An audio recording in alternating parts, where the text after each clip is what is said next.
council hearing from the Committee on Housing and Buildings. At this time, I'd like to remind everyone to please silence their electronic devices, and at no point is anyone to approach the dais.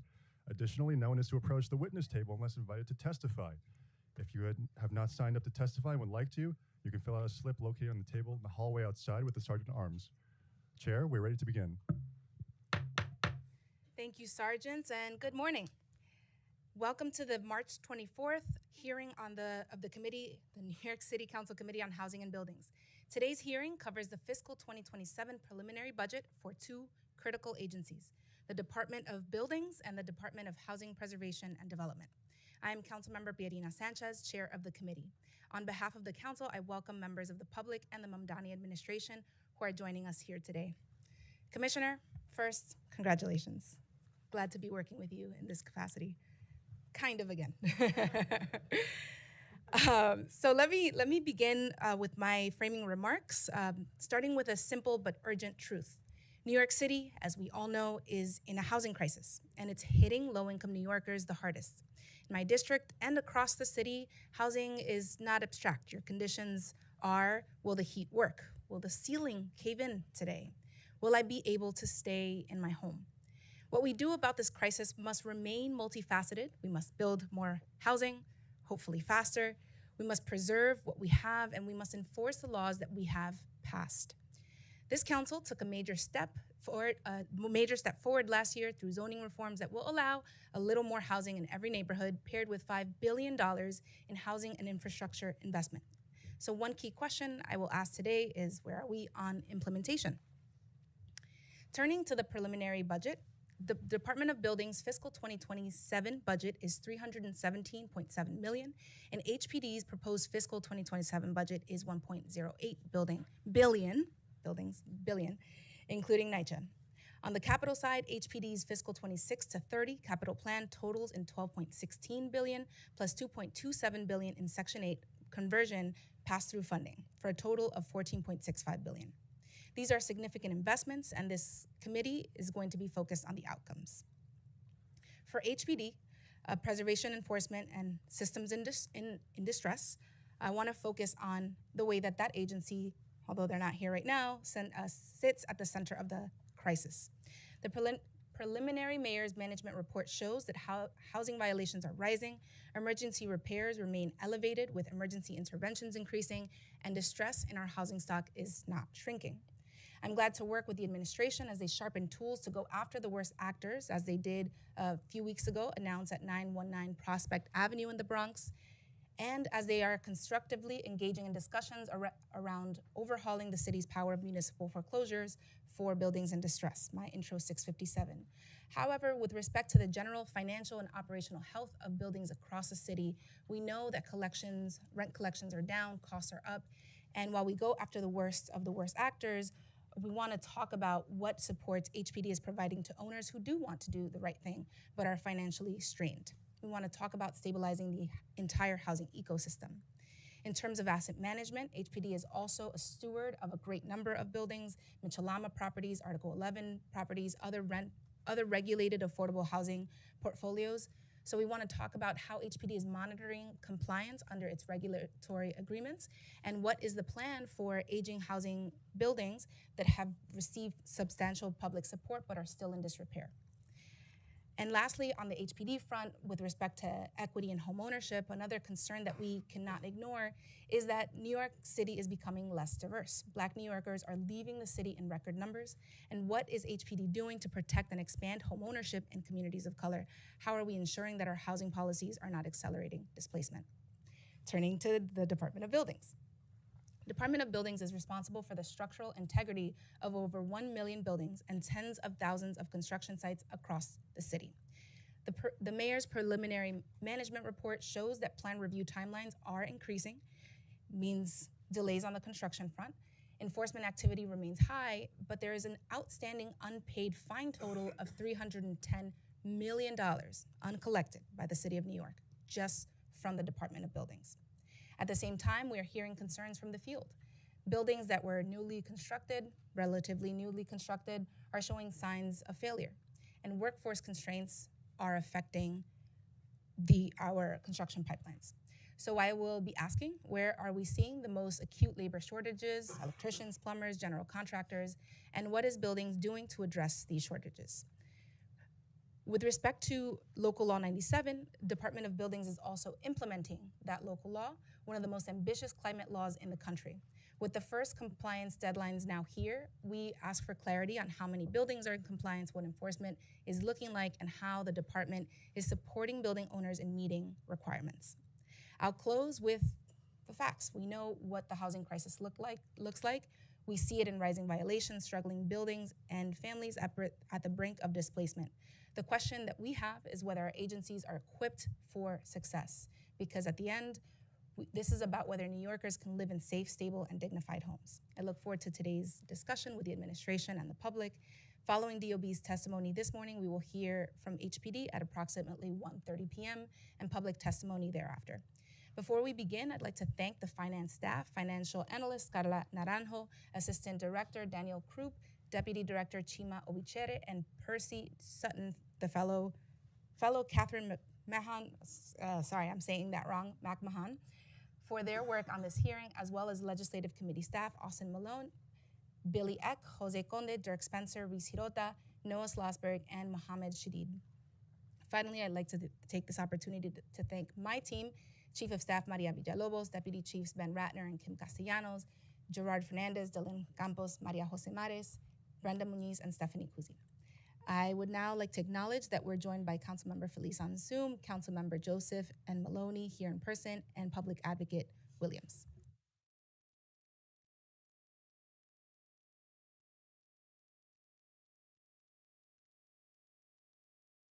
And before we turn to administration's testimony, we're going to allow a few remarks from our Public Advocate. Thank you, Madam Chair. Morning, everyone. As mentioned, my name is Jamani Williams, Public Advocate of the City of New York. I want to thank Chair Sanchez as well as the members of the Committee on Housing and Buildings for holding this hearing today and allowing me the opportunity to give testimony as well. Congratulations to the new commissioner as well. Like much of the U.S., New York City faces a deeply concerning housing affordability crisis coming off the COVID-19 pandemic, which saw the sunsetting of the eviction moratorium and a funding cliff for emergency rental assistance. Our housing agencies facing high attrition rates with the Department of Housing Preservation and Development, or HPD, seeking a peak of almost 300 job separation in 2022.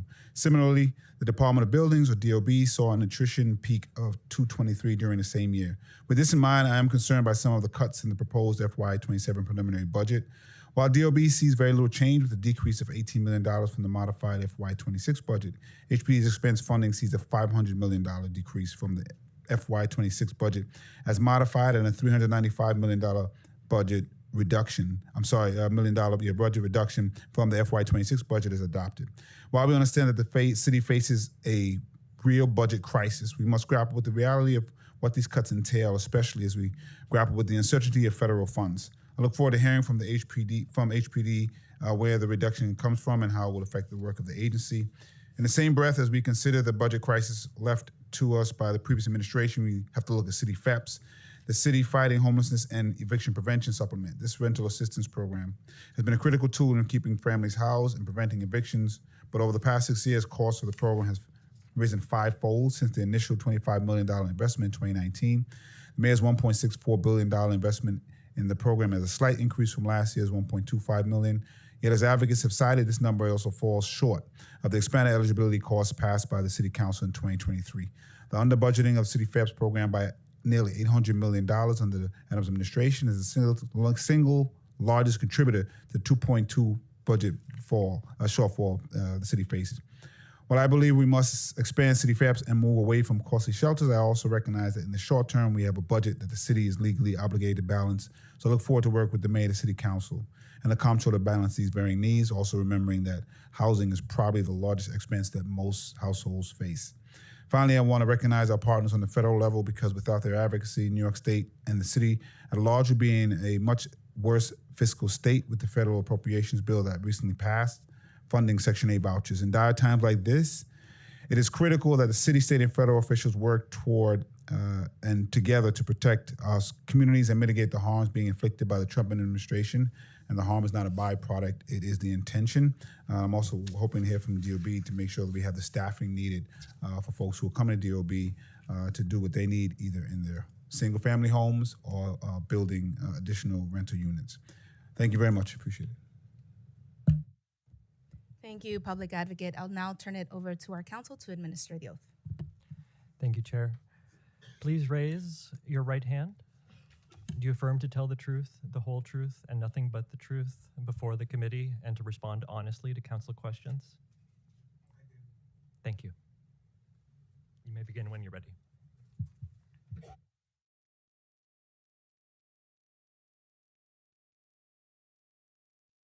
There it goes. Technology, wow. Good morning, Chair Sanchez, Public Advocate Williams, esteemed members of the Committee on Housing and Buildings. My name is Ahmed Tigani, and I have the great pleasure to serve as the Commissioner of the New York City Department of Buildings. I'm joined today by Yigal Shamash, our first Deputy Commissioner, Gina Ugarte, Deputy Commissioner for Finance, Guillermo Patino, our Deputy Commissioner for Policy and Legal Affairs, and other incredible members of the department's leadership team behind me. We are pleased to be here to discuss the fiscal year 2027 preliminary budget, as well as the department's performance and priority initiatives. This past Friday marked 2 months as commissioner, and it has been a tremendous privilege to be back at the department after serving New Yorkers for 5 years at the Department of Housing Preservation and Development in various roles where we focused on delivering for New Yorkers by preserving and creating housing. While DOB's scope is wide, that work in this new capacity is still a responsibility I take seriously. As part of the housing and planning portfolio under Deputy Mayor Bozarg, the department supports the construction sector, prepares for emergencies, serves communities that depend on our development and enforcement work, and partners with industries that deliver schools, grocery stores, and hospitals, just to name a few. But this shift reinforces our central role in preserving and creating housing at a moment of urgent need, while still maintaining our commitment across all of these work streams. In all of these areas, we will hold owners accountable for maintaining safe buildings and use every available tool when they fail to meet their legal obligations. At the same time, we are streamlining processes to remove bottlenecks that delay development, especially for affordable housing, and are working closely with the mayor's office and partner agencies to advance the city's housing plan and key initiatives outlined by the mayor. While we are excited to be at the table on all things housing, central to our mission is the safety of those who live, visit, or work in New York City. We will continue to monitor the existing building stock for compliance, to respond to complaints and emergencies, and to make sure that construction sites are employing safe work practices, and when possible, using our data to effectively and efficiently identify issues before they arise. As I will discuss later in my testimony, we are moving forward with taking a proactive approach to building safety, which will complement our complaint-based strategies. Safety needs to be at the center of everything we do to maintain our buildings, whether we are discussing housing or hospital facilities, and it is key to making the process of growing the city's physical footprint viable to support the needs of New Yorkers across the 5 boroughs. While I may be at the helm of this great agency, none of what I discussed today would be possible without the talent and expertise of the 1,634 individuals that make up the department. I am blown away by the progress that this agency has made since I was here last, and I would like to specifically recognize a few of my colleagues who are leading the charge on transforming the agency and keeping us safe. Olga Suto, who has been with the agency for 13 years, is our Assistant Commissioner for Existing Buildings Compliance. In this role, Olga is key to keeping our buildings safe.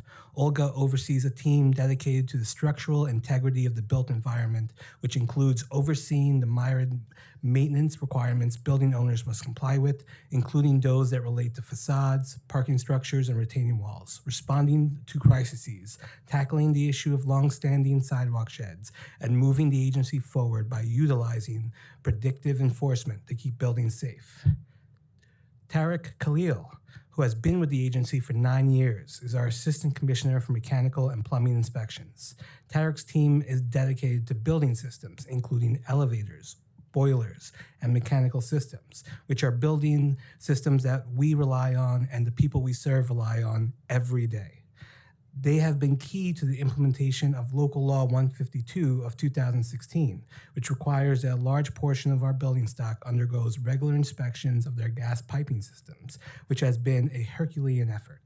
Tarek takes a thoughtful approach to the regulations that govern their work and constantly finds ways to find efficiencies and to modernize.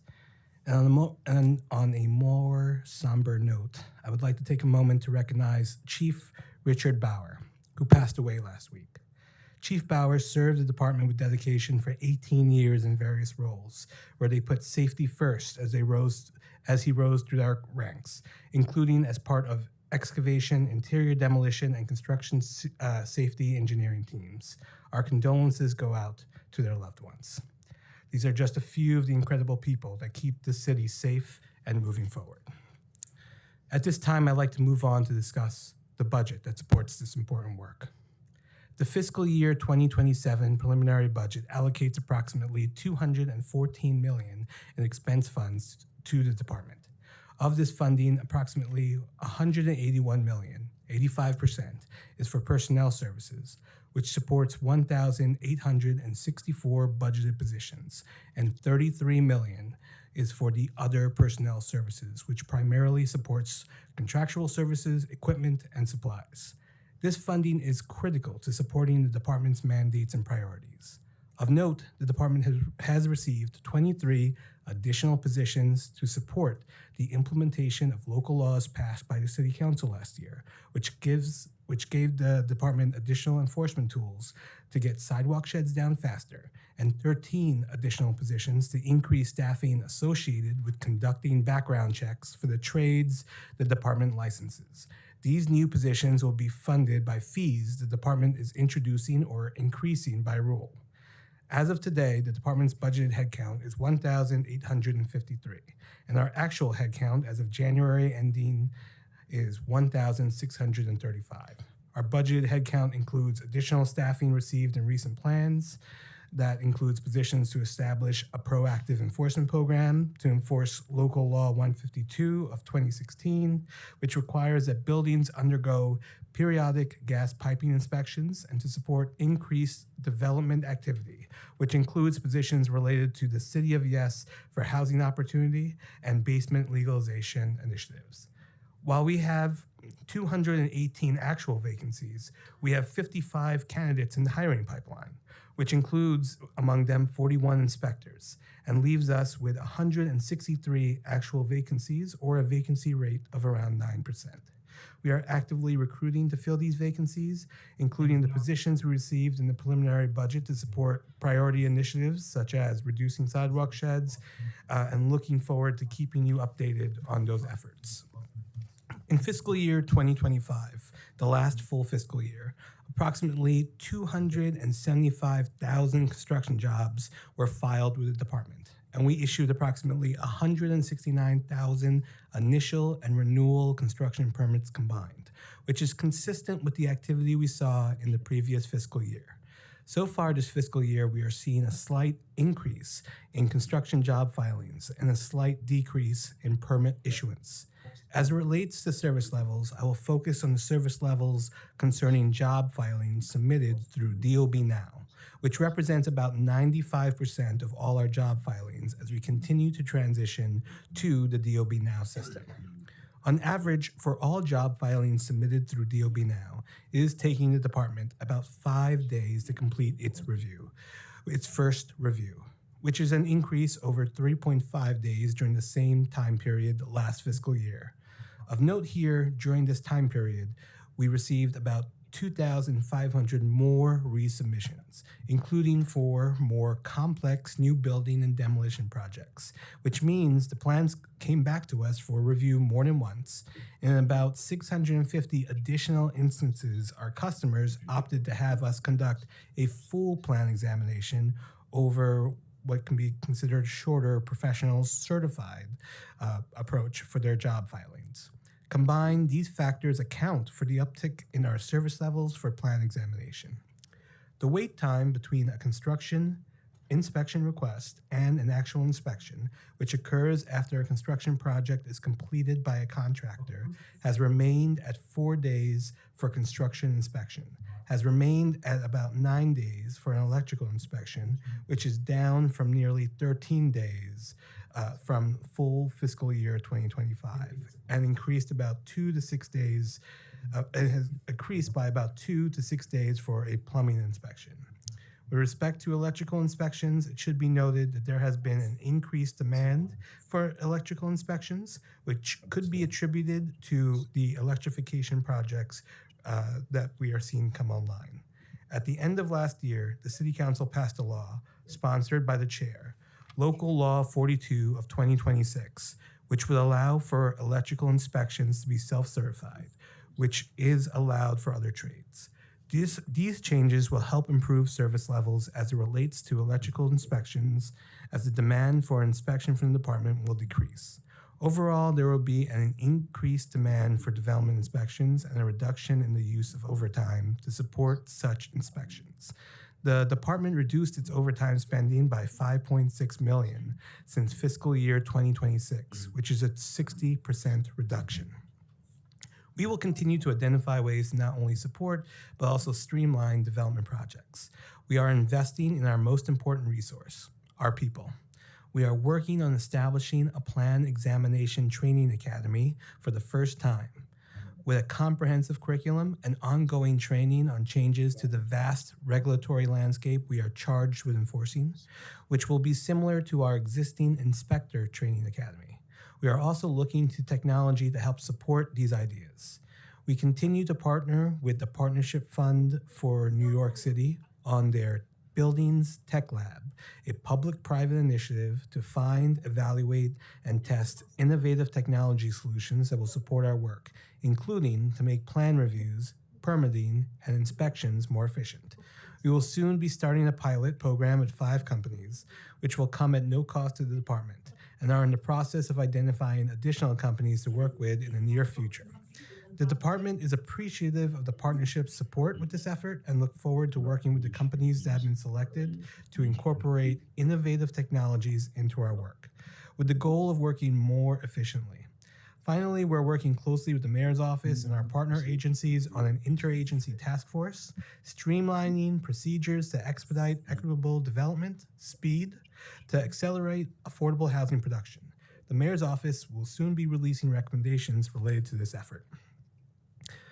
While the department's enforcement has largely been driven by complaints in the past, we continue to conduct proactive inspections at larger construction sites and began conducting proactive inspections of existing buildings last fiscal year, work which was made possible by Local Law 74 of 2024, which was also sponsored by Chair Sanchez.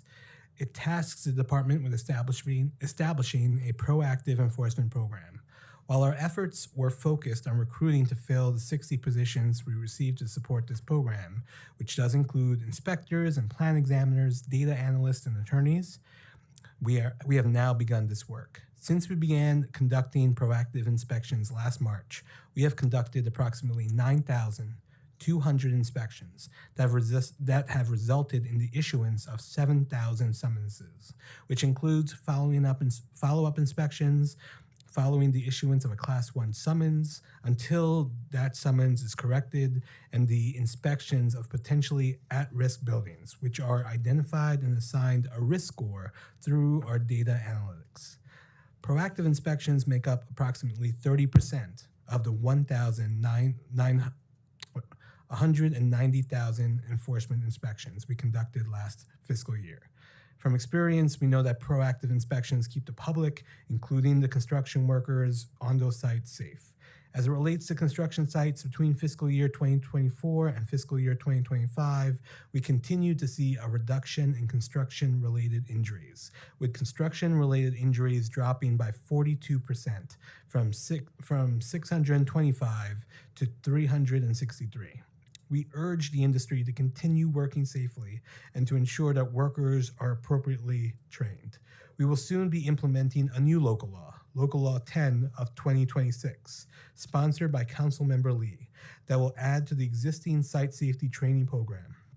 and require that workers receive training on mental health awareness, which will cover suicide prevention and substance awareness. We look forward to keeping you updated on this important work. As it relates to our complaint-driven enforcement, we receive about 100,000 311 complaints each year. The most serious complaints, which are those related to conditions that may present an immediate threat to the public, are classified as Priority A and are responded to within hours. However, our service levels for other complaints have increased, including for Priority B complaints, which capture violating conditions that, if occurring, while serious, do not present an immediate threat to the public.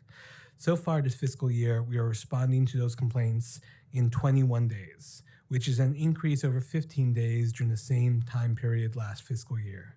As with development inspections, this increase can be attributed to existing vacancies, which we are recruiting for, and to a reduction in overtime use.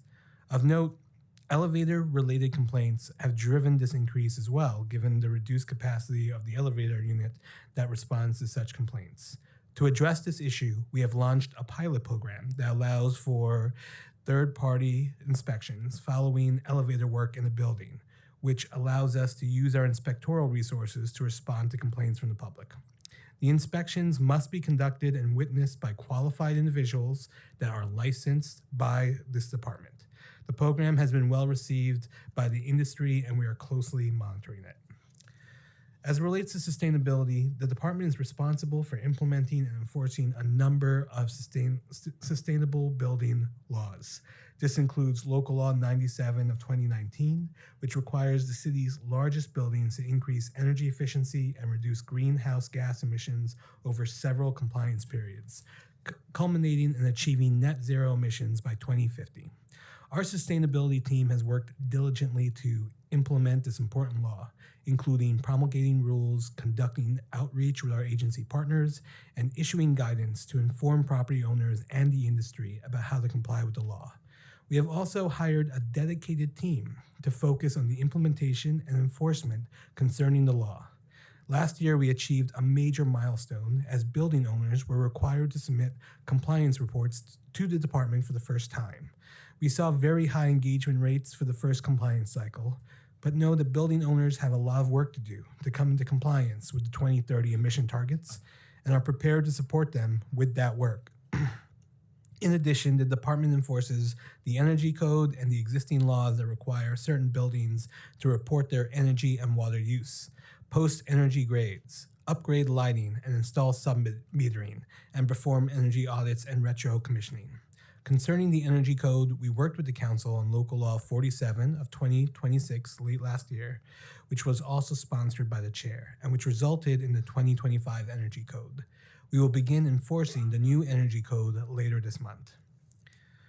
We are also taking steps to continue to improve the quality of life of New Yorkers, which includes tenants, business owners, and other members of the public. As it relates to tenants, we are proud to be partnering in the renter rip-off hearings the mayor's office is hosting, and look forward to working on new initiatives to support tenants that will come out of that effort. This builds on our work to protect tenants in occupied buildings under construction. We have multiple teams dedicated to tenant protection, including our Office of the Tenant Advocate that intakes complaints and fields inquiries directly from members of the public, including addressing concerns related to required tenant protection plans, and our real-time enforcement unit, which responds to complaints concerning unpermitted work in multiple dwellings expeditiously. Finally, we continue to participate in the Tenant Harassment Prevention Task Force, which includes conducting regular multi-agency inspections with our partner agencies in the interest of protecting and improving conditions for tenants.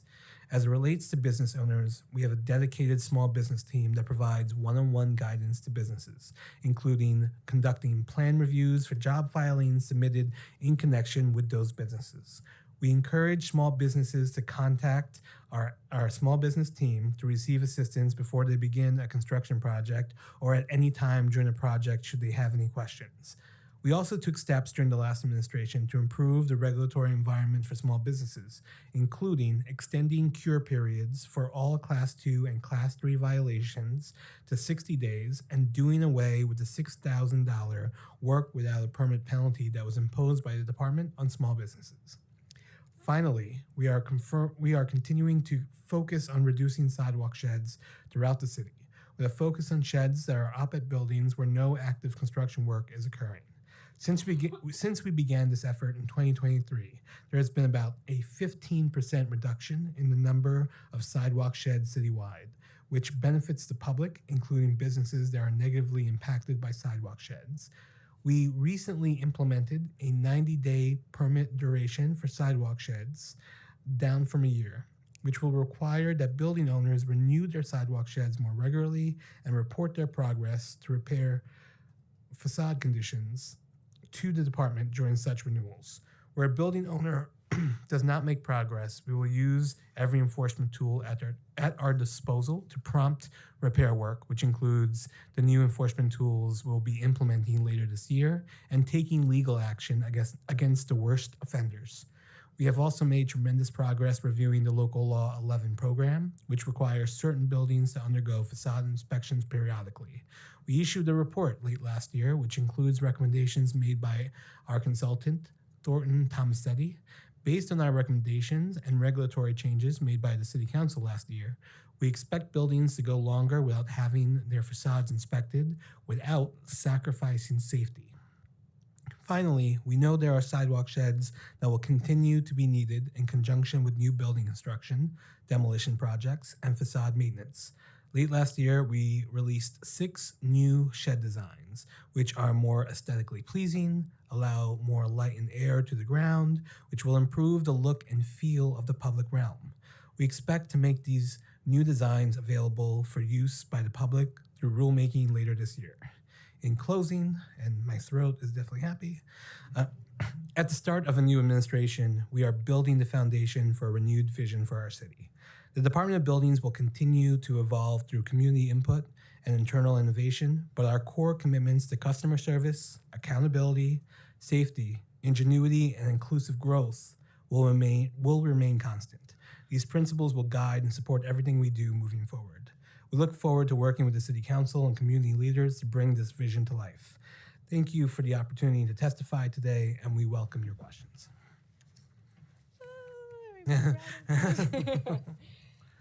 Thank you so much, Commissioner.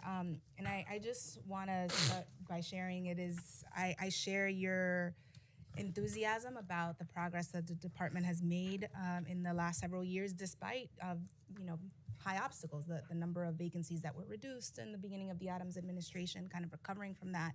It's really incredible to see the amount of work that the agency has been doing. Thank you, Chair.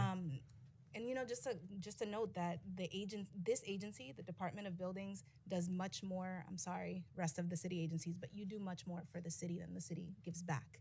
And so the more that we can strengthen your budget, increase inspectorial capacity, and all the rest, the better off that the city will be. Thank you.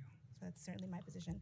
So I want to acknowledge that we are joined by Councilmember Epstein and Juan and Salam. And I will ask a first round of questions, and then the question order I have right now is Councilmember Riley, followed by Maloney, Epstein, and then Joseph. So to begin, the number of complaints that the department receives and the time it takes the agency to complete inspections are rising, as has been noted. The department has long struggled with a persistently high vacancy rate, which is now at 13.8%, nearly 2 times more than the citywide average of 5%. Putting this into context, the Department of Buildings lost a net total of 90 budgeted positions during the Adams administration.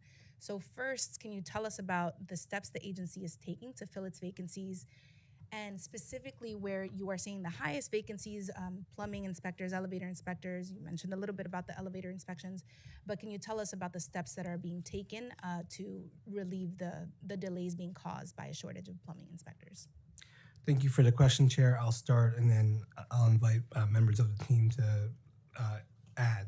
So there are a number of different ways in which we are trying to make sure that we are staffed to meet the needs of New Yorkers. From an outreach and recruitment perspective, we have constantly been on the ground. We did 27 job fairs in 24, 25 job fairs in 25. We are regularly working with our partners in DCAS on a number of different outreach campaigns. We currently have one through social media that we're working on with their consultants and colleagues. We have 127 bus stops with our job hiring information out there communicating to individuals. We're working actually with social media influencers who are specifically working to do job outreach and recruitment to get the word out about the work that we're doing, particularly in inspector and plan examiner titles. We have ongoing relationships with technical colleges throughout the city, and we also have a number of recruitment pipeline projects with New York City Public Schools and with CUNY, where we are bringing people in as early as interns, externs, working with different fellowship programs, college aides, in order to find people not only to meet the inspector staff or the technical staff, but also our admin and clerical staff as well. I will say that right now we have at least 55 individuals who are candidates that we're waiting on approvals for. So our vacancy rate is around 9% once those candidates get approved. And the last thing is that the mayor has been very supportive of the work that we're doing. And in the preliminary budget, we saw 23 lines provided to us to support not only the important sidewalk shed work that we're doing, but also licensure, which is a really key part to getting people out there doing work and helping to build the city. Thank you. That's very helpful. Please send us all of those advertisements and all of those social media Absolutely. posts. What influencers? I want to be an influencer. We'll come up with the list, yeah. Okay, thank you. So the fiscal 2026 November plan included an additional $350,000 in city funds to investigate the NYCHA building collapse in the Bronx this fall in Councilmember Encarnacion's district. Can you provide an update on the status of this investigation? Has the department made a determination as to the cause and who exactly was contracted in support of the review? So the vendor that was contracted was IAQ Consulting Engineering. They are still doing the work of investigating and preparing the report. And so we don't have information to share at this moment, but the funds are there and the work is ongoing. Thank you. And what is the timeline for a determination? The focus is wrapping up this work this year. So this year, Yeah. end of 26. That's my understanding, yes. Thank you, Commissioner. How much has DOB, I have a lot of questions about DOB now, but how much has been spent on IT so far in the transition?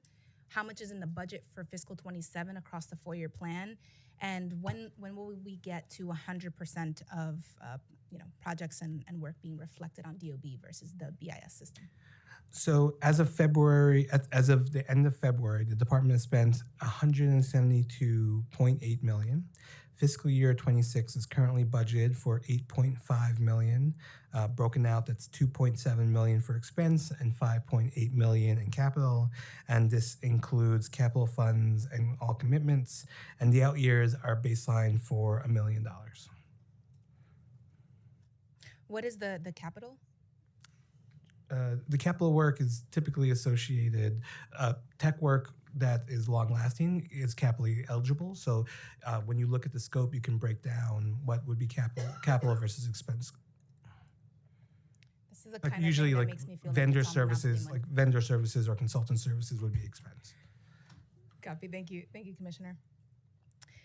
Earlier this year, the department suspended a general contractor license of Mr. Yakov Eisenbach of Hexagon Industries after an uncontrolled wall collapse at one of his work sites, just behind my district office, it happened to be, and adjacent to an elementary school. We're extremely fortunate that no one was injured. Furthermore, this was the 7th time that Mr. Eisenbach had been cited for violating an active stop work order at a demo or construction site. So can you describe how the department conducts oversight of general contractors in New York City broadly, and how the department considers expanding the use of this enforcement tool over the next fiscal year? What resources would be needed? So I'll start, and then I'll invite our first deputy commissioner to add, as he has worked on a lot of these programs and helped build it up to the place where we are. So in that particular case, that general contractor, since there is not a general contractor license, there's a safety registration that we can use in order to control whether or not they are doing business with the city of New York. We actually have information on not only the site that he was working on that we're talking about here, but on other sites across the city. We did a sweep of those sites that gave us more information, allowed us to act quickly on any issues on those other construction sites, whether it was a partial stop work order and or the issuance of additional summonses. And that led us, based on that information, to move quickly. And I think in the first time, move to revoke and bring a case to oath of that safety registration. So that is just an example of both the benefit of the resources. Again, we thank the City Council of proactive enforcement and using data to be able to quickly react. And this is information that we were able to use in order to map out not only safety for your neighborhood, but for other neighborhoods. Yigal, if you'd like to add. And while First Deputy Shamaj adds, I just want to thank you for the swift movement in that case. I think you were able to suspend that license within days of that collapse. So this is I just commend you, Commissioner, and commend the agency for really moving swiftly against bad actors. Thank you so much.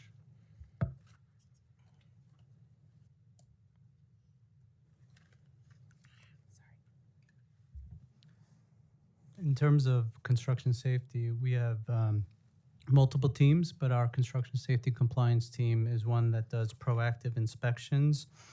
Last calendar year, 2025, they performed over 20,000 proactive construction safety inspections.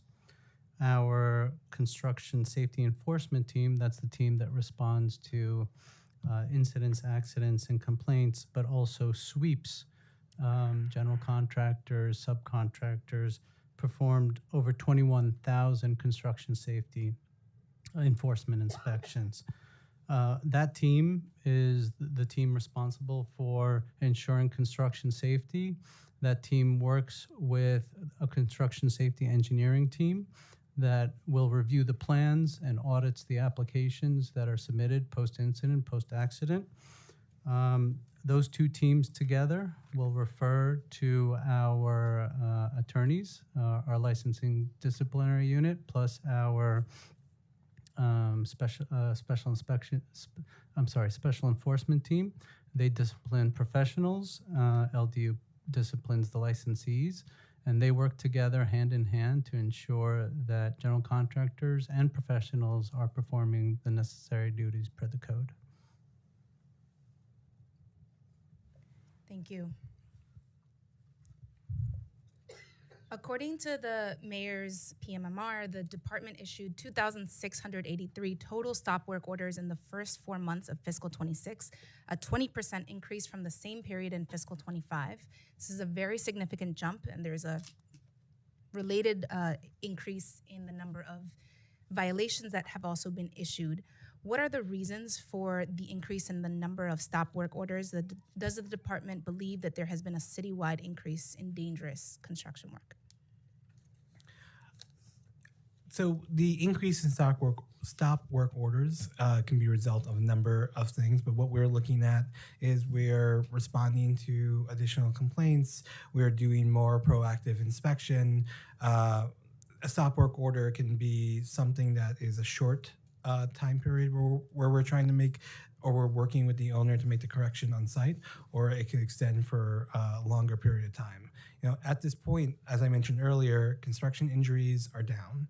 We are seeing safer sites, and given we are several years into our site safety training programs where construction workers have at minimum 40 hours of safety training, we do believe that overall that our sites are safer. We are just taking more steps to make sure that as conditions laid out and plans exist, that they also reflect what's happening on construction sites. Thank you. I'm gonna turn it over can I- to. Can I add one Oh, you want to add? additional Okay. item? Yes. please? Thank you. Our newly formed Strategic Enforcement Division under the local law that was passed with you last year created our proactive enforcement team, specifically our strategic enforcement team. That team specifically is leading the charge with inspections on work without a permit, but also unlicensed work that is happening in the city, and looking for those bad actors. They are one of the leading reasons that we had an increase in stop work orders, both full and partial, in 2025. So it's the proactive enforcement team that is causing that trend in increase in stop work orders, and we think that's for a very good reason, that we're catching these bad actors before they cause issues for us. That makes me so happy. Like in the in the context of just doing better as a city, that's really cool. Thank you, Deputy Commissioner. On that note, actually, before I go to my colleagues for their first round of questions, on Local Law 79 of 2024 and the proactive inspections, can you share, of the 60 staff, did you share already how many of those positions have been hired? And you did share the number of inspections and the 9,000 inspection and 7,000 violations. But can you also share, just trends, what kind of, illegal activity, dangerous conditions you have been observing? So I'll ask Gina to start, and then Yigal to talk more about the trends. Of the 60 budgeted positions received for proactive enforcement and predictive analytics, 49 positions are active and 11 are vacant. And what are the vacancies?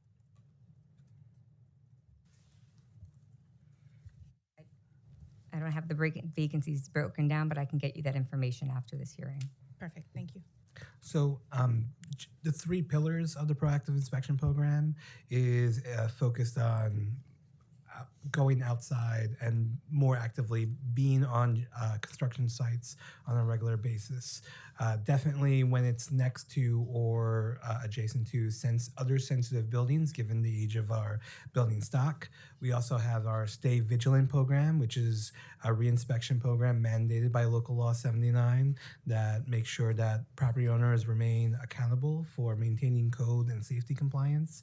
We also have what is called our Heightened Enforcement Work Stream. It's a targeted force that identifies and neutralizes bad actors, recidivist property owners, contractors, licensed professionals, using data intelligence that we have internal that we're working through from a centralized team, and then working out with the different units to think about next steps. In terms of the vacancies, as the Deputy Commissioner mentioned, we have 11 vacancies. 5 of those are in the Class 1 Hazardous Reinspection Program. Those are 5 inspector positions. We have 4 in the Heightened Enforcement Bad Actor Division. Again, those 4 are in inspectorial ranks. And then lastly, we have 2 vacancies in the Request for Corrective Action team, and those are also inspector positions. So we have filled all the investigative, all the attorney positions, and all the analytics positions, including all the supervisory positions in all of those groups. And maybe not obvious, but this team comprises all the different skill sets and backgrounds of the agency. So there's an engineering component, there is quality of life inspectors, and then there is our strategic enforcement that includes the front-facing inspectors that work with tenants on a day-to-day basis. And this is also an area where we've actually benefited from working with outside technologists to think about new software and programs to be able to make those connections between portfolios and owners, so we see the bigger picture. We're specifically proud of the increase in percentage of proactive inspections. At the end of calendar year 2024, we were around 27%. And year to date, right now, we're approaching 35%. So that's a significant increase for us. As the commissioner mentioned, we're looking at technology to increase that specifically through our new positions within analytics. They have specifically created an algorithm for us to provide a risk score on the on buildings, and that risk score is helping focus our inspections on the riskiest of buildings. We would love to show you the maps that we've created based on that About to ask. and the Yes. algorithms. We would be more than happy to present that to you and share all that information. The analytics team has really created a machine learning tool where we input the information, they respond, and it's a cycle. We keep feeding that information, and the machine keeps learning. Hopefully, it doesn't outsmart us. Machine takeover. I'm sorry. I just we started at a point. Start is generous. When I came in and we had the collapse at 1915 Billingsley, we were at this moment where we were like, how could this happen? How could we possibly not have caught that this person, this owner was working with a risky contractor, and now we have 75 families that are displaced during the holidays and the cold out on the sidewalk, to 35% of inspections at DOB being proactive. I think that is just incredible, an incredible change, of course, and I'm very, very proud of you all. So thank you for that partnership. It means a lot to New Yorkers. I wanna turn it over, if it's okay with Councilmember Riley. I wanna go to Chair Lee. I will be very quick. Hi, Commissioner. Finance How are you? Chair, thank How are you. you? It's good to see you. And all these great things happened in the few months you've been here, right? Yeah, exactly. I'm so productive. It's just I know, exactly. Super productive, yes. So, no, I really appreciate your efforts. And to piggyback off the chair's point, it's interesting because I've been trying to ask a lot of the different agencies how we can better I know sometimes tech, AI, all that stuff can be, people have different thoughts on it, but I think this is one of the perfect ways where we can utilize it to not just give us better data, but also help on the customer service side and to allow folks to be able to see more in real time where things are at. So I really appreciate your efforts in that. And just out of curiosity, it's great to see, going back to the vacancies that you talked about, it seems like since actually the report was given to us, because as of February 2026, we had 1,597 actual headcount, but now you're saying it's up to 1,635, right? Which is great. And so in terms of the buckets and categories, I know you mentioned it, but if you could go over really quickly, a lot of that has been positions filled with investigators and different engineers, you said, or? The main tracks I think we organize by is inspectors, inspectorial staff, technical staff, administrative staff, and clerical. So those are buckets that we maintain, though obviously there's overlap and uniquenesses in that. But I'll let Gina correct me if I...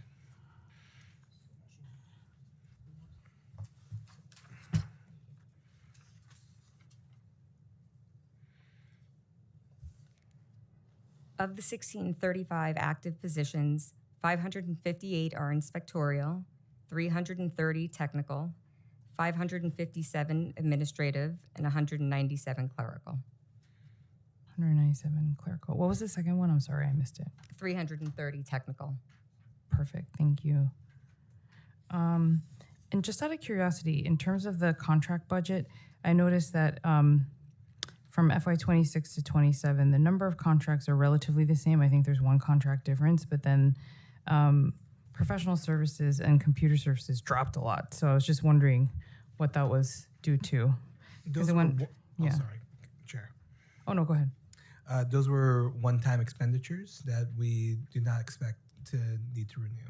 Okay, all right. And then going really quickly to new needs, I know in FY26 there was 970 million, and then in FY27 it jumps to about 4.6. So I see in the PMMR there's new needs that you've listed out here, but if you could just walk us through generally what that jump is due to. So we received 23 positions totaling $2 million for sidewalk sheds. These are tax levy funded positions added to our PS and OTPS budgets to supplement Local Law 48 and 51 of 2025. Revenue brought in by permit renewal fees and extension request fees offset the new need and headcount. We also received 13 positions for licensing backgrounds totaling $725,000. This supplements learning investigations ability to conduct licensing investigations, ability to conduct license qualification reviews of the character and fitness of 30 different construction trade license applications. This new need and headcount is also covered by revenue generated by the unit, and that's 13 positions, 8 administrative positions, 5 clerical.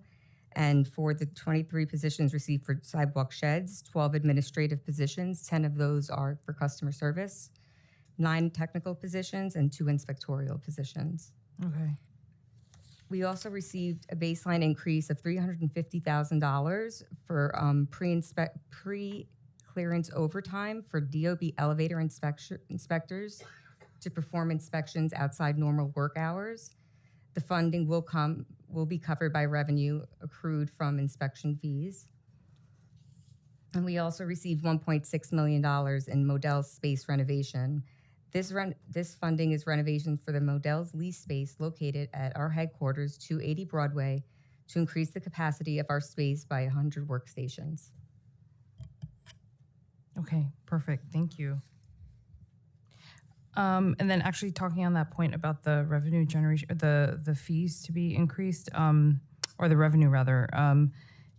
I noted the FY27 preliminary plan also includes, as you mentioned, 353.1 million of DOB miscellaneous revenue, 1.9 million more than FY26 adopted plan. And it seems like this is largely attributable to the increase of 2.9 million in construction permits and 1.1 million in licenses for trade professionals. So does DOB anticipate permit revenues to increase? Yes, we do expect the permit revenues to increase because we're moving from an annual sidewalk shed permit renewal to a Right. 90-day permit renewal. Okay. We also expect fees from the extension requests and for progress reports. And on the licensing front, for an increase in fees to license applications as well as fees for renewal applications. Okay, perfect. And of course, for the chief savings officer, who was identified as the chief savings officer in your? Our deputy commissioner for finance was identified for the work overlaps with her day-to-day work. Also, Gina's been responsible for finding innovation and savings in the agency to date and was the right choice. Okay, perfect. And it's the same across as different agencies with 1.5% savings for 26 and 2.5 for 27? That's right. Okay, perfect. And will services like code enforcement and inspections that protect New Yorkers be held harmless from the budget decreases or? We are savings? working through a plan right now, but I think we're on the same page. We have an obligation to keep people Right. safe. And so finding a strategy that maintains that obligation is the direction we want to go in. Right, and that's one thing we've been trying to emphasize is that, yes, we're trying to find savings, but not in terms of sacrificing services for New Yorkers. And plus, I know on the council, we've definitely added a lot more different legislative things that require more staffing, but hopefully these are all things that will work to improve daily lives for New Yorkers. So thank you, Chair, and thanks, Councilmember Riley.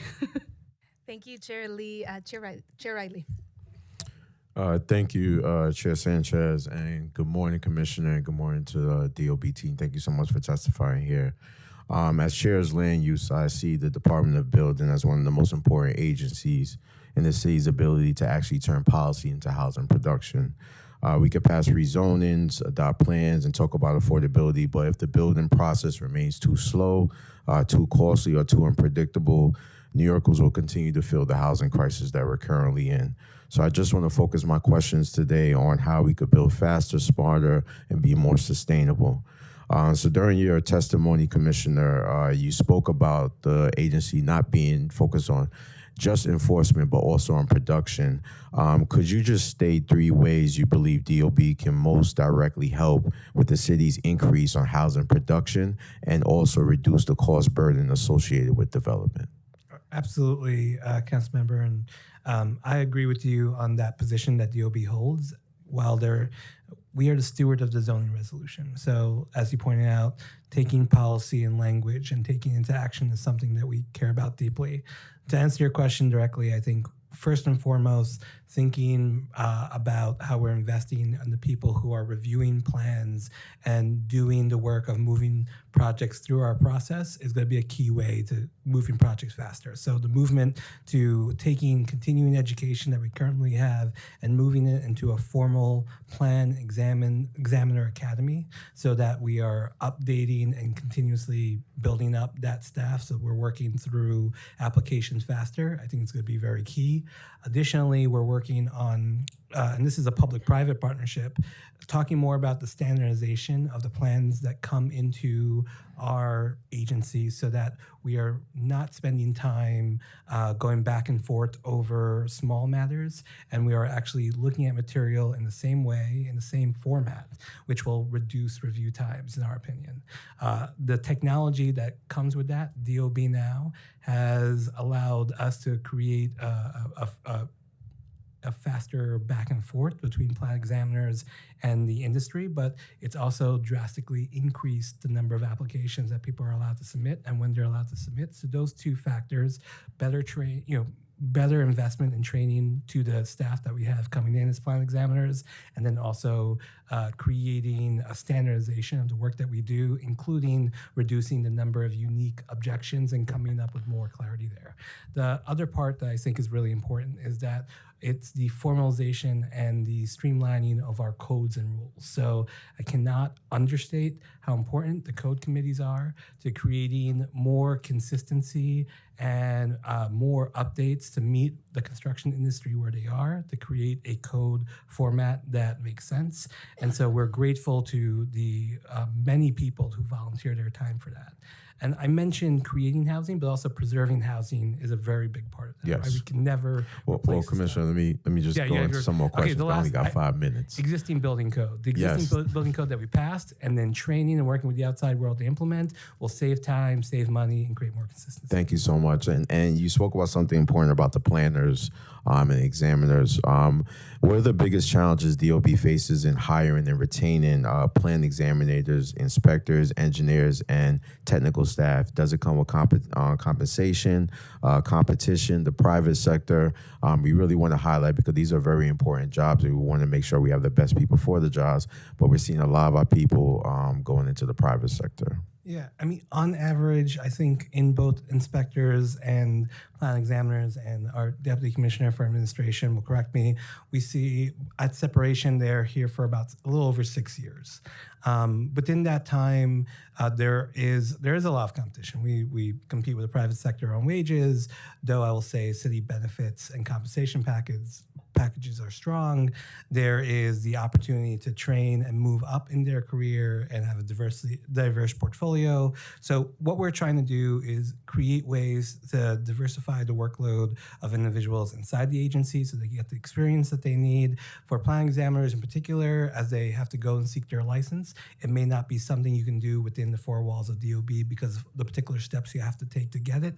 So we are actually piloting something. We're working on a pilot with other agencies to see if we can help plan examiners who are looking for their license be able to stay within the DOB world, but get that extra accreditation that they need. And then separate from that, we're looking at ways and we're interviewing our plan examiners to figure out ways to keep them in city service longer by creating more positions and breaking up the flatness of the organization. So very recently, assistant chief positions were created, et cetera, to give people upward mobility into the agency. Thank you. Chair, if I could just ask another question real quick. I'm going to ask these two questions, and I'm going to be quiet, okay? All right.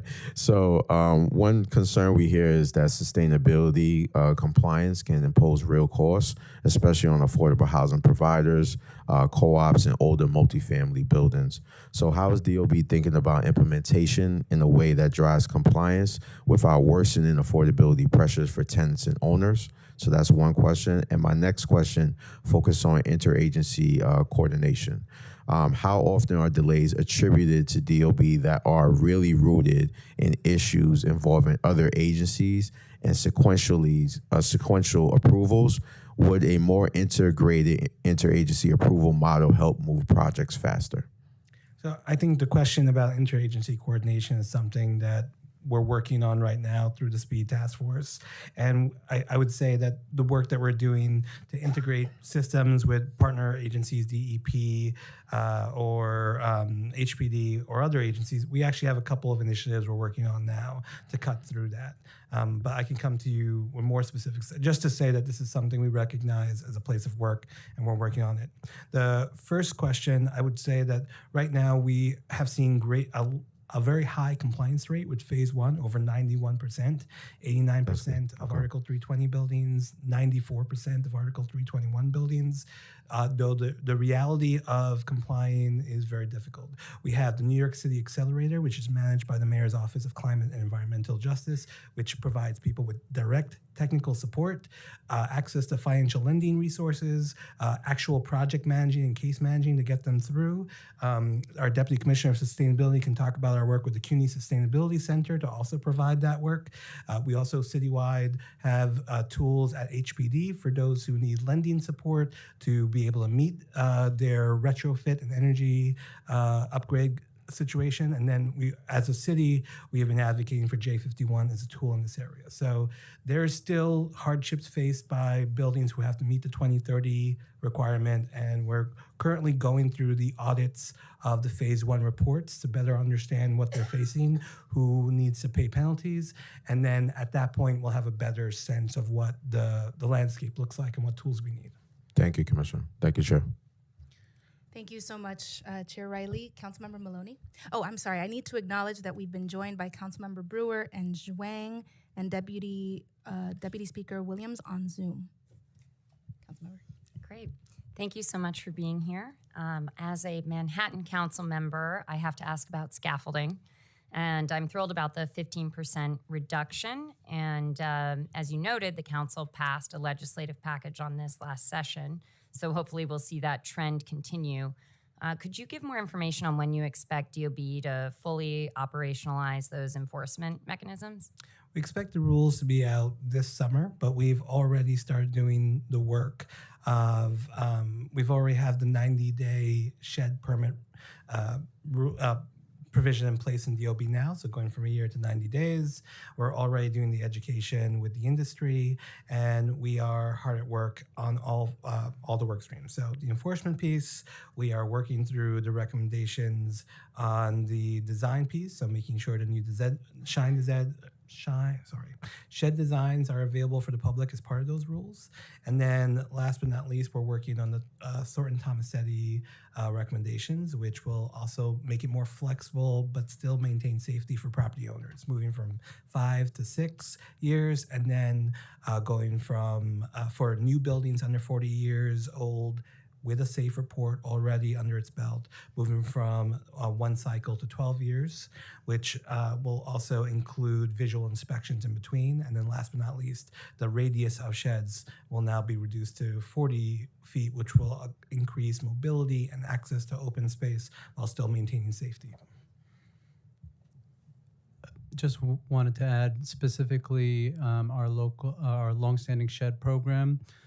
We've reduced the number of years from 5 to 3 years of what we're considering a long-standing shed. So we are now targeting that group of buildings, most of them in Manhattan, that we're looking at. We're trying to wake up these owners that have not been maintaining their buildings and inspecting those buildings on a regular basis, communicating with those owners that we are looking at them. We want to make sure that they are making progress towards those repairs. And if they're making progress, great. If they're not, we're coming after them. This is the area where we're using criminal summonses, nuisance abatement. This is usually where the legal work comes in, and we partner with affirmative litigation at the law department for it. And is there a mechanism for council members and/or constituents to identify some of the problem sheds in our communities? I mean, especially in the Manhattan area, working through our intergovernmental team, Jamila, our deputy director, or Vlad can reach out to your office after this, and we'll make sure. But for any member, reaching out to any member of the senior staff or your intergovernmental representative, we can make sure we follow up on any complaints that come up.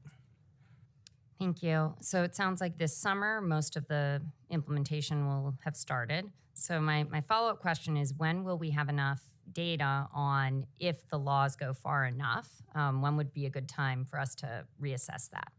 I think we can continue to give periodic updates. We can come back toward the end of the year and let you know what that looks like. It's a new, more aggressive regime. And so there'll be still questions, but sharing the outcomes of what those first couple of months are sounds like a good way to start the conversation. Great, thank you. And the 23 employees that you're staffing, it's great to hear that the revenue generated will likely cover those positions. How far along are you with filling those roles? I think so they're in the preliminary budget. So we have to move forward with the process, but we already have inspector staff in our facades unit who is looking at this work. So we've taken the first step of the 90 days, and we're responding to complaints. This is a project and a program that's going to take several months to build out. Thank you very much. No problem. Thank you, Councilmember Maloney. Just a quick follow-up on that, understanding where we are in the process, but does the department have plans for how those inspectors will be distributed across the city?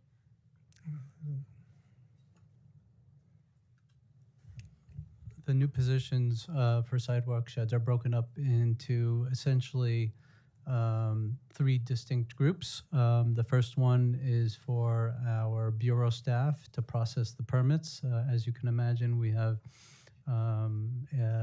around 7,600 active sidewalk shed permits, going from 1 permit per 12 months to 4 permits per that 12 months, right? Every 90 days. That's a drastic increase in volume. Those folks will process those permits.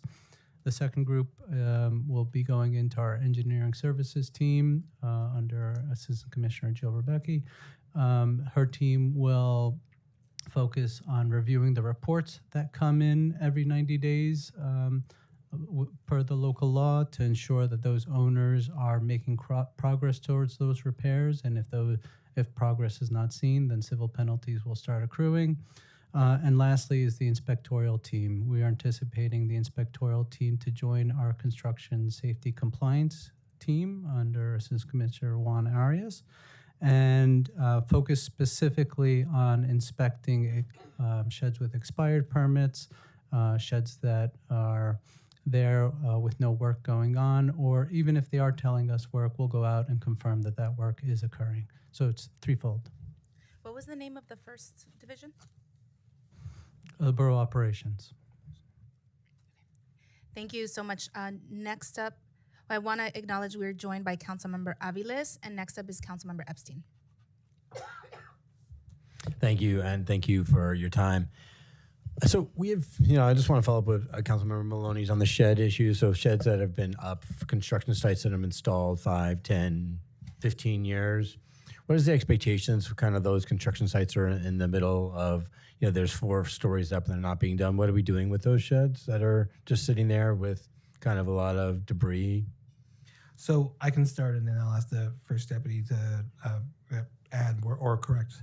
So stalled sites, there's actually a buildings bulletin that was put out several years ago that codifies steps that stalled site, the owners of stalled sites who are still responsible for taking action and making safe, what they need to do. Additionally, if a stalled site is there and anyone sees issues, we respond, we issue complaints, and we'll force corrective action. And then just speaking more anecdotally, stalled sites, who have lenders or the individuals who are part of that process. If we need to and we're not getting responsiveness from the owner, often we'll work with the law department and we'll reach out beyond to other people, other parties connected to that site to try to compel and get action done. And then if it's a sidewalk shed, particularly that's connected to that site, that could be part of the package of enforcement. Or if it's just a stalled site itself, then we're just focused on the stalled site. So I just want to flag that. So these sites, I've complained about these sites for years. You know, the entire time I've been in elected office, those stalled sites have not moved, and we've seen no change at all except more garbage and debris. So I think from people in our district, they want to see some movement. So something physically happening would be really beneficial. So I understand that you're working with the owner, maybe working with the lender, but we need to see some tangible results. So something you can do to tell people in the neighborhood, hey, I know this is a stalled site. I know this has been looking like this for 15 years, but DOB is on it. Something that communicates to the public would be really helpful. I understand, Councilmember. We'll follow up. Yeah. Can I talk about harassment? I've just early this morning was at a building at 109 East 9th Street. There's a certificate of no harassment. There's a finding of harassment. DOB issued permits for the property. They've taken bathrooms out of the floors where the SRO tenants are living. This is an ongoing problem. This has been a problem that we've seen across the city. And I want to speak for Councilmember Brewer. She's got a lot of SROs as well. What are we doing to protect those tenants? And is DOB the appropriate place? You know, I'm responding to Councilmember Riley. I know we want to build more housing.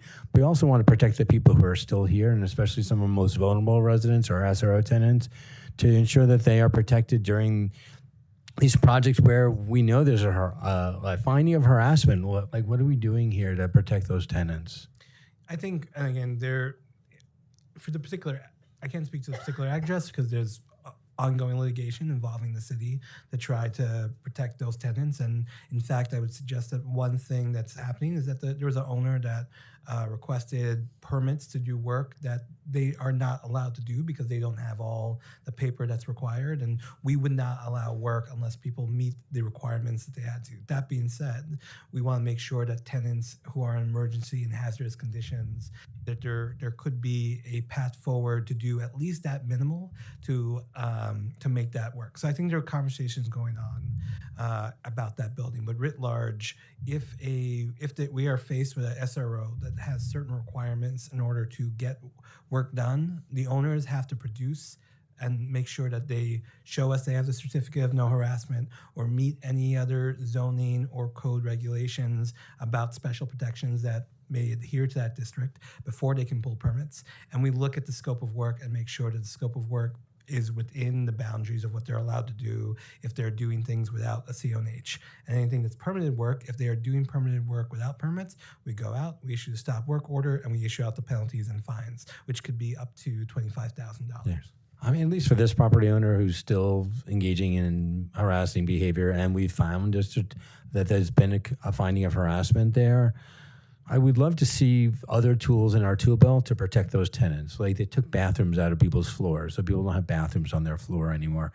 And these are people who just lived in these apartments 30, 40, 50 years, and they are living in really terrible conditions. And I think I worry that, maybe we need to figure out what tools DOB needs to help those tenants, because what's happening now is not being successful. I will say, even before, but even highly heightened by the rent ripoff hearings, myself, other senior members of the team are sitting and talking to members. There will be recommendations coming out of that likely will overlap with the kind of tools that we may need, us, HPD, other agencies, to do more. And thank you. I look forward to seeing those reports. Thank you, Chair Sanchez. I appreciate it. Thank you, Councilmember Epstein and cosign. Yeah. I want to acknowledge that we are joined by Majority Leader Abreu, and the next council member is Councilmember Joseph, followed by Salam, then Brewer. Thank you, Chair. I want to continue on the same line of questioning. My office receive complaints about unpermitted demolition and construction projects that happen in my district, causing major disruptions and health and safety concerns for people in neighboring properties. It seems like they're becoming the standard, practice that DOB summons are just a cost of doing business with these developers? What do you think is driving this behavior, and what kind of changes would need to be put in place to make it stop? Because we get constant phone calls about this. Sometimes we go out to the sites. I more than welcome your team to do a walkthrough in my district to come and see these problems ongoing. And also, I know you also work on elevators. Constantly have an elevator on Lefferts Avenue that's been out for 2 years. So that means my older adults cannot go to their doctor's appointments. Their foods have to be brought to them. And when we talk about dilapidated, these are the types of buildings that we're talking about. And we don't feel as if there's any support. So I welcome your expertise. Good to see you, Commissioner. Happy to see you in this role. Hopefully we can move things at a faster pace, because these are ongoing harassment of tenants. I have one landlord who had one of his people dressed as ICE agents to go knock on doors. That's unacceptable. That is unacceptable. So I want to know, what can we do to support you as council members and making sure that our communities feel safe, our most vulnerable New Yorkers feel safe in their homes? I appreciate those questions and everything that you and I know the other members are trying to do. Work around tenant safety and trying to push back against tenant harassment is something that's very important to me. Working in the council, one of my first bills was working with Councilmember Epstein, tenant advocate, on the Office of Tenant Advocate. So this is something that's very important to us. Because I know in the interest of time, the Tenant Harassment Task Force, the work that we're doing with the Mayor's Office to protect tenants, the things that we're doing now. Does it have teeth? We need some teeth now. We are working on building out more teeth. You will actually, if I think the rule is moving or will be out, we're working on rules that even more clearly just going on the elevators first and then coming to the second question, more clearly shows the owner's responsibility when there's an elevator outage in their building.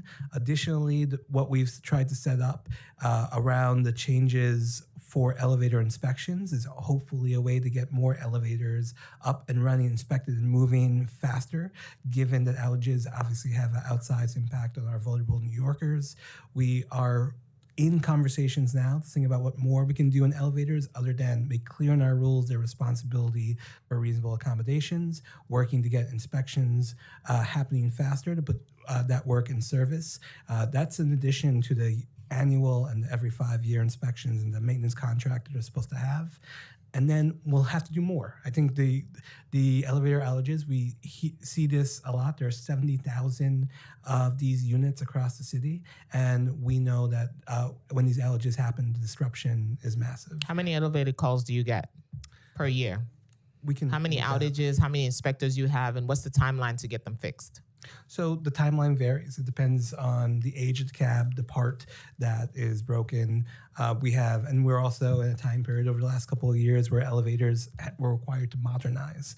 And by doing that, there are pros and cons. One, they're safer, more up-to-date elevators, but the program for that will have an impact on the repairs. But we can get back to you on as we continue conversations as part of the housing plan and this work that we're doing with the Mayor's Office to protect tenants. Elevators, especially in buildings where there's one elevator, correct, is a priority for us, and working out from that.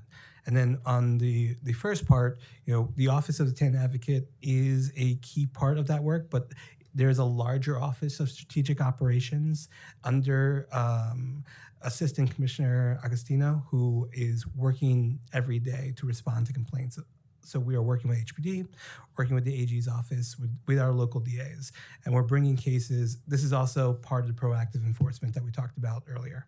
So there are multiple ways in which we're trying to make it safer for tenants. What about my demolition question, demolitions that are happening, and by the time they call, you give them a summons, and tomorrow I'm getting the same phone calls?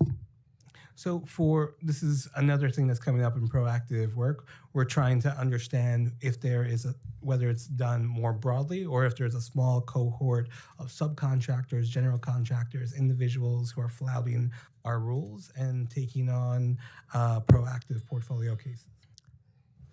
Just to answer your question in terms of number of single elevator buildings that have filed complaints in 2025, that's calendar year 2025, we had 13,166 complaints for single elevator buildings. Currently, we have 28 active elevator inspectors with 4 vacancies, although just last week we hired 2 more individuals, so that vacancy number would come down to 2 in the elevator unit. And that's 13,000 divided by 28 inspectors to go out and do the job? Well, there's responsive, Sorry. there's reactive enforcement, and then there's when you know that there's an issue, getting the elevator up and running and getting that inspection that allows it to run. That's where the third-party inspection program went into place, so that we can get elevators running faster. And how many people are in each of these units? Because I'm trying to do the math. I used to be a teacher, so trying to do the math because it's not making any sense as to the timeline that you want to achieve. You're not going to get all of those done. So there will be a building with an elevator out for 2 years. Well, the 13,000 complaints, most of those are multiple complaints on a building. So if the building has a single elevator, we will receive multiple complaints from all the residents in that building. The long-term outages typically have to do with whether or not, put aside their owners that are not moving fast enough and we need other tools, legal and otherwise, to move them. We do see outages that are long-term because of the age of the cab, the issue with the cab, the parts they have to order. And so these are the questions that we're also asking about. How do you mobilize a repair in a faster way? What is the city role versus the private sector role? And then you had mentioned the walkthrough. We'll absolutely follow up about the walkthrough. Okay, wonderful. Thank you so much, Chair. Thank you, Councilmember Joseph. Now, Councilmember Salam, followed by Brewer. Thank you, Chair, and good afternoon. Borough-based staffing. The report that hold on for 1 second. The report notes that additional borough-based staffing should be considered. Is there a plan to decentralize DOB operations to improve response times in outer boroughs? And would this require capital investment or reallocation of existing headcounts? So I think I'm not sure we would agree to borough-based, decentralizing all the parts of borough-based support, but we do have pretty significant and substantial borough-based teams in each of our boroughs.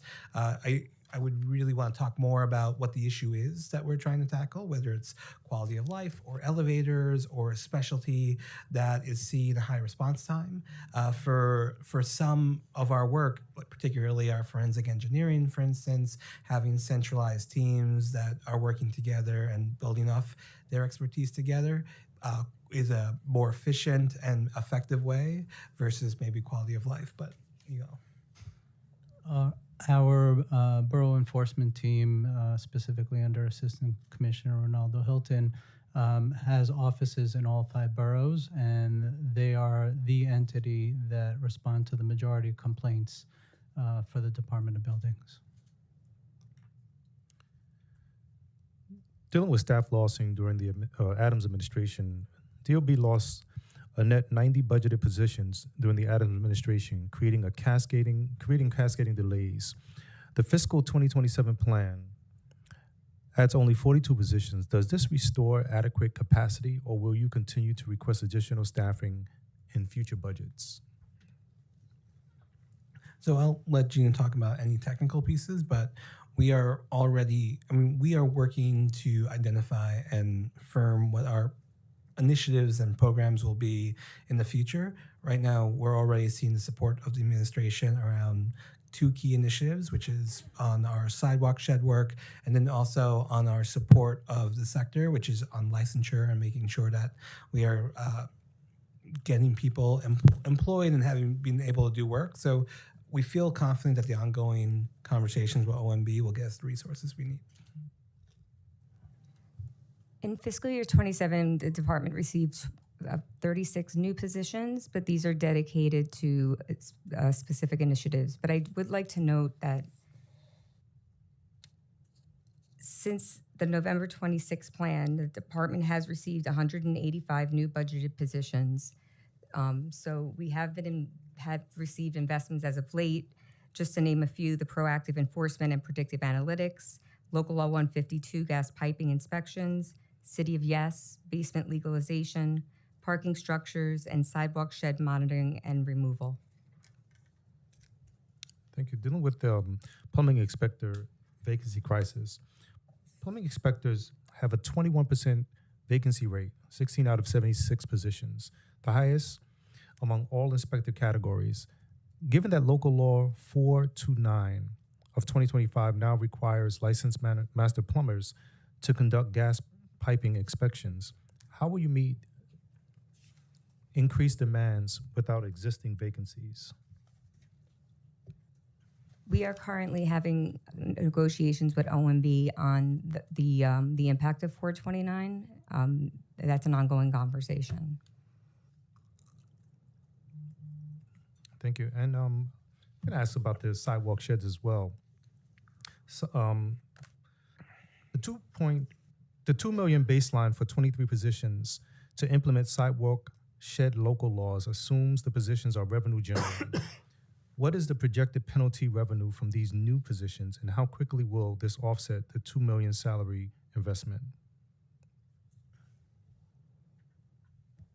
The projected revenues from the permit renewals, progress reports, and extension requests are 2.9 million, and those are the revenues that go to support the 23 positions. It's too early to speculate on the civil penalty revenues, as it's not in place yet until at least the summer. Yeah.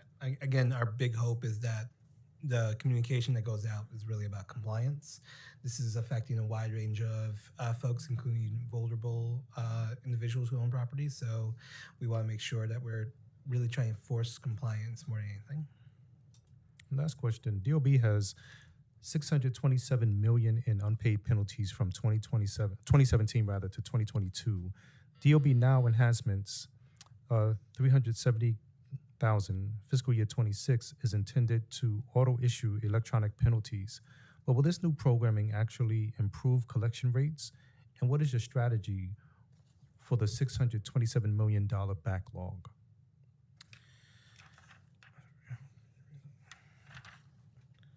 Sorry, sir. We're just the number that you're the 620. Thank you. Oh, I'm sorry. So, is this related to the IBO report specifically? The numbers are we speaking to from the IBO report?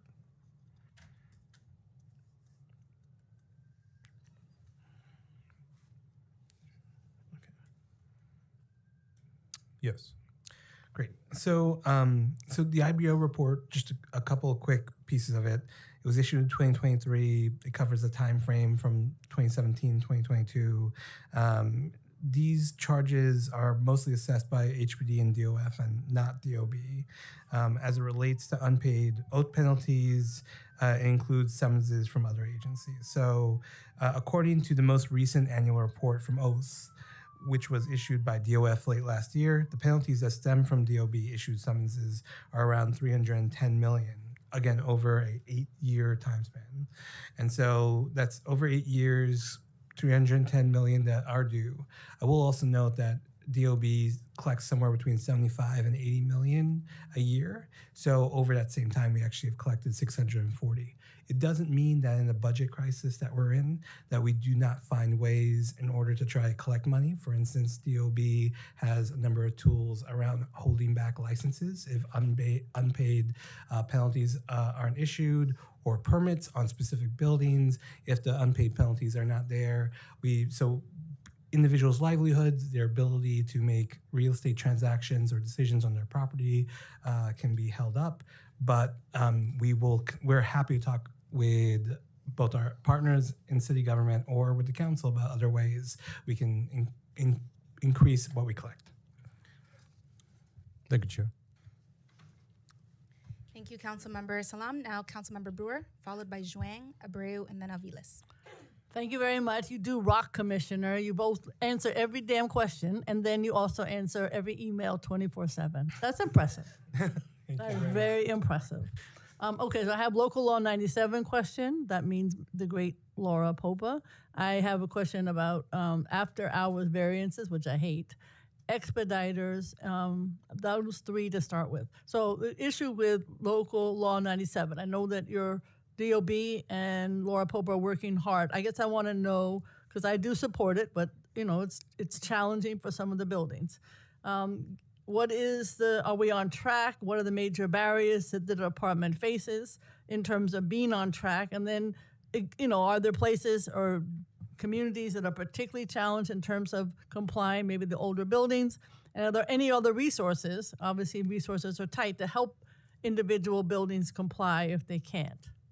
I'll let Laura talk to that. Excuse me. Hi, council member. First, please raise your right hand. Do you affirm to tell the truth, the whole truth, and nothing but the truth before this committee and respond honestly to council member questions? Yes. Thank you. You may continue.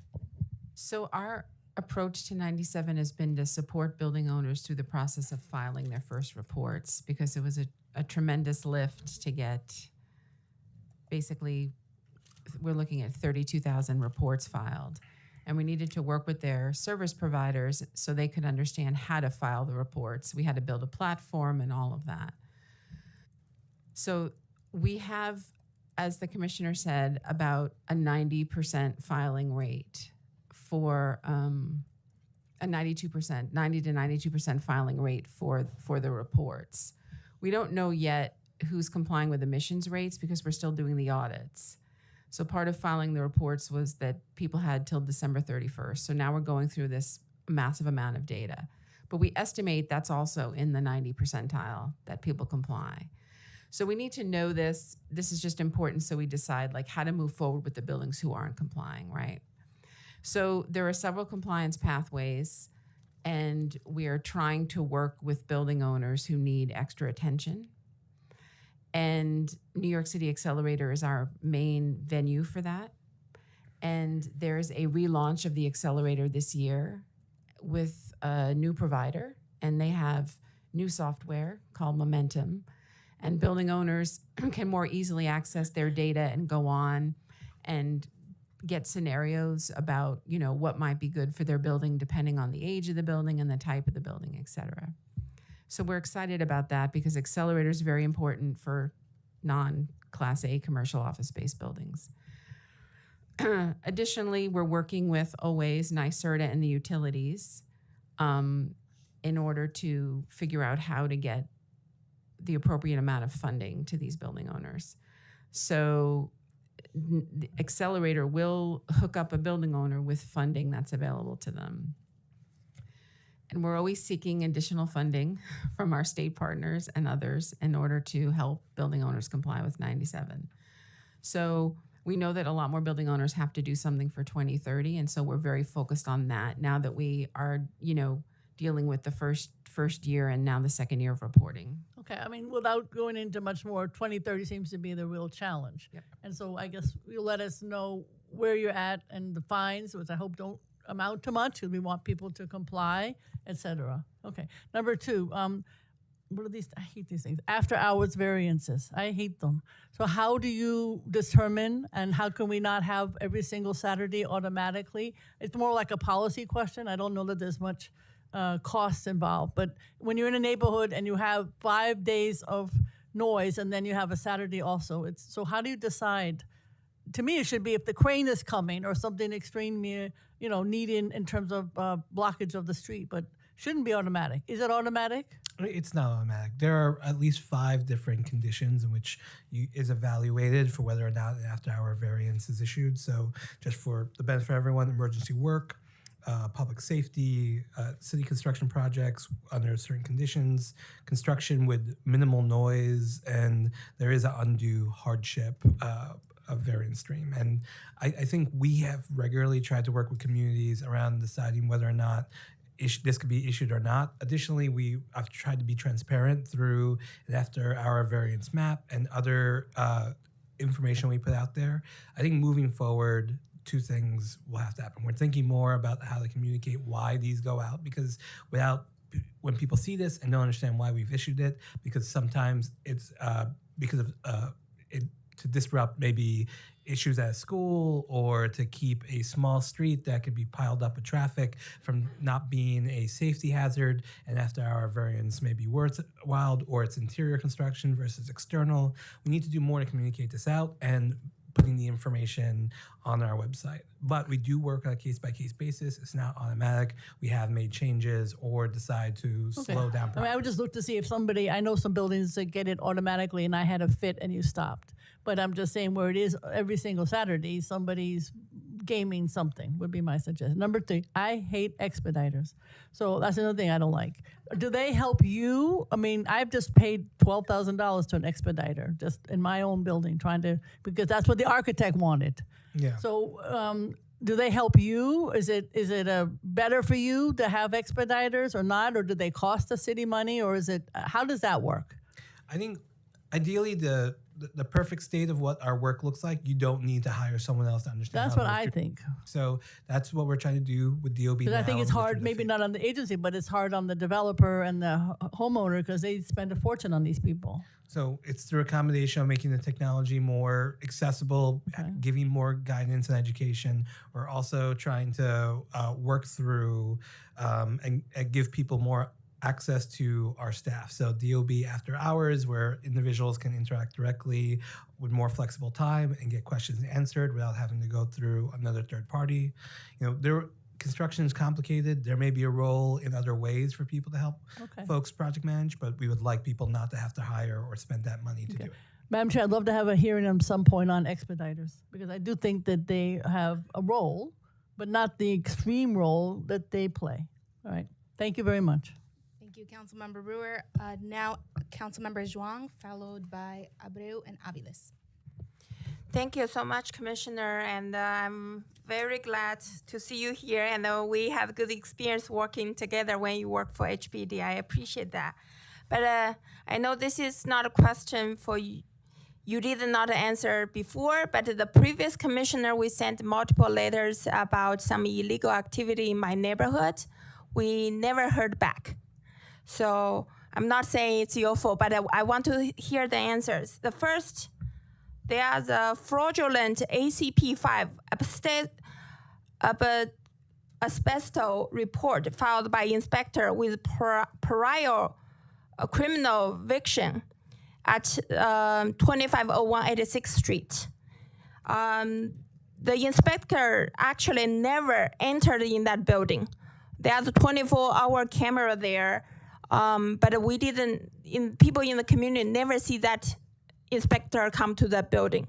How we assure this asbestos report make sure the community is safe?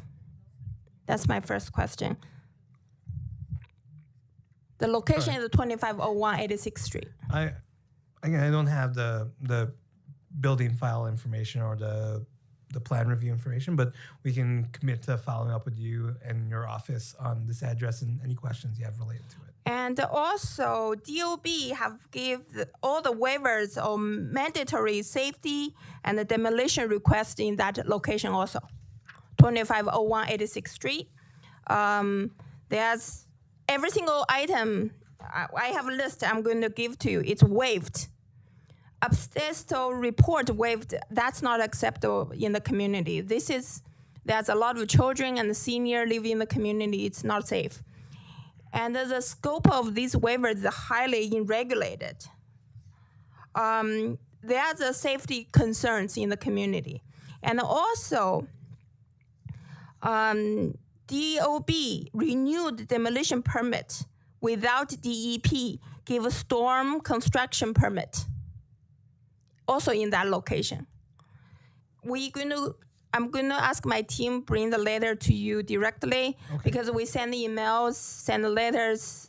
We haven't heard anything back. Actually, my team is there. Jennifer, can you bring the letter to Commissioner? And also, there's a lot of fees waived. For us, in the community, we had 100 community complaints closed without inspection in that location. 2501 86th Street. We like to hear what's going on in that location, why this developer get exempt from every single thing.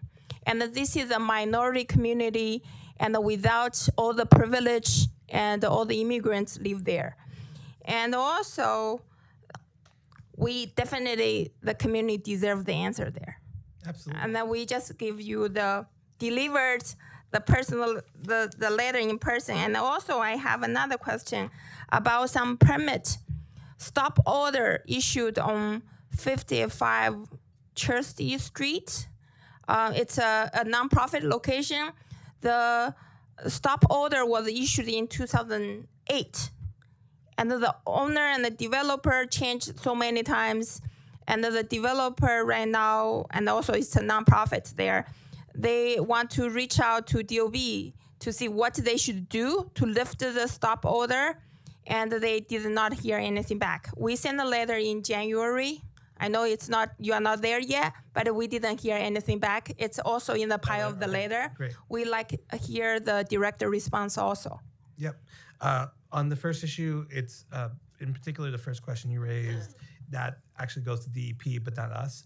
Point being, all the issues, whatever relates to us and DEP or DUP exclusively, we will circle up with them, get you answers on that, and we'll look at the letter about the stop work order, and we will reach out to them this week. We like to have inspector come to that site, request to that site, 2501 86th Street. Yeah.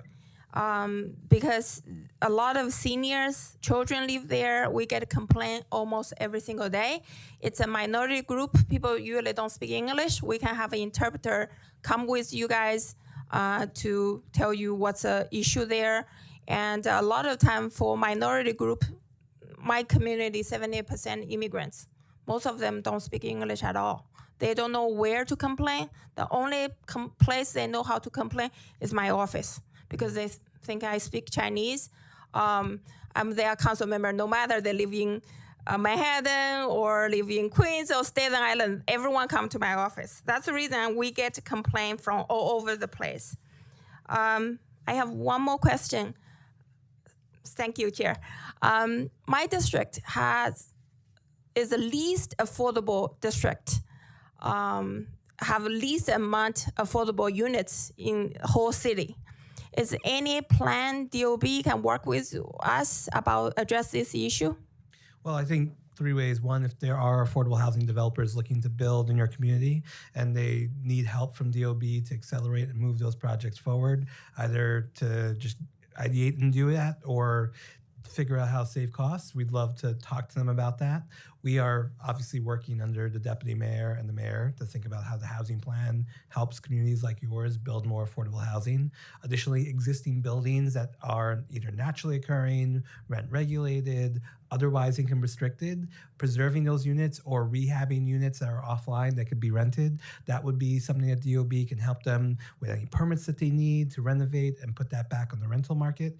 And then separate and apart, if there is just a planning discussion about how either the existing code or the zoning resolution, we can partner with DCP and work with your office to think about what else we can do. But primarily as a regulator, as the team issuing out the permits, as the folks who are helping people figure out the fastest way to get from A to Z on putting housing online or rehabbing housing, that's how we can partner to get affordable housing up. And also in the pile of the letters, that one of the letter we sent on March 18th, we actually have suggestion of the site, 2501 86th Street. This is a perfect location and the high demand community needs more affordable housing in the area. Please look into that, and we'd like to hear back from you. Thank you so much. Thank you, Councilmember Zhuang. Majority Leader Abadou. Thank you, Chair. Mr. Commissioner, I want to say you've also been very responsive yourself individually, but my team has also had some struggles with getting answers on certain questions, and so I just figured I would ask for the record. If a constituent wants to verify that work at their building was completed properly and inspected by the appropriate personnel, what tools or resources does DOB make available to them? So I could say that on our online system, BIZ Building Information System, or on DOB Now, you can see the information related to the inspection. So you see a couple of notes about the inspection, the badge number of the individual, and that's sort of the record of what happened. It's an abbreviated 80-character description, but that's one way to ensure. And then sometimes people see they have their complaint number, but they don't see anything there. That's because we get multiple complaints about a particular issue, and they are sort of compacted into one response from the one visit to respond to the multiple complaints about that issue. So DOB inspection records include badge numbers and names, but it is not always clear to a names? I think it's just badge numbers. Badge numbers, last name. And last names, but it is not always clear to a layperson whether those identifiers refer to a DOB inspector or to a contractor or licensee? How is a constituent supposed to distinguish between the two when reviewing their permit history? I thought, does it have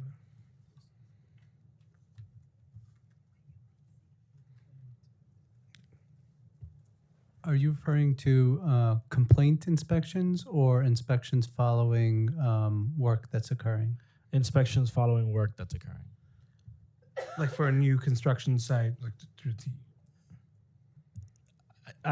my constituent, I'm literally asking on behalf of a constituent, and I believe is for work being performed following the inspection. It is not clear whether these identifiers refer to a DOB inspector or to a contractor or licensee. And I'm just trying to figure, constituents trying to figure out how to distinguish between the two when reviewing permits. If it's a 311 complaint, it would be a badge number of a DOB inspector. If it's another kind of action, I think if your constituent can send a screenshot of what they're looking at, then we can break that down and identify it. Unless you have a. It also depends on the type of inspection that's being done, whether it's plumbing, electrical, or construction. Electrical, we used to do 100% of those. Recently, we just instituted self-certs with electricians and licensees. What if it's involving gas work? Gas work is 100% inspected by our plumbing development team.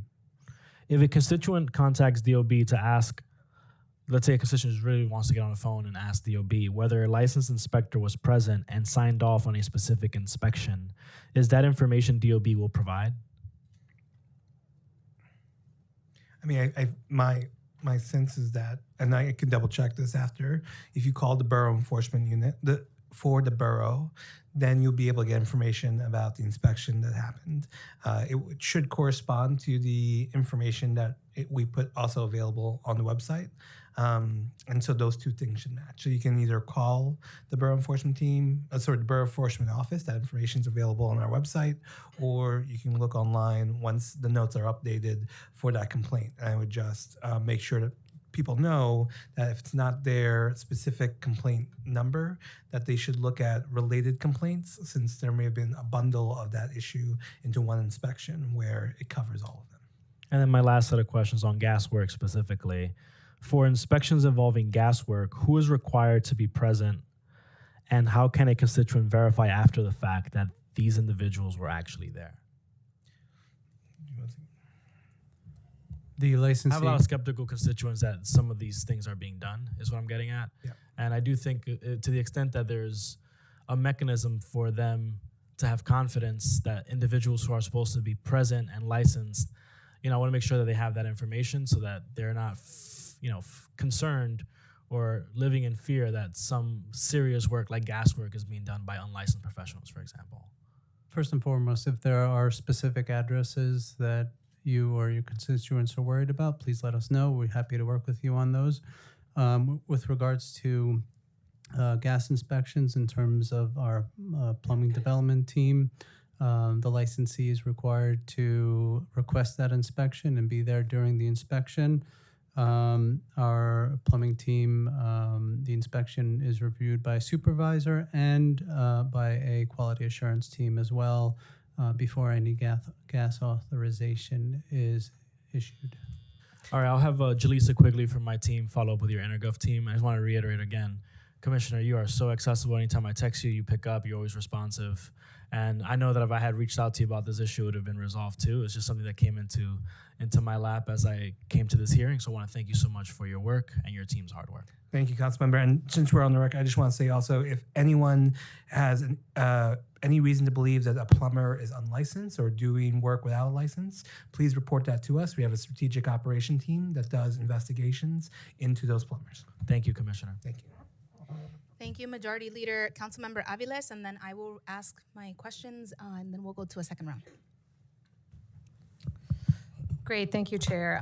Thank you to the whole team for being here and all the work that you do. I would like to follow up on a couple of property issues in our district, and your team has in fact been responsive. I think these are just kind of these kind of issues that take years and years and years. So the first one is 142 to 156 33rd Street. This is a site that has been ostensibly under construction for well over 8 years, has a shed, has received many violations. There is no work on this site. I live literally a block away from it, and I have never seen any work happening.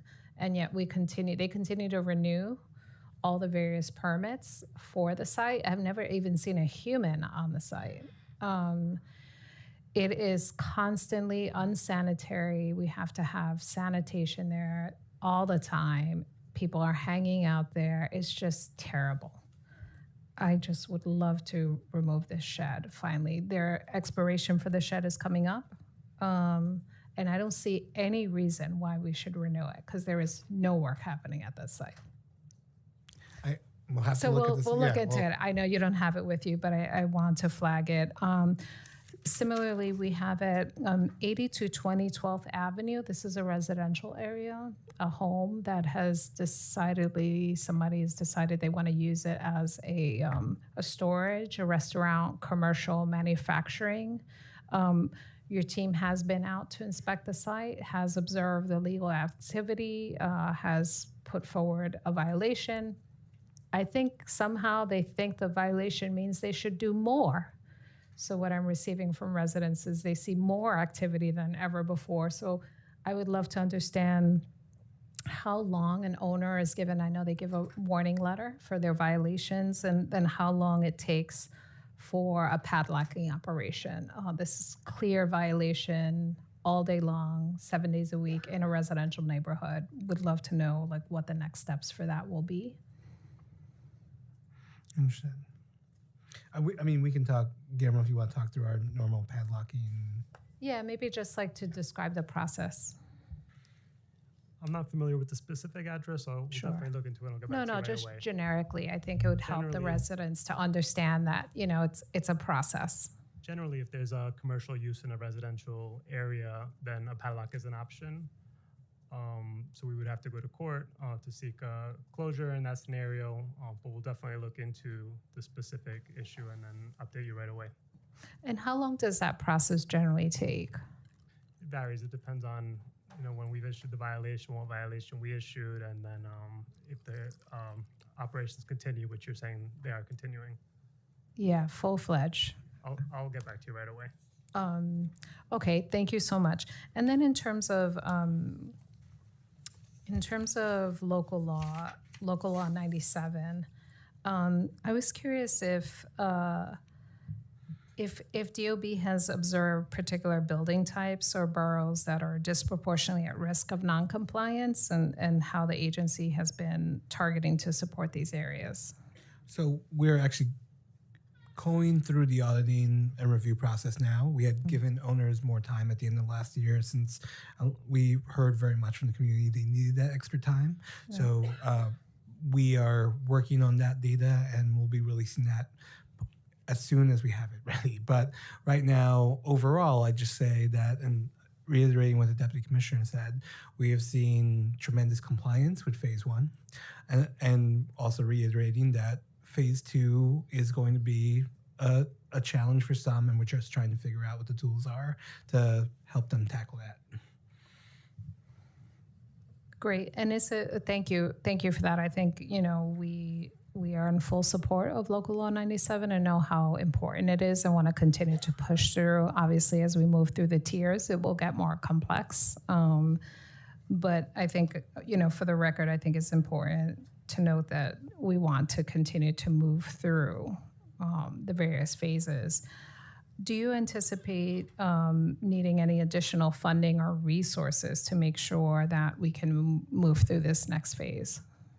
Right now we've been supported by our colleagues at OMB and other parts of government. We're also not alone in this. We work very closely with the mayor's office for climate and environmental justice on this. So I feel like we have the resources that we need.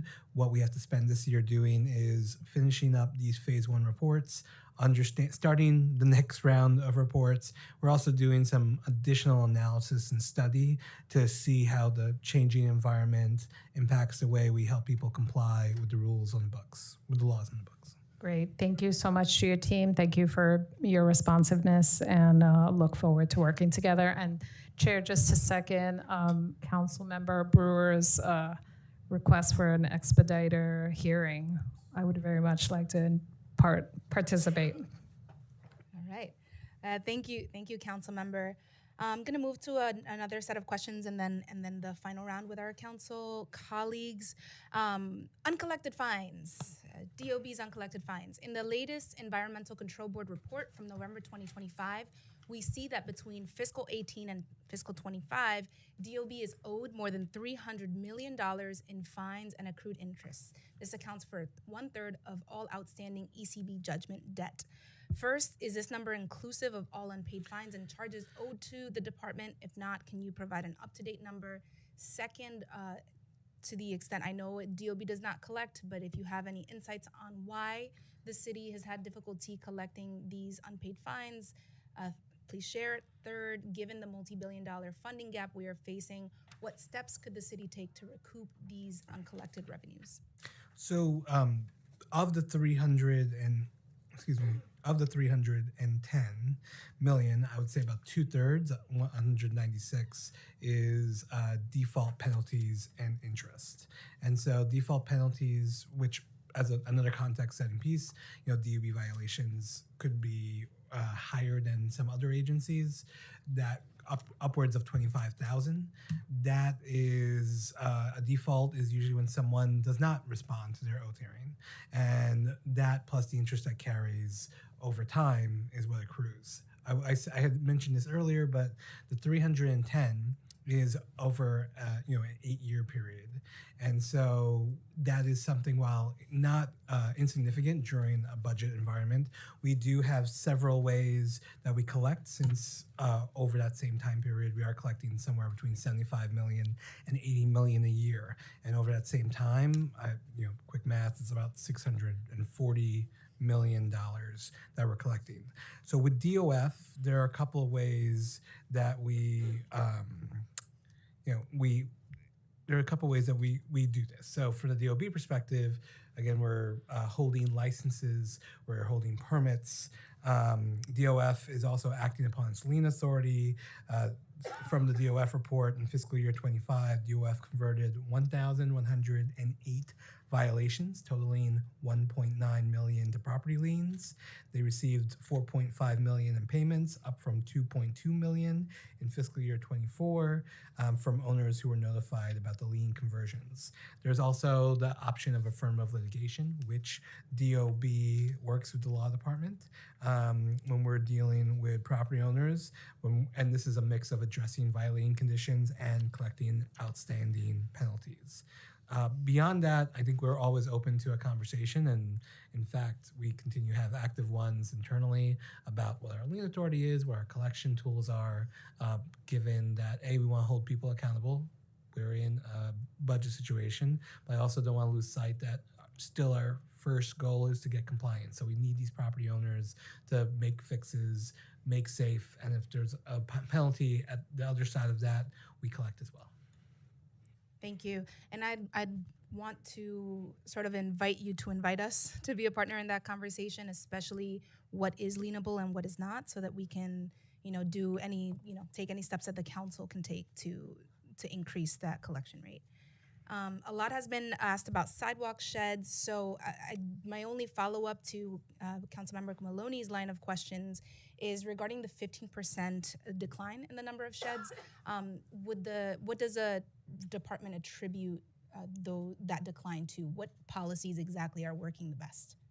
So I think there is a mixture of the affirmative litigation, which individual cases, but also our purposely making known this work is also supposed to send a signal to the community.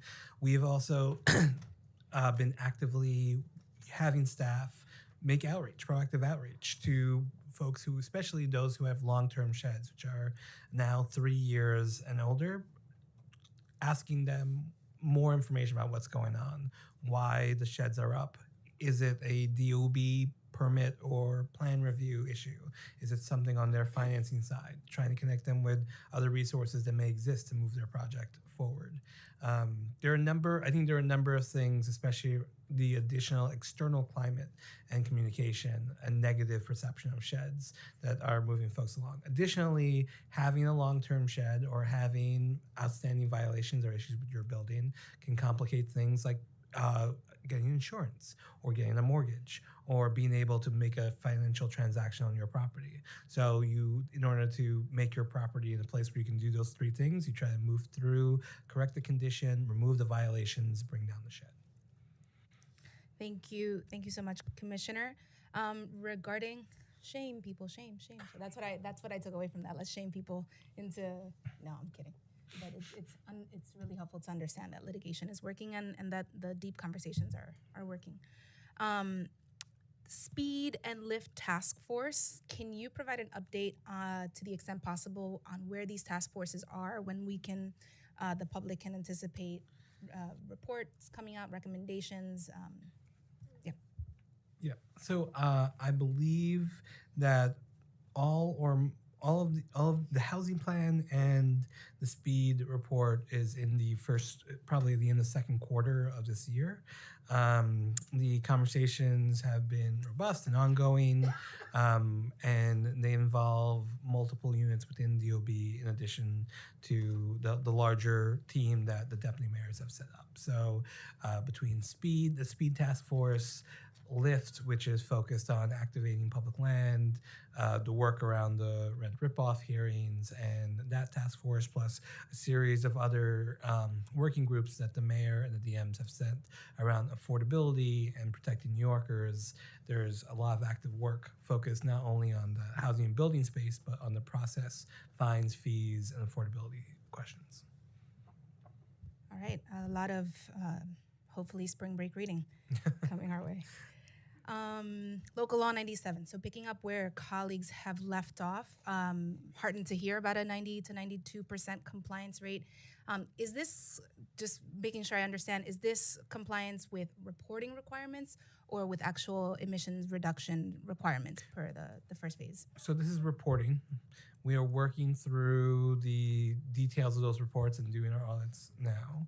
And for those who have met their obligation, that's great. For those who haven't filed a report, they'll get a notice of defect, and then they'll have an opportunity to cure and file that report. For those who have exceeded their emissions condition, they will get a notice of defect to tell us that tells them what the fine is, or their ability to rectify that fine if it's within 10% through an offset, which is actually a program that helps support funding improvements on the energy side for affordable housing. So there is a connection there. But Laura, I'm not sure if I... Yeah, for the notice of deficiency, who didn't file, that's very, very good. Who didn't file, getting notices of deficiency, and we just want them to file. But if they don't, then there'll be petitions sent to oath. And we started issuing for those who are over their emissions limits, and those will need to pay. It'll be fine. Thank you. And any trends that we're noticing about who hasn't filed? Is there any indication that it's about their typology or? I think once we have the information, we'll know as a whole. Anecdotally, we continue to hear you have, low-income co-ops who have questions about how to reconcile. You have building owner, like new buildings versus old buildings, and the questions may be different for them. But overall, we're also working with an industry who is working on financial modeling, lending services, alternative materials, all trying to be responsive so that they can meet their obligation under this law.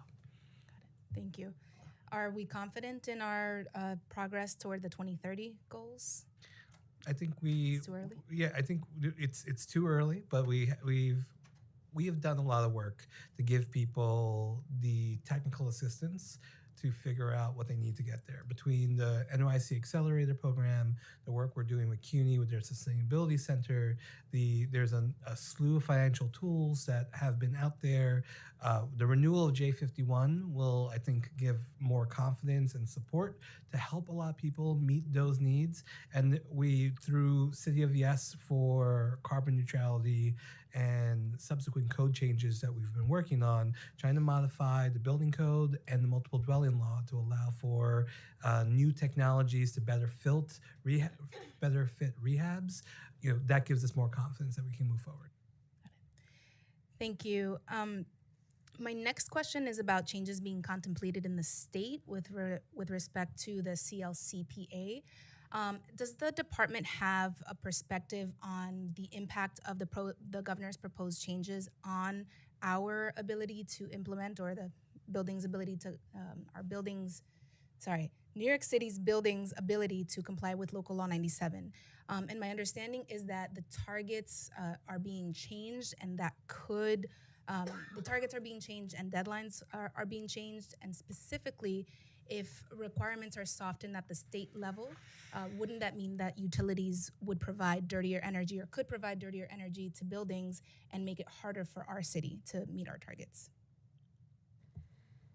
So if the changes happen, we'll be looking at the effects on 97. We've projected out the emissions associated with electricity based on the state's CLCPA goals. So we'll have to see if anything happens at that point, but it's too early to say. But our projections are based on the existing CLCPA goals. Okay. Thank you. City of Yes and City for All funding implementation. Can the Department of Buildings provide an update on your commitments under City of Yes? And specifically, there was a line in the points of agreement around City of Yes for housing that required 200 additional staff lines across HPD, Department of Buildings, and City Planning. Sorry, I'm going to bring up Deputy Commissioner for Technical Affairs, Gus Sarakis. And then June gives a line. Hi. Hello, Deputy Commissioner. First the oath. Please put up your right hand. Do you swear to tell the truth, the whole truth, and nothing but the truth before this committee, and to respond honestly to council member questions? I do. Thank you. You may proceed. I'm sorry, can you please repeat the question for me? I missed part of it. Show me the positions. The City for All commitments required 200 additional staff lines at DOB, HPD, and DCP. So where are we in terms of that funding source for positions at the Department of Buildings? So DOB received 83 positions for both City of Yes and basement legalization. For City of Yes, we have 38 budgeted positions, 18 active and 20 vacant. For basement legalization, 45 positions, 21 active, 24 vacant. And I just want to note that the positions come in a phased approach, so we are not able to hire maybe 6 to 10 positions until the later out years. Got it. Okay. Thank you. Would love to just confirm if you could send that as a follow-up in writing. We're just trying to gather all of the City for All commitments, the status of all of the City for All commitments. Absolutely. Great segue, basement legalization. Last week, the mayor announced that the applications for the Plus One ADU program would reopen. Can you share with us, remind us what kind of support, financial and otherwise, this program provides? How many homeowners have taken advantage of the Plus One program to date? And could you provide a breakdown by council district, community district, or any sort of geographic breakdown? So many of these questions are actually questions that I would defer to our colleagues at HPD that's managing the program.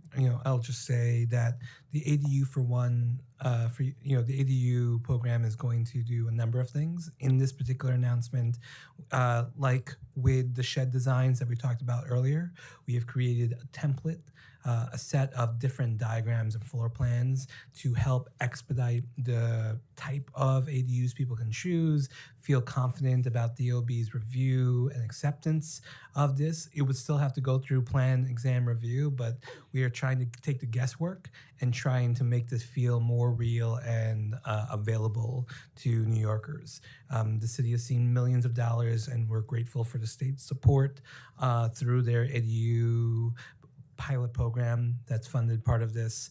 The work on the website is to not only let people know about the different technical assistance that they can receive, the guidance around the templates to be able to envision this more easy, but it also reopens the wait list, which I think at that time when we closed it, there was nearly 2,400 interested parties.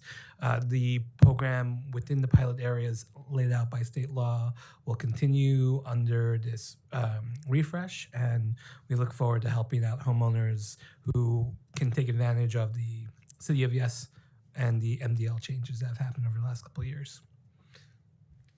Thank you, Commissioner. Do you just want to stay for the HPD? I feel like I've covered my part. Two more, I think, quick questions from me, and then I know Councilmember Schwang. Did she leave more questions? Okay, great. So, one, super myopically, I have a set of constituents whose homes are 2-family homes. They're classified as 3-family homes, and they're getting these notices from HPD, from Department of Buildings regarding the requirement to inspect gas piping systems via pursuant local law 152. How do they fix their building's designation from a 3-family to a 2-family? So online there, on the website, there are some steps and forms that you may need to fill, but Gus, I don't know if they're... Yeah, I think it's two parts. One would be looking at the department's website to confirm that what their certificate of occupancy or anything says. If they have that information, I believe they can file a challenge with the local law unit that handles the 152 inspections and confirm that. Otherwise, if the property is listed legally as a 3-family on the DOB's website, then they would need to file a change of use to change the C of O to a 2-family. And they would need to hire an architect to file plans. They can either they can reach out to their borough office, it's the first and third Tuesday of every month is buildings after hours, where they can come and speak with DOB staff about their issue, or your office can reach out through Phil or your DOB IGA contact, and we can work with them. Excellent. Okay, thank you. Asking for some friends. Okay, so regarding vacate orders, fires, communication between agencies when there is a fire, one, can you share what is, in the event of a fire, whether it's 1 alarm, 2 alarm, 1 million alarms, a lot of alarms, is DOB automatically or in every instance notified by fire when there is a fire, so triggering an inspection, or is it case by case, number one? And then on the sort of after the fire situation, does the department prioritize inspection of vacant or of vacated units and units with vacate orders to help rehouse people or help people get back home faster? So I'll answer the second part first. So we are absolutely trying to do more to get people into housing more quickly. And typically we are working in combination with HPD, because often when it comes to a residential property, we're seeing both if there's a DOB vacate for a structural integrity issue, there may be housing maintenance code issues as well where HPD has a vacate. So we're working together on that. And there's a new local law that was passed by the council. Councilmember Gutierrez's bill creates a brand new apparatus. We're working very closely with that team to set a new strategy for helping those who are vacated out of their units. Not only the city helping them directly with their case management, but also working with us to see what we're doing to get the vacate, working with the owner to get the vacate lifted. On the first one, is in terms of incidences and accidents and issues where we get called, there are thousands that happen every year. DOB has a very specific role in this emergency response work. And is often at the initial assessment done by the first responders on the site. The fire department, borough marshals who have decades of experience with structural and structural integrity issues that would fall under our perspective, or the New York Office for Emergency Management that may call us because they see an issue that requires our attention. Then we will deploy inspectors, engineers, whatever is needed in order to follow up. Again, it's really important about the timing and phasing. We can only go into a site once the condition's under control. And so that also attributes to when the call happens and when we deploy individuals. I'll just add that we have a flyer that we give out anytime we do vacate tenants. It was worked on with HPD and buildings directly. We have QR codes. We have informations about what happens if you lose, right? If you're vacated, and what assistance the city can offer, and that's handed out every time we do issue a vacate, specifically when residents are displaced. Thank you, Deputy Commissioner. I guess I'm still, I heard you say that DOB often conducts an initial assessment. So does that mean that you do not always conduct an assessment? No. So the initial assessment is done by the first responders on the site. By fire. So if we're talking about a fire, you have engines and ladders that are deployed, borough chiefs that have the FDNY borough chiefs that have that usually a long experience, history, understanding the issues that would require DOB's involvement, particularly around safety issues, questioning structural integrity, or egress, things of that sort. Then we get an alert to be deployed to the site.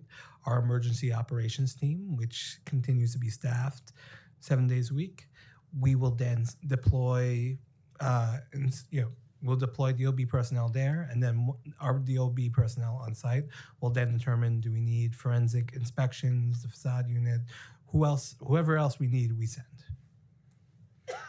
How often is FDNY determining upon that initial assessment that DOB should come on site after one alarm or above? All hands are above. I did not share that question with you in advance, so I'm just sending it. I can get the number of fire incidents that we've responded to.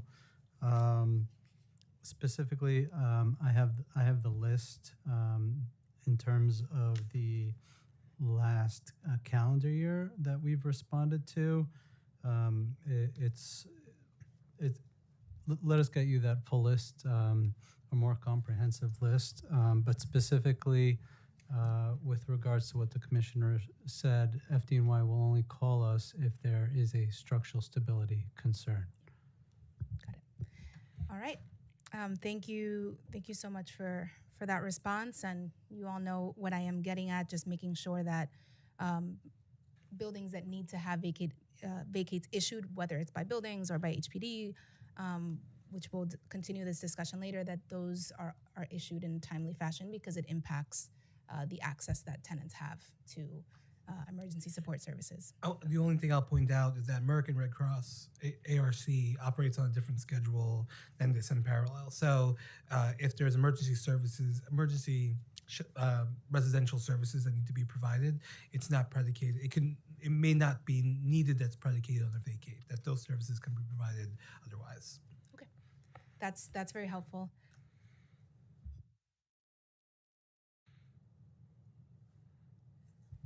All right. Well, with that, thank you so much, Commissioner and team. We're going to take a short recess and get back together at 2:15 for HPD. Thank you so much. Have a great day.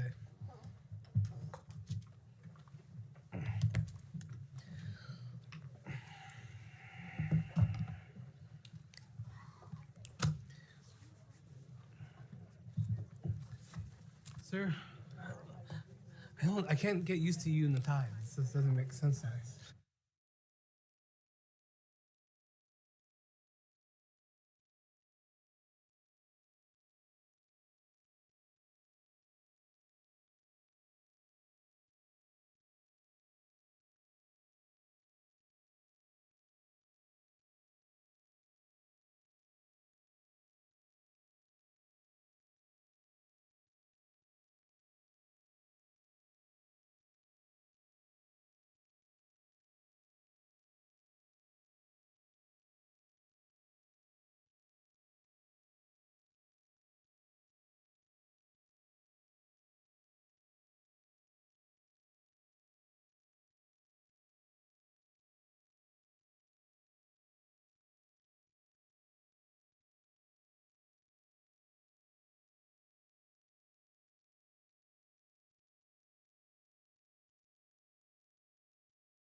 Good afternoon, and welcome back to this afternoon's continuing hearing on housing and buildings and the mayor's preliminary proposed budget. I want to start by regrounding us, repeating a bit of what I said earlier today, just making sure to set the table from the council's perspective. Our city is in a housing crisis. It is hitting low-income New Yorkers the hardest, and what we do must remain multifaceted, building more, preserving what we have, and enforcing the laws we already have on the books. Right now, we're seeing real strain in the system. The mayor's preliminary management report shows that housing violations are rising, emergency repairs remain elevated with interventions increasing, and distress in our housing stock is not shrinking. I appreciate the administration's efforts to sharpen tools to go after the worst actors, as we saw a week and a half ago at 919 Prospect Avenue, and your engagement in discussions around overhauling the city's power of municipal foreclosure via Intro 657. At the same time, there is a broader issue. Across the system, collections are down, operating costs are up. While we go after the worst actors, we also need to understand how HPD is supporting owners who are trying to do the right thing but are financially strained. Stabilizing the housing stock requires addressing both. HPD is also responsible for overseeing a significant portfolio of housing, including city supervised Mitchell-Lama buildings, Article 11 properties, and other affordable housing with regulatory agreements. How are we monitoring compliance, and what is the plan for aging buildings that need substantial support? Another concern is displacement. Black New Yorkers are leaving the city in record numbers. Everyone feels the squeeze. What is HPD doing to protect and expand homeownership in communities of color? And how are we ensuring that housing policy is not accelerating the displacement we see? With respect to our housing lottery, we need to move faster. There is more work to be done to cut red tape in the system, faster inspections, faster approvals, faster lease-ups, removing redundant steps in the lease-up process so that families can move into permanent housing more quickly.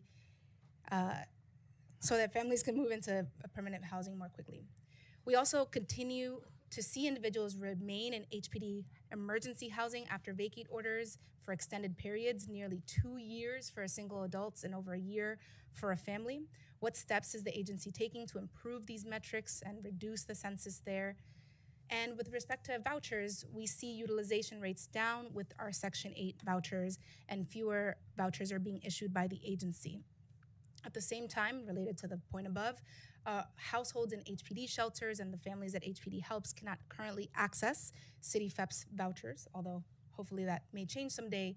But this tool is very important, and I want to continue that conversation.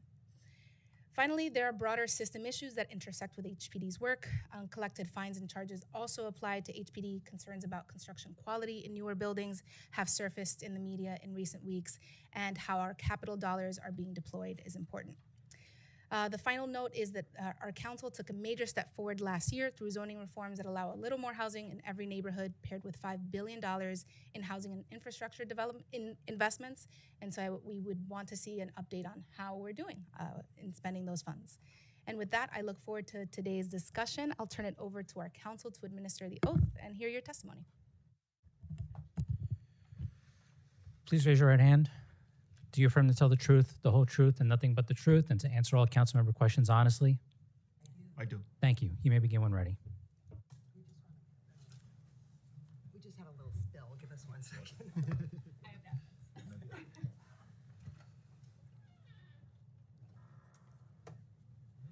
Chair Sanchez. Waiting on the spill still? Yeah, mic is not on. Oh, my mic's not on? Yeah, there you go. We got it. Okay. Keeping it interesting. Now we go. Chair Sanchez, members of the committee, thank you for having me. It's a privilege to be here for the first time as the new commissioner of HPD. I've been working in affordable housing for many years, but a few weeks ago I had the opportunity to hear testimony directly from tenants at the rental ripoff hearings in the Bronx and in Queens. Several of the residents I met came from buildings where I had actually been a community organizer almost 20 years ago. It was striking that despite the passage of so much time, the same group of landlords were being called out, and the tenant stories were basically unchanged. Refusals to make repairs, overcharges on rent, and disregard for tenant safety. It's been more than 2 decades, and yet there are a small group of landlords who continue to wreak havoc on a new generation of tenants. My takeaway was clear. We need to do better. We must be the ones to end this cycle to ensure that future generations of tenants will not have the same stories to tell 20 years from now. This will not be my only priority while leading HPD, but it will serve as a daily reminder for how I plan to approach this work. When it is clear that our strategies are not working, we have to change course. We need to remind ourselves every day that there is urgency in our work. And we cannot let the shortcomings of our past limit our vision for what will be possible in the future. I have held this position for little more than 10 weeks, but in that short time, I have marveled at what this agency accomplishes every day and the incredible potential that lies ahead. Already, several key priorities have come into focus. First, we must build more housing across every neighborhood in every borough, and we must do so at a faster pace. It will take a multi-pronged approach, bringing all parties to the table, labor, tenants, developers, and of course the council. We must work together to build housing faster, more cost-effectively, and without compromising quality or safety. Second, we must preserve and stabilize the existing affordable housing stock. We will not build our way out of this crisis if we do not preserve and protect the affordable housing that already exists. We must tackle rising expenses and find additional ways to assist tenants in making sure that they can afford their rent. Third, we must fix what is within our reach, whether that's how we contract and pay our nonprofit partners or how we handle marketing and lease-ups. We know that these problems are fixable and they are within our control. Where there are duplicative steps, we will eliminate them. And where we have let government make things too complicated, we will find ways to simplify. Finally, we must do more to protect our residents. HPD will use its entire array of enforcement tools to put willful bad actors out of business once and for all. Sorry. We will work with organized tenant groups to be our partners in code enforcement, and we will create avenues to connect well-intentioned landlords and homeowners to the resources they need to succeed. I believe that these goals are achievable, but we are sober about the current climate that we are in. Federal funding is under attack, construction prices have skyrocketed, and operating expenses are strangling property owners. The Mamdani administration has inherited a difficult financial situation and a staffing shortage due to the last administration's hiring freeze. This is the environment we are in, and it is a hard reality. HPD's total expense budget under the fiscal year 2027 preliminary plan is just over $1.4 billion. Nearly 3/4 of that funding comes from the federal government through Section 8, CDBG, and HOME. Our federal funding is irreplaceable and it must be maintained. On the capital side, our current budget for 2027 is just over $2.9 billion. $1.9 billion for our direct pipeline, and a 10-year plan totaling $22.6 billion. Behind all of that work, there are 2,400 people, our staff, who show up every day to do this work with dedication and determination. That includes 345 staffers on our development teams, 324 code inspectors out in the field, and 421 public servants connecting New Yorkers to housing and rental assistance. HPD currently has 431 open positions, roughly a 15% vacancy rate. We are actively working to meet our vacancy target, at which point we will no longer be subjected to the 2-for-1 hiring freeze, offering us a renewed path forward. And despite these challenges, the teams at HPD continue to deliver for New York every day. In calendar year 2025, HPD financed or supported the creation and preservation of almost 30,000 affordable homes, including more than 13,000 newly constructed units through our capital and tax incentive programs. This includes construction starts of 1,900 units of supportive housing and more than 2,500 units that serve extremely low-income households. With respect to our as-of-right programs, 485X is now operational, and we have 188 projects in our pipeline. And under the universal affordability preference, we have already closed on more than 1,300 units. We continue to advance homeownership, particularly in underserved communities. Through our homeowner help desk, we have connected New Yorkers to critical resources like our Home First Down Payment Assistance Program and our Home Fix Rehabilitation Program. We have reached nearly 9,000 people, provided assistance to 2,900 homeowners, and stabilized 471 families. We are also carrying out Mayor Mamdani's directive to use our public land for public good. Since 2014, HPD has financed construction of 26,000 new homes on public land, the vast majority of which was 100% affordable. And through the Mayor's Executive Order 4, agencies across the city will identify public sites to support an additional 25,000 new homes over the next 10 years. We must continue to expand our development capacity and make sure that every neighborhood in every borough is building their fair share of affordable housing. In partnership with DCP, we will be putting forward the Fair Housing Framework and our strategic equity analysis to assess housing needs across the city and name specific production targets in every community district. At the same time, we are mindful of the need to increase our preservation efforts, which will also require multiple strategies. We know that responsible landlords are struggling, and we must address the challenges related to rising expenses, particularly insurance, and the need to improve rent collection. We know that most often when a tenant does not pay their rent, it is because they simply do not have the means. We must do more to intervene early and connect residents with resources to ensure the stability of our citizens and also our housing stock. In 2025, we preserved over 16,000 affordable homes. Over the past 10 years, we have invested $1.1 billion to preserve our Mitchell-Lama housing, and we are currently working with 15 Mitchell-Lama projects to provide financial restructuring and/or major capital improvements. We know there is more to do here, and we are actively looking at ways to increase our preservation efforts for our 92 Mitchell-Lama projects. Through the ANCP program, there are now 40 resident-controlled cooperatives under active construction, putting the promise of homeownership finally within reach. There are still 64 buildings totaling just over 1,100 units under city ownership, and we are working to find ways to move these projects to closing more quickly. We know that they have waited long enough. Finally, we are actively working with our colleagues at HDC and the Mayor's Office to Protect Tenants to identify interventions to preserve our privately owned rent-stabilized stock, particularly those that are in physical and financial distress. Whether through intervening in bankruptcy and foreclosure proceedings, as we did in Pinnacle, or by bringing aggressive legal action to stop harassment and disinvestment, as we did with the A&E portfolio, this administration will ensure that rent-stabilized tenants get the protections and the housing they deserve. We are also deeply committed to improving how New Yorkers get connected to the housing that we create. Through our rental assistance programs, HPD administers subsidies to more than 44,000 households every year. Last fiscal year, HPD connected over 10,000 households to affordable homes through our Housing Connect lottery system. And we moved more than 4,600 households out of shelter through our homeless set-aside program, a 15% increase over the prior year.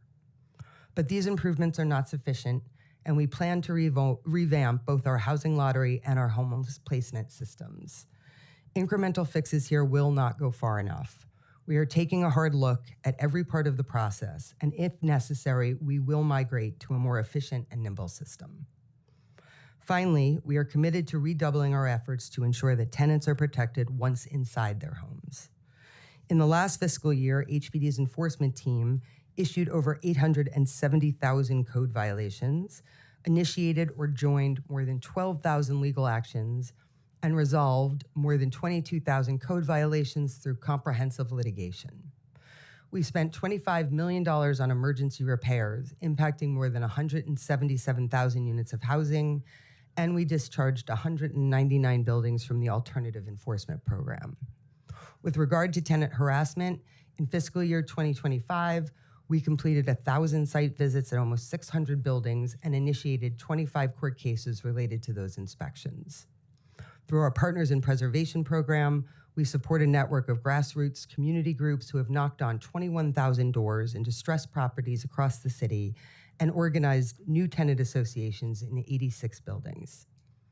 And we are collaborating with the Mayor's Office to Protect Tenants, with whom we share a vision for how organized residents can play a critical role in improving our code enforcement system, but also serving as a primary partner to local government in holding landlords accountable. I would like to add that we do know the overwhelming majority of property owners and managers in this city are working in good faith and that they care about their tenants and are important partners to our agency. But for that small group of landlords who have willfully ignored the law for decades, functioning in essence as professional slumlords, I would like to make sure that our message here today is clear. Their time is up. In closing, I would like to reiterate my admiration for the incredible staff at HPD and the magnitude of work that they have accomplished during very difficult times. It will be my honor to work alongside them as we set out to achieve the affordable housing goal laid out by the new mayor. Getting there will be hard, but our marching orders are clear. We have been tasked with realizing an affordability agenda for the city of New York. That mandate begins with the recognition that all New Yorkers are entitled to a decent, safe, and affordable place to call home. I look forward to building a strong partnership with the members of this council and to working collaboratively to achieve our shared goals. I thank you for the opportunity to present here today, and I am happy to answer your questions. Thank you. Thank you so much, Commissioner, and congratulations. Really look forward to working with you in this capacity. First hearing of many, I'm sure. Of many, I know. I'm so sorry.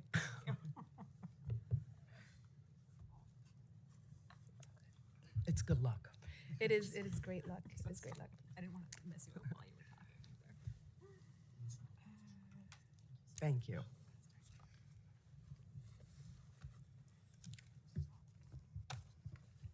Okay, no problem.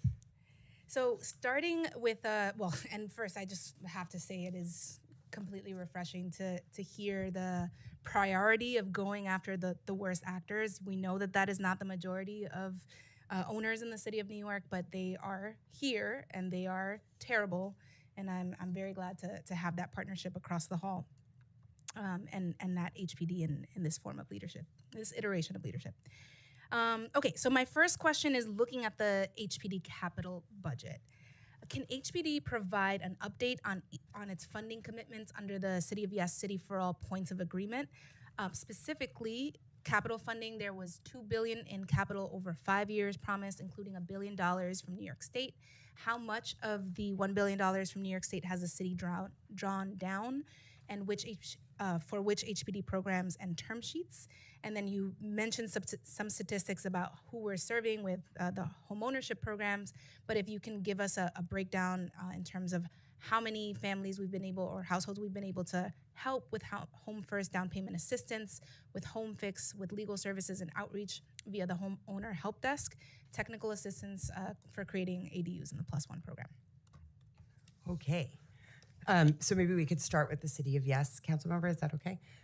So again, just to make sure, I'm speaking to two different pots of money. So there's the money that was allocated by the state, and that money is going to remain with HCR, right? So it is allocated directly by them into projects, many of which we are co-funding with them in New York City. So I think their total allocation breaks out to, there's a number of different categories, but it's for new construction, Mitchell-Lama preservation, and then I think it's $250 million that they're passing through to NYCHA projects. And then there's other categories which Gardier can sort of break down into smaller numbers. Then separately, there's the city money, thank you for providing to us, which you will see reflected in both our expense and our capital budget over the fiscal years 2025 through 2029. So again, multiple categories where those dollars are spread out. It's $875 million for our budget, and then $125 million that is being passed through to NYCHA. Yeah, just so thank you for the answer, for the question, council member. So for the city's portion of our capital for City of Yes is $825 million for HPD and $175 billion for NYCHA Pact, and for Copy. For the $250 million in state funds, focusing on the state money, The state funds going to NYCHA, is that for PACT RAD conversions or is that for Section 9 support? Do you know? So we have to confirm that. We don't have the details on exactly which part of NYCHA, but we can confirm that. And But just I can say, Councilmember, we do have active projects now for the new construction portion that the state has committed through City of Yes. And if you'd like to hear, I could also introduce our new DC for development who can name a couple of those projects, or we can come back to that. yeah, come on Patrick, up. join us. It's a party up here. It's really fun. First Is this people. on? Yep. We're good. Just raise your right hand. Do you affirm to tell the truth, the whole truth, and nothing but the truth, and to answer all council member questions honestly? Yes. Thank you. Phenomenal. So the new construction pot of money that the commissioner referenced before is being deployed in affordable housing projects across the city. The HPD and HCR work on a jointly financed portfolio of projects to stretch our resources as far as possible. In particular, the city and the state focus on and finance supportive and senior projects together. That's really where we kind of carve the lane out and carve our collaboration out, and really trying to stretch the state dollars as far as possible in addition to the city dollars as far as possible. So of that $500 million that will be deployed to those types of projects, within the next week, we are going to be closing a supportive housing project with Spatial Equity, a MBE developer, in addition to Housing Plus, a supportive housing provider in Brooklyn, 193 units. So that gives you kind of the type of flavor of projects that we work on jointly with HCR, and that capital will be deployed across the city for those specific kind of senior supportive, independent, but also senior supportive together as well. Thank you. Thank you so much. I want to just pause because it's just so incredible to go from this wonky numbers conversation to there's going to be 193 apartments for seniors, and that's it's real, and it's really exciting to hear. And Councilman, just a quick correction, and NYCHA figure is 225 million. So just wanted to clarify state? that. But from the state, correct. Okay, and then you will follow up on. We can provide more details the and exact breakdown programs. later. Yeah. What about for the city capital? You said $825 million over what time frame? 2025 through fiscal year 2025 through 2029, and it's broken out amongst many categories, including both capital and expense. Okay. I don't know if they want. And then so 825 is both capital and expense? No, Sorry? so that's okay. That's all right. So the 825 is for capital, and that's broken over for FY25 to FY29 over various programs. We also, on the expense side, did get a little over 30 million across a similar time frame for 94 positions that we're working. 94 positions in the prior fiscal year, last year, and we are working to fill those positions. We have filled most of them, and we're still working to hire more people in it. I want to come back to the 94 positions and what they are, code enforcement versus development, et cetera. But just on the 175 million passing through to NYCHA, just same question, is it for PACT in the city budget? Is it for PACT or is it for Section 9 support? I know it's for PACT. That's, yeah. Okay. Just saying out loud that, does the HPD have oversight over the PACT funds? I can answer. We do not have direct oversight over the PAC funds. We did, though, as you've probably seen in the preliminary budget, get 4 new staff to be working at HPD who will be working more closely with NYCHA specifically on the PAC deals. Okay, thank you. And just to highlight that as we were having the City for All discussions, the council really wanted to see an emphasis on Section 9 support, not PACT RAD conversions. And so I want to follow up, and I know you're saying that you don't have oversight, but want to follow up on that. In terms of the 94 positions, so there were 200 positions that were supposed to be spread from City for All between HPD, DOB, and planning. So you're telling me 94 positions are within HPD, and so what is the breakdown of those positions, and where are we on hiring? So we can also provide more detail to you later as a follow-up, but we do have a breakdown of the list of positions that make up the 94 positions. Okay.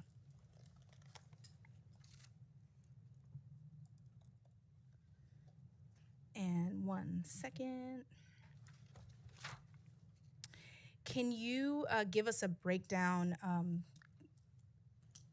in relation to the amount of new construction and preservation that was done by HPD in fiscal year 25 or calendar year 25, as you described. Can you tell us how much of that was new construction versus preservation? How much of it was supportive housing, and a breakdown by income band? I can. Guardia will correct me if I get these numbers wrong, but on preservation, so this is calendar year 2025, there were just over 16,000 units preserved. There were just over 13,500 new construction, which is across both our financed projects and our tax incentive projects. Within the supportive world, there were just under 2,000 units that were part of that. In senior, there was just over 1,300 units. And within that, there were 2,500 roughly very low, or units created for extremely low income households. So out of the universe of 16,000 preserved, you're saying 2,500 were extremely low income? That is the combined total between new construction and preservation. Are we as a city in compliance with the homeless set-aside law requiring 15% of units in new construction projects that receive city financial assistance, 40 units and above? Are we compliant in the set-aside for homeless households? We are, and all of our projects require the 15% set aside, and in some cases we've had developers go above the 15%. And do all of these households receive voucher support? So a big majority of them do get FAPs, right? We are doing, through the homeless set aside, we are doing outside of the housing lottery system, placements directly through a process we have with DSS. So most of those families come to us with a FAPS voucher. Thank you. Excluding PACT funding, the HPD 5-year capital commitment plan in fiscal 27 has $12.6 billion, which is up from $10.55 billion in fiscal year 2026 adopted capital budget. Can you explain the change in HPD's 5-year capital commitment plan? Where is the agency adding additional resources? So I think I can take the first part, and then Guardia will have to take the second part. But for 2027, the increase is roughly $16 million. And sorry, is that not the question? Yeah, that's for expense. Oh, sorry, was this capital? Okay. So go ahead, Guardia. All right. So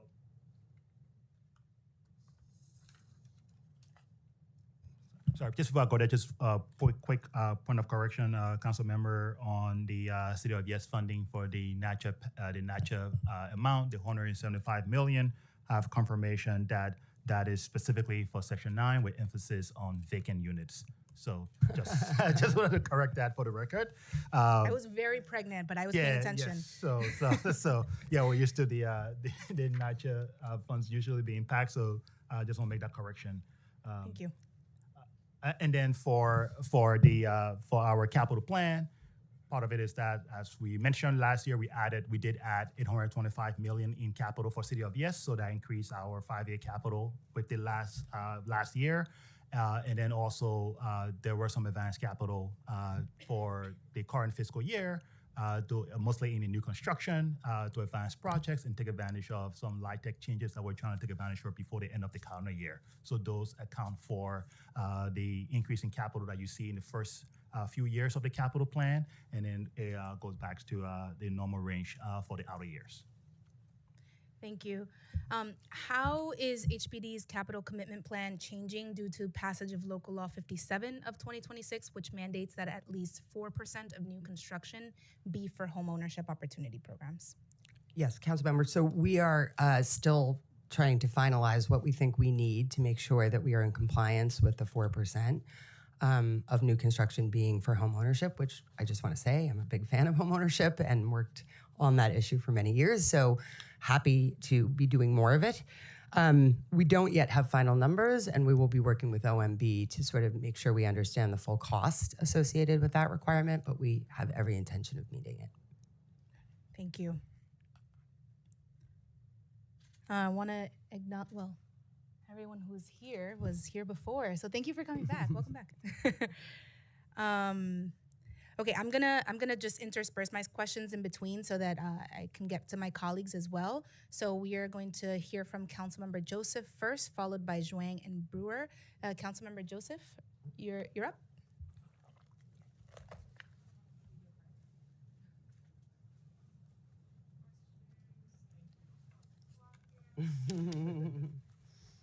Well, in the meantime, are you good? I'm ready. Oh, okay. Thank you so much. Good afternoon, Commissioner. Thank you for being in this role right now. We look forward to working with you, but we got a lot to work on, right? For example, apartment repairs and tenant harassment complaints, especially from rent-stabilized tenants, have become prevalent in my office. My office receives a ton of complaints on a daily basis from 311 calls, which becomes an acute problem, especially during wintertime. What does HPD plan to improve the user's experience for tenants reporting complaints via 311? And the second one, since I don't have a lot of time, HPD violation, the AEP program and tenant-led HPD action housing court, we all have shown their limited effectiveness in reversing the overall trend of landlord neglect for rent-stabilized properties. In my district, example, 80 Clarkson Avenue, 75 Lenox Road, was discharged from AEP. 80 Clarkson was discharged from AEP program last year after showing improvement. But as of today, it still has 61 open Class B, 36 open Class C violation, and my office still receives frequent complaints from tenants. How does HPD plan to make sure that buildings leaving the programs like AEP are not merely not distressed, but that they're actually becoming the safe, warm, well-kept building all New Yorkers deserve? Thank you, Councilmember. So I'll start with the harassment question. So this is also something I've worked on historically in my career. We will be working very closely with the Mayor's Office to Protect Tenants, where this is a primary focus.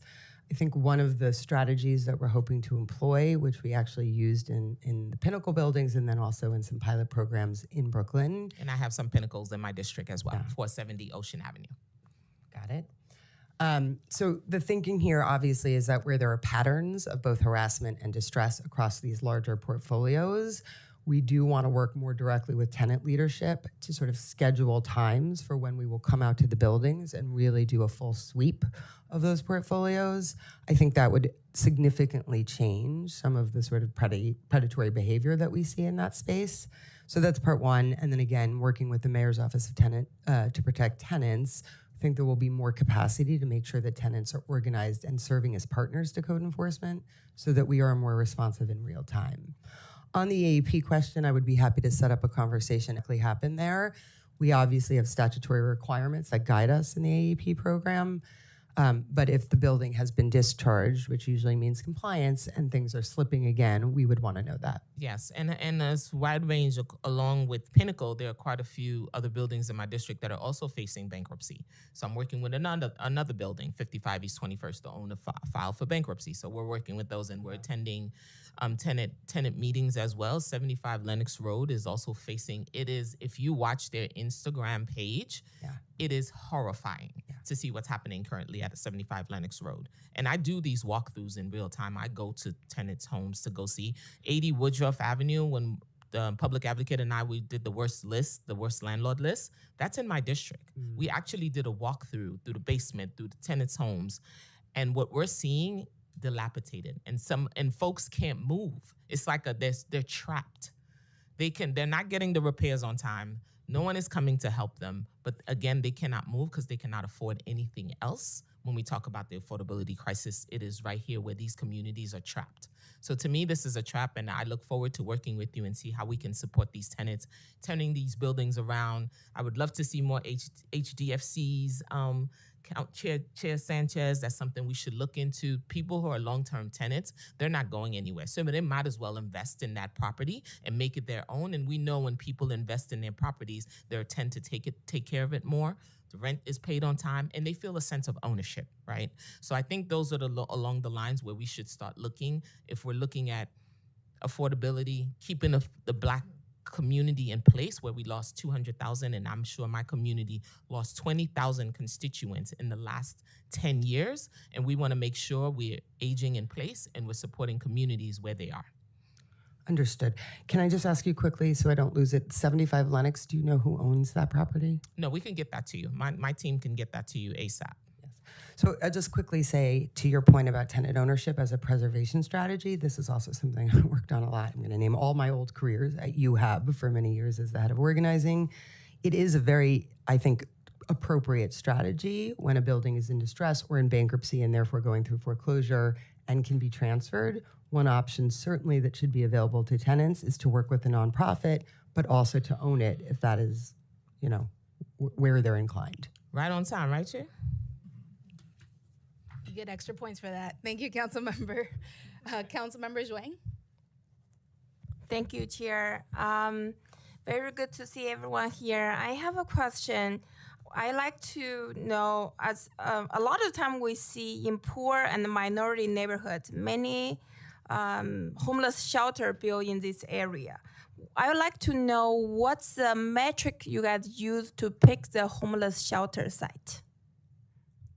I'm sorry, just to make sure I understand you, council member. Are you asking when we choose a site for a homeless shelter? Yeah.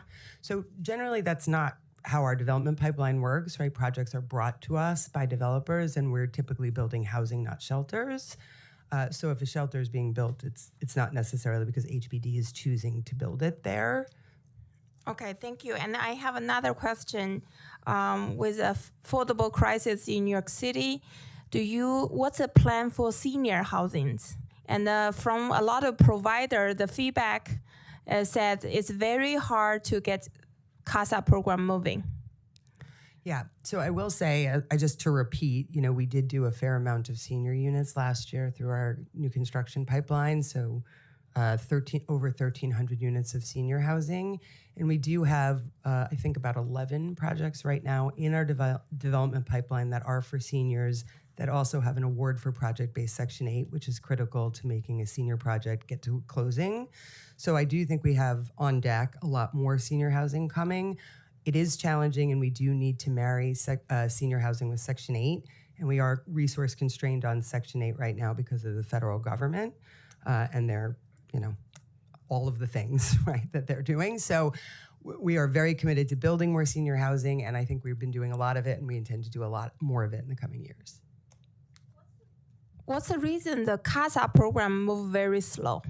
I'm sorry, are you saying the CASA program? Yes. I'm not sure I'm familiar with the CASA program. Not CASA, what's that? SARA. Yeah, those are the statistics I was just providing to you. So the 1,300 units that we produced last year were through the SARA program, and the 11 projects that I mentioned that are in our pipeline right now are also SARA, and that's about another 2,000 units. So is any particular neighborhood you guys preferred? Because I don't see anything in Southern Brooklyn.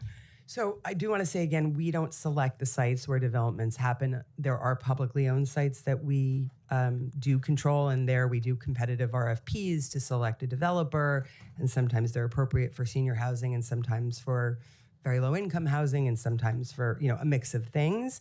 But mostly we're responding to where developers come to us with their projects. So if we're not getting enough senior housing in your district, we should have a conversation about how to get developers more activated. And a lot of developers said to me, because they don't make money of senior housing, it's not true? Accurate, no. Okay. And then same amount, whether you're building senior. I mean, we have limits in our term sheets for how much the developers can make and whether they're building supportive or senior or a mixed income project. The compensation to the developers is roughly the same. Okay, and then also they said that either it's so slow or lower profits. If they build a homeless shelter, they can make more money. That does not strike me as accurate. I'm happy to have a conversation about this afterwards, or if there's a particular developer who you're having that conversation with, I would love to join you in that conversation. That's what I was just going to offer. We would love, if there are particular developers that are in contact with you, we'd love to set up a conversation and talk them through the program, the term sheets, what's available to them. And as Dina said, we'd love to identify opportunities in your district if we can. I approached a couple developer about building senior housing, but they always said, that's not going to make money. We'll get you to the right developers. Okay, thank you. Thank you. Thank you so much, Councilmember Zhuang. Councilmember Brewer, and then I'll continue with my questions. All right, thank you very much. Insurance. So there's a lot of discussion, I think, going on about how to lower it, because I assume that you agree that it's a big challenge in terms of affordable housing. So I would say it's one of the number one challenges. yeah, I have lots of material here, but how are you approaching that issue of curtailing? I think my understanding is lawsuits, unfortunately, do focus on affordable housing. You have more lawsuits on affordable housing than, for whatever reason, the non-affordable. So how are we going to, this is, you know, a big issue. Lots of people are trying to work on it, Albany and here. But what are you doing about that issue?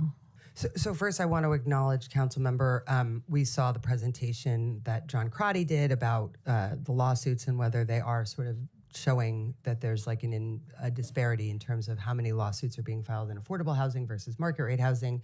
We just saw it, but we Right. are digging into I have that it right here. conversation. Okay. Secondarily, what I would say is we agree it's probably one of the biggest drivers right now of what is causing fragility in all types of housing. So both the housing that we finance and then have under our regulatory agreements, and also just in the private market in the rent stabilized stock, and it has to be addressed.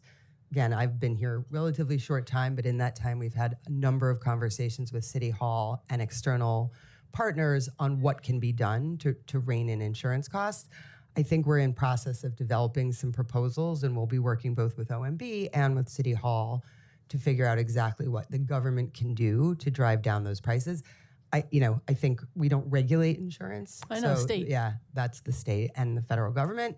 But I do think there are interventions the city can play, and we just need to finalize those. Okay, I'd love to be involved if possible. Number two, HCFCs, as you heard earlier, we have a lot of them still in Manhattan. I don't know how many TILs you still have and how you're looking to, as we suggest, do the home ownership. I guess it's called ANCP now. And there are some challenges in terms of the new program.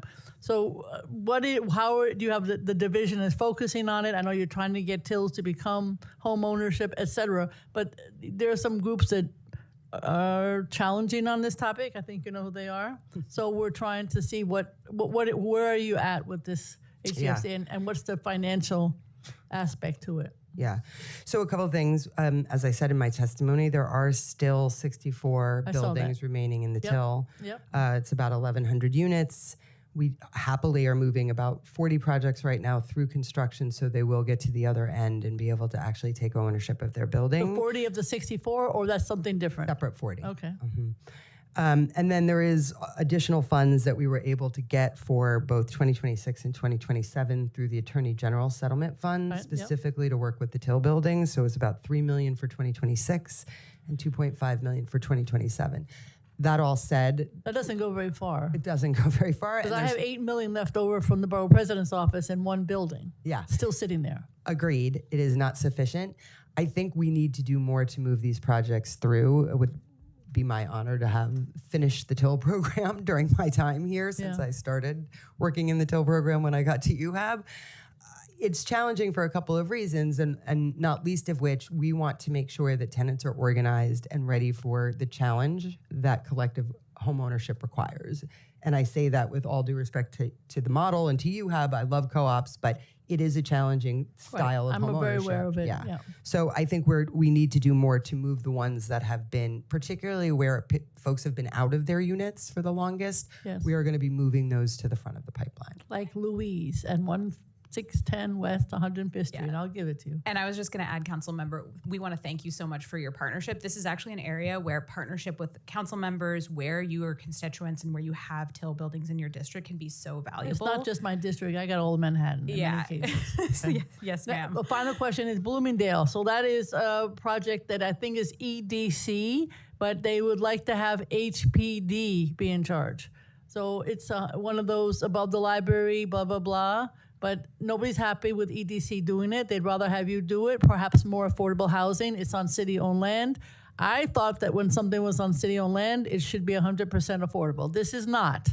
So we could use some help making it 100% affordable. I am Like happy the to Eliza, just maybe Robin Hood has to get involved again. I did that project in Washington Heights. So it would be a shame to put market housing on land that is city-owned land. Councilmember, can you say the name of the project again? Sure, Bloomingdale Library, 100th Street between Amsterdam and Columbus. Okay. I'm happy to To reach look at out it. to, Okay. to All right. EDC and then follow up. Thank you very much. Thank you, Madam Chair. Thank you, Councilmember Brewer. What all the things she says, cosign every time. Thank you. So I want to move toward uncollected fines and charges. As I was discussing with the Department of Buildings earlier today, there's an alarming gap between the amount of fines and penalties issued by our agencies and then those that are collected. And I understand that at HPD, we're looking at 80 to 85% of fines and charges not being collected. So first question is, can you give us a breakdown of the amount of HPD charges and fines that are issued versus how many are collected, say for the last fiscal year? And can you share your assessment of why that is? Is it finance collecting? Is it you? So I can. So let me start with where collections are generally higher, and that is in the ERP program. So last fiscal year, we levied, or let's use the term levied, $26 million in fines. That has generally been hovering around a 70% collection rate, so that's much higher. The numbers then go a little lower as we get into the AEP program. There was a $5 million of charges in 2025, of which only 30% was collected. And then in our emergency demolition program, it's about 24 million that was levied and around 13% collection. If I could just, I mean, I don't know this for a fact, but I can give you my instinct as to why collections are down in both AEP and in demo. These are obviously the more distressed properties. In the case of demo, there's no property. And so I believe the incentive in those cases, well, I think in the AEP program, it's financially challenging for those owners who are obviously both physically and financially distressed. I think in the demo, again, this is like somewhat speculation on my part, there's less incentive to pay when you've already lost the building. That said, I will just say, with all due respect, I do think the purpose of these programs is less about collecting fines and more about forcing compliance. So, you know, where we see 199 buildings being discharged last year from the AEP program, we assume that's good and that we're getting to the point, right, which is compliance first and foremost. Thank you. And I know well, first, just a narrow question on distressed properties, the demolition component of this. Are those fines, or are that amount levied, is that going to become a lien against that property? Yeah, so all of the uncollected and all of the charges initially go to DOF for collection, and when not paid, convert to tax liens. Got it. And there is an increased budget line, and I'm losing it in my rolling document here, but there is there's a new need for emergency demolition in this year's budget. Can you help us understand why that is, and what can we do to reduce it? So if I'm to be frank, I don't think it represents necessarily an increase in the number of buildings where emergency demolition has been called for by an order by DOB. I think it really has to do with just the general cost of construction, and in this case, deconstruction, but because it is generally the same idea, right? All cost is going up when it comes to this type of work. So I think that is why we're seeing an increase in the cost of demolition. Thank you. And HPD does that work through contractors, right? Correct. And can you tell us what percentage of those emergency demolition contractors are MWBEs? Yeah, so there's about 125 pre-qualified contractors on that list, and I believe 76 of them are MWB. Sorry, I'm being corrected. Oh, sorry, I was quoting you the correct numbers for ERP, not for the demo contracts. So do we not have that, Emery? We don't have it here, but we will get you that information. But it's good to know for ERP. I was going to follow up. Okay. Yeah. So for emergency demo, you'll circle back. Somebody takes notes. All right. The current fines for hazardous and immediately hazardous violations are comparatively low. After an initial fine, owners are only required to pay $25 to $125 per day for B class violations and $50 to $150 per day for C class violations. For how many owners, this is I don't know if you can answer this, but for how many owners does this become simply a cost of doing business? And would the department consider working with the council to raise these fines for repeat offenders or those who have consistently failed to correct these violations? Yes, I want to make sure I don't jump ahead of my colleague Anne Marie here, but I would say we would be happy to sit down and have that conversation. Again, I think our primary goal is compliance more than collecting or levying charges. But again, you are correct, it is a deterrent, right? And if it is not as serving as a sufficient deterrent, I think we should definitely have a conversation about whether increasing those fines might. Thank you. Do you want to add anything, Deputy Commissioner? Yes. Okay. I'm checking with the boss. She started. Trying to read the body language. Okay. So moving to emergency housing, according to the PMMR, the average length of stay in emergency housing increased the most in the first 4 months of fiscal 2026 for adult families, from 445 days to 494 days, and for families with children from 300 to 353 days. HPD attributes this increase to families being impacted more by fires, vacates, and housing availability. Makes sense. So how does HPD plan to work with other agencies to better prepare for emergencies like fire and winter storms?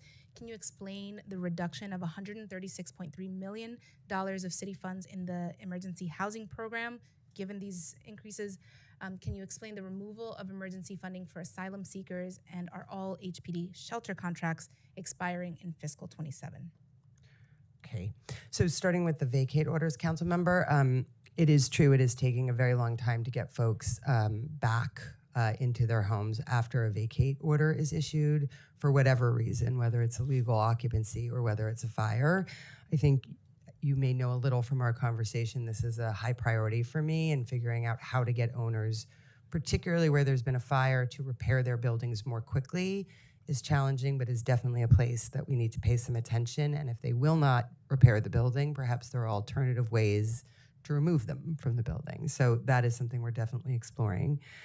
We currently have 800, as of now, families living in our shelters. That's across our 14 SROs and our 3 family shelters. In terms of who's been moving out, in fiscal year 2025, 20% of those who left our shelter were able to go back to their original unit. 28%? 20%. 60% of families who left our shelter moved into new housing, and 40% of single adults who left our shelter also moved into new housing. I think one of the big challenges here, again, and not just the limiting factor of units not getting repaired quickly, is that we also, as we've discussed, have limited Section 8 tools available to us at the moment. That said, I do want to point out that through the state housing HAVP program, right, the vouchers that were allocated by the governor and the legislature, we will be making about 330 of those new vouchers available to folks across our shelter population in order to get them out. So we'll obviously be targeting folks who have been out of their buildings the longest.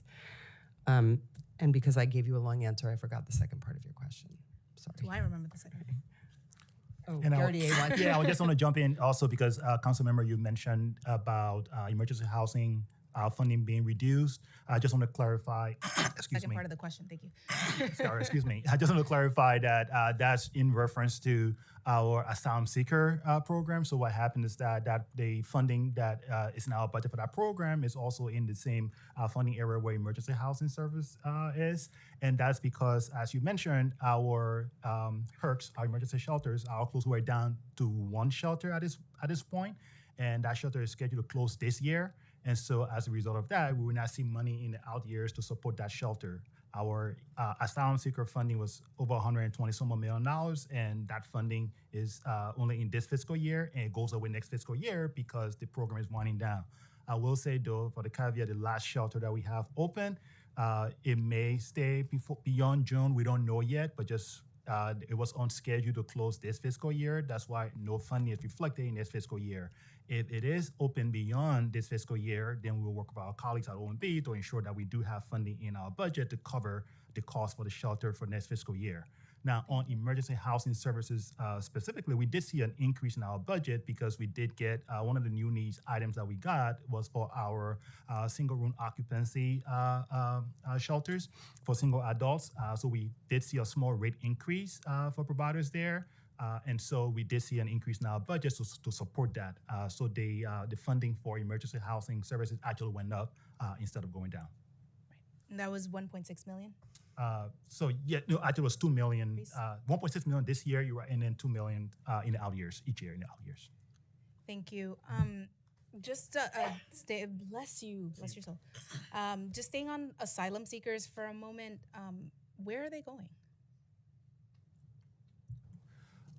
So there is a plan. So right now for asylum seeker programs, we have our sister agency, the Mayor's Office of Housing Recovery Operations, that handle asylum seeker operations in partnership with the Office of Asylum Seeker Service Operations.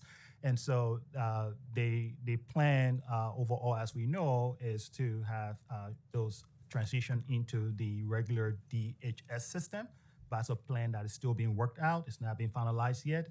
But HPD is not at the forefront of that plan. And so we'll have to get more information from our sister agencies around that plan. But the idea is that any migrants or asylum seekers left in our last remaining shelter are supposed to be transitioned into a regular shelter system. Right. And who was being housed? What were the characteristics of the households or families being housed in the HERCs? Single adult men in the last men. remaining shelter. Yeah. Thank you. So the council should be seeing a shift in the HERC, in HPD's HERC funding somewhere else. As far as HPD, yes. If you look at our budget right now, we do not have funding for contracts for asylum seekers in our budget for the out years. And again, the caveat there being that if this last shelter stays open beyond this fiscal year, then there will be funding reflected. But as of this point, it's not.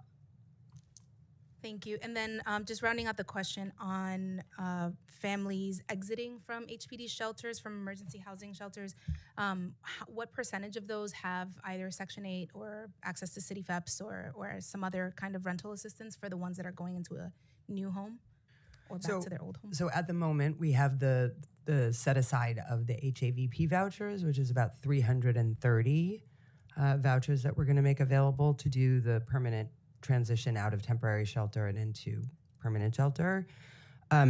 Beyond that, we do not have at the moment the ability to issue new vouchers. These are the HUD housing choice vouchers that we get annually. So we are not able to offer more than right now the HAVP to this population. It is possible some of those households could qualify for FABs, but I don't have exactly what that number would be. Got it. But looking backward to exits, say in the last fiscal year, is it safe to assume that most of those families or households were not receiving vouchers to exit? I want to confirm with Anne Marie, but do we know? Yes, it's safe to assume is what she's saying. Okay. Thank you. So moving on to Section 8 and housing choice vouchers. According to the PMMR, the utilization rate for Section 8 housing choice vouchers over the first 4 months of fiscal 26 was just at 87%, which is down 2 percentage points from the same time last year. And over the same time period, HPD issued 20% fewer vouchers. Can you explain why there is a downward trend on voucher issuance and utilization? How many Section 8 vouchers are currently being utilized? Excuse me. And please explain the increase in $15.4 million in city funds and decrease in $13.9 million in federal funds to the rental assistance program.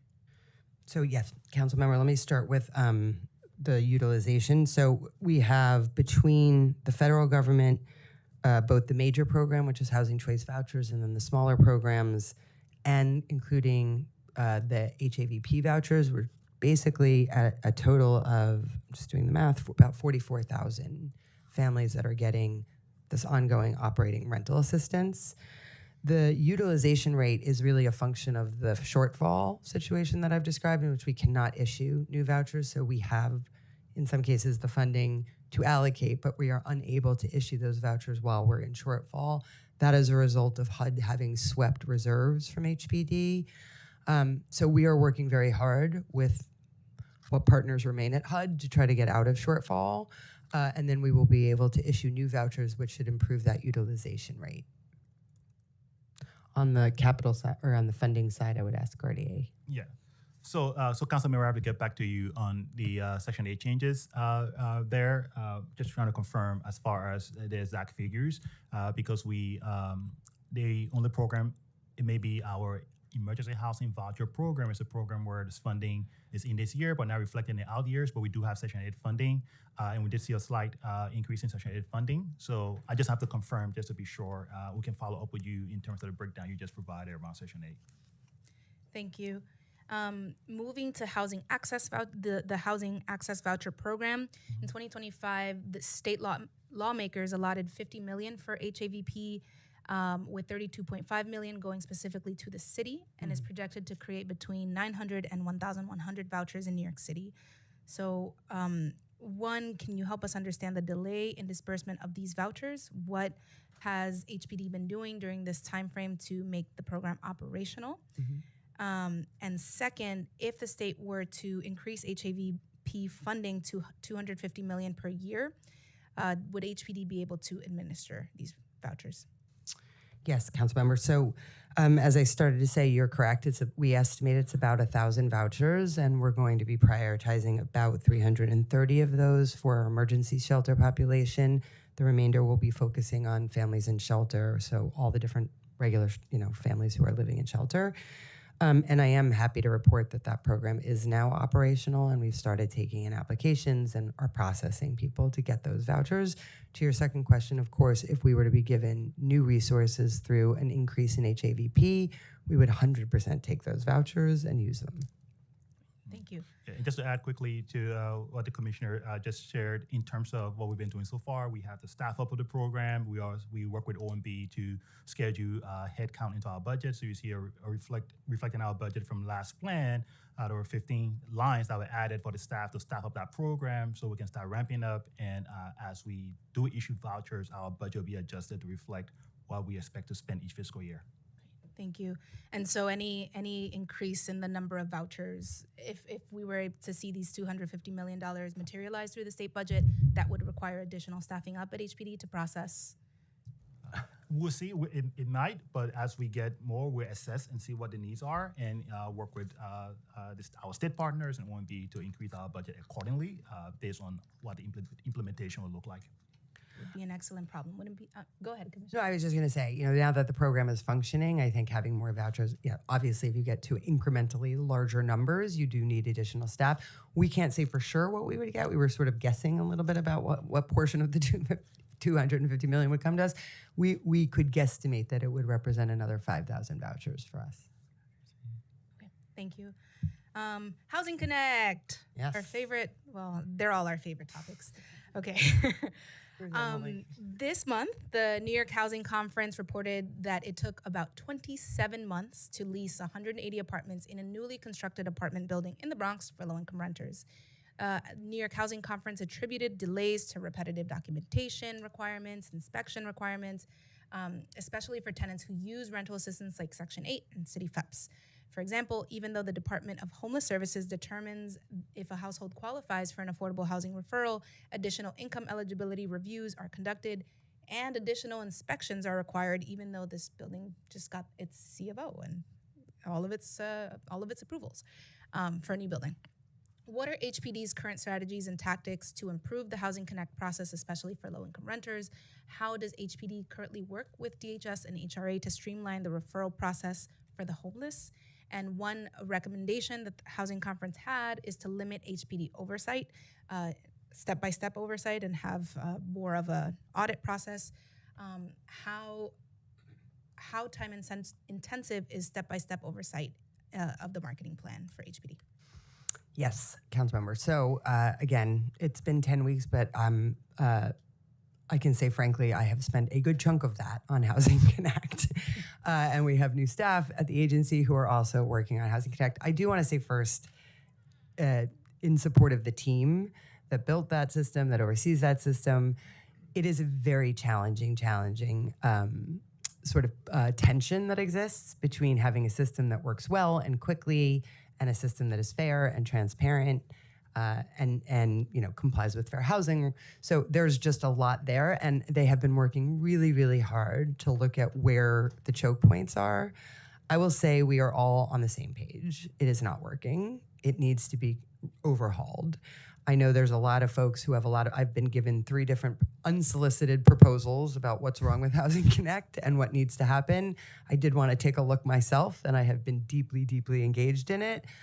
I think we are getting close, and I hope as part of the SPEED initiative, this will be probably recommendations will be coming out about what specifically we intend to do about Housing Connect. But we are very much open to really significantly changing, if not migrating, to a new system. On the DSS homeless shelter set aside, there too, it has been too long. There are too many duplicative steps. I think those are all fair comments. I am happy to report that has been largely a spreadsheet email system, which is not working, and that we are moments away. And maybe we can get Emily up here. Come up here, Emily up here to say how many moments we are away. But we are going to be launching a 21st century technology solution to make that transfer of information and getting folks out of shelter and into vacant units much faster. It is, to me, unacceptable that we have vacant units and people living in shelter with a FEPS voucher. But Emily here, who's been doing all the hard work, will tell you. Great. Thank how you. long. When will it be live? Oh, you have to swear in? Yeah. Sorry. Sorry. Please raise your right hand. Do you affirm to tell the truth, the whole truth, and nothing but the truth, and to answer all council member questions honestly? Yes, I do. Thank you. We are working closely with the Department of Homeless Services and HRA constantly at HPD on our homeless placements process and have been for years. It has taken, we've had a tech development process to roll out what will modernize email, spreadsheet, a very old Access database into an actual system that coordinates, provides clear and transparent data and tracking of our homeless referral process this spring. We're very excited about that. It is in the testing phase right now, and we're eager to show it all to you as soon as it is ready for a demo. Great. I hope you hire a DJ and have a big celebration. That's great to hear. That's been a very frustrating point that we've talked about a lot over the last few years. Okay, let's see. I just like to jump around in my questions list, so my apologies. Thank you. This is not on my questions list, but because I'm looking at Michael, I wonder in terms of the housing plan that the mayor is going to be putting forth. I'm sure HPD is central, if not integral, to that process. What can we expect in terms of? Well, you mentioned it in your testimony, the Fair Housing Framework implementation, but what level of detail can we anticipate in terms of community district targets for development preservation? Is there going to be more neighborhood planning that's going to be an outgrowth of the housing plan? How are you all thinking about the big picture? Yeah, I think there's 3 focal points that I can speak to, but we can also have Michael come up and elaborate if need be. But the first is really a citywide assessment for where there is low affordability areas. And then the second are extremely specific actual production targets for how much housing is needed by community district. And then the third is the strategic equity analysis that HPD has committed to the council to do to really evaluate whether any of the changes, the zoning changes that were included in City of Yes and elsewhere are having an impact of any kind on production of extremely low income units. And I think, Michael, please correct me if I'm wrong, I think all of this is expected out in the fall. If not The sooner. plan is expected in the fall, or the fair housing component? Well, I guess they're fighting to come up here.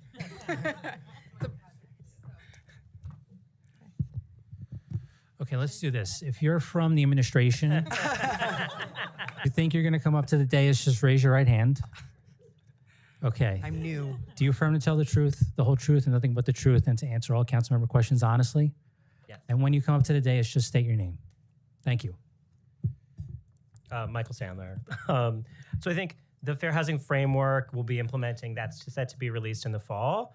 The housing plan agencies and City Hall are working on together right now, and expect the two to speak to each other. And I don't know if you have anything to add there. Yeah, just that we that analysis is really important to us. So we are going to take the time that is required to do a full assessment of it.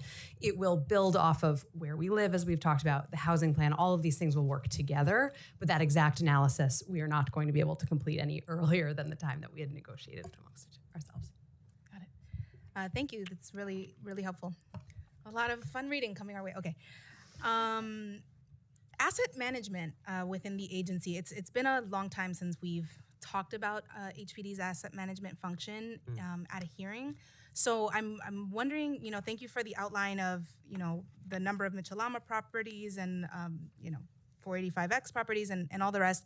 I'm wondering if you could just provide us some 101 about what is it, and I'm sure it can vary by type of regulation or regulatory agreement, but what are you asking properties that HPD manages? What do Mitchell-Lamas have to share with you? What are you overseeing? What about Article 11 properties? Yeah, I think it's a great question.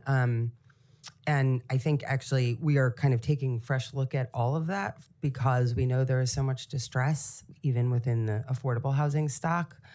For the Mitchell-Lamas, there are financial documents that they are obligated to send to us. I can't frankly recall, Rosa, maybe you can help us whether that was a new requirement or an old requirement, but we do now have like a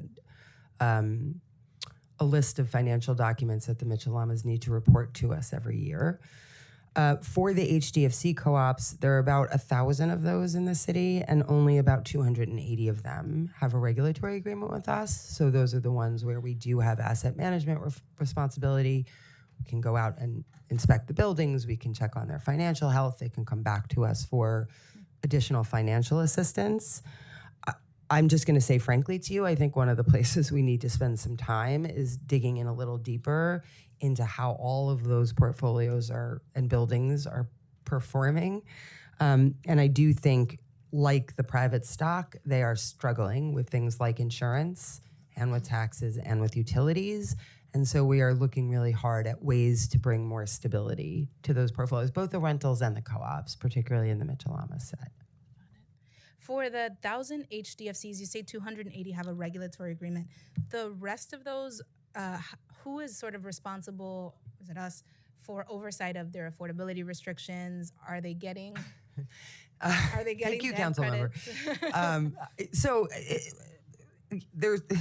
It's delicate.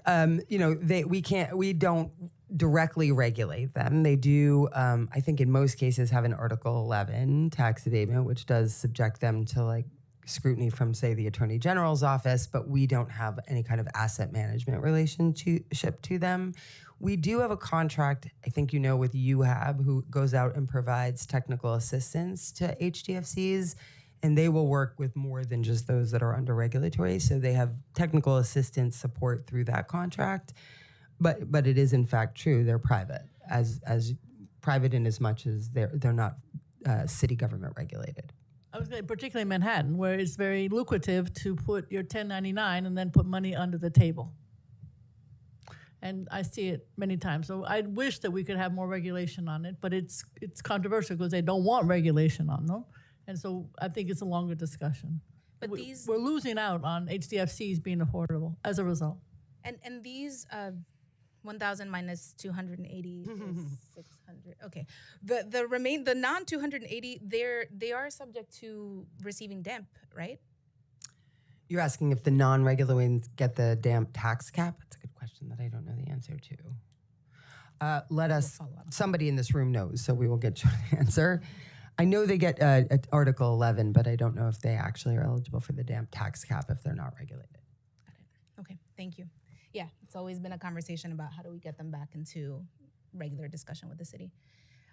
Speaking of UHAB, how much is included in the FY27 preliminary budget for that contract compared to past fiscal years, and how many of these HDFCs are they reaching? Excuse me, thank you, council member. So for UHAB right now, as far as the funding for that contract, we are somewhere around about $1.3 million per year. for that contract. But again, as needs increase, we work to see how best we can provide additional funding as needed. And the reach? So I would need to get specifically that information for you. I mean, I can only talk about it when I was there 20 years ago, how many they were reaching. But today I would like to get an updated number for you. How many were you reaching now? Answer that. Did you want to? We can clarify what the requirements that we oversee as part of the Mitchell-Lama compliance. So essentially, as part of the new requirements, we do have annual certifications that boards are following the requirements specified in the rules. That includes annual apartment inspections, the rent rolls. They submit monthly financial documents to us. So that is part of the new required financial oversight that we see. But we also have long-standing financial requirements that we just like certified as part of our annual compliance role. Got it. Thank you. I'd love to understand that better. I don't remember where we had or who I had this conversation with, but we need to remove Mitchell-Lamas from the AEP program. Does not make sense to find them repeatedly for, their operational issues, their physical challenges when, these are affordable homes that are already struggling. Okay, thank you. Oh, I'd like to acknowledge that we're joined by Councilmember Ressler. Would you like to ask your questions?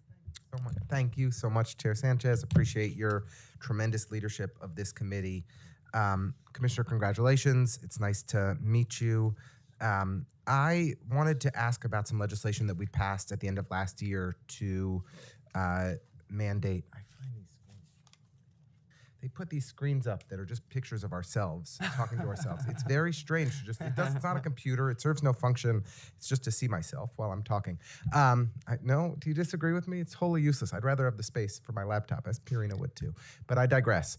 At the end of last year, thanks to some tremendous work on the part of some of the staff at HPD, including the former commissioner and others across city government at the law department and MOCEJ in particular, we passed legislation that is groundbreaking to mandate indoor cooling, and mandate access to indoor cooling for every tenant in New York City. This is going to be a major sea change for HPD. No longer will cooling season be a time for Deputy Commissioner Santiago's team to catch their breath. I'm sorry to say. Well, I'm not really sorry to say. Sorry, I didn't mean that.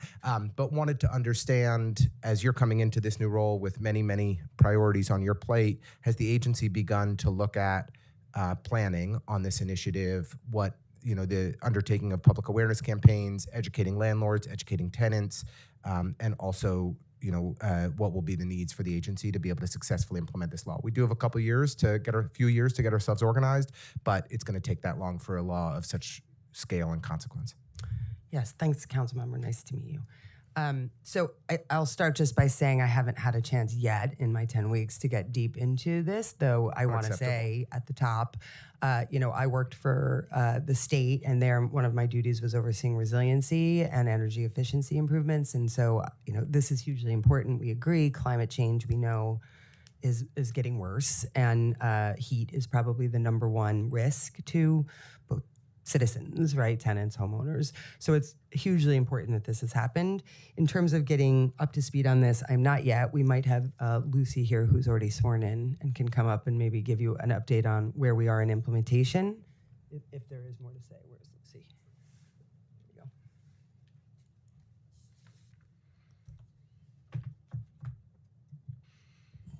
Hi, Councilmember. Thank you for that question.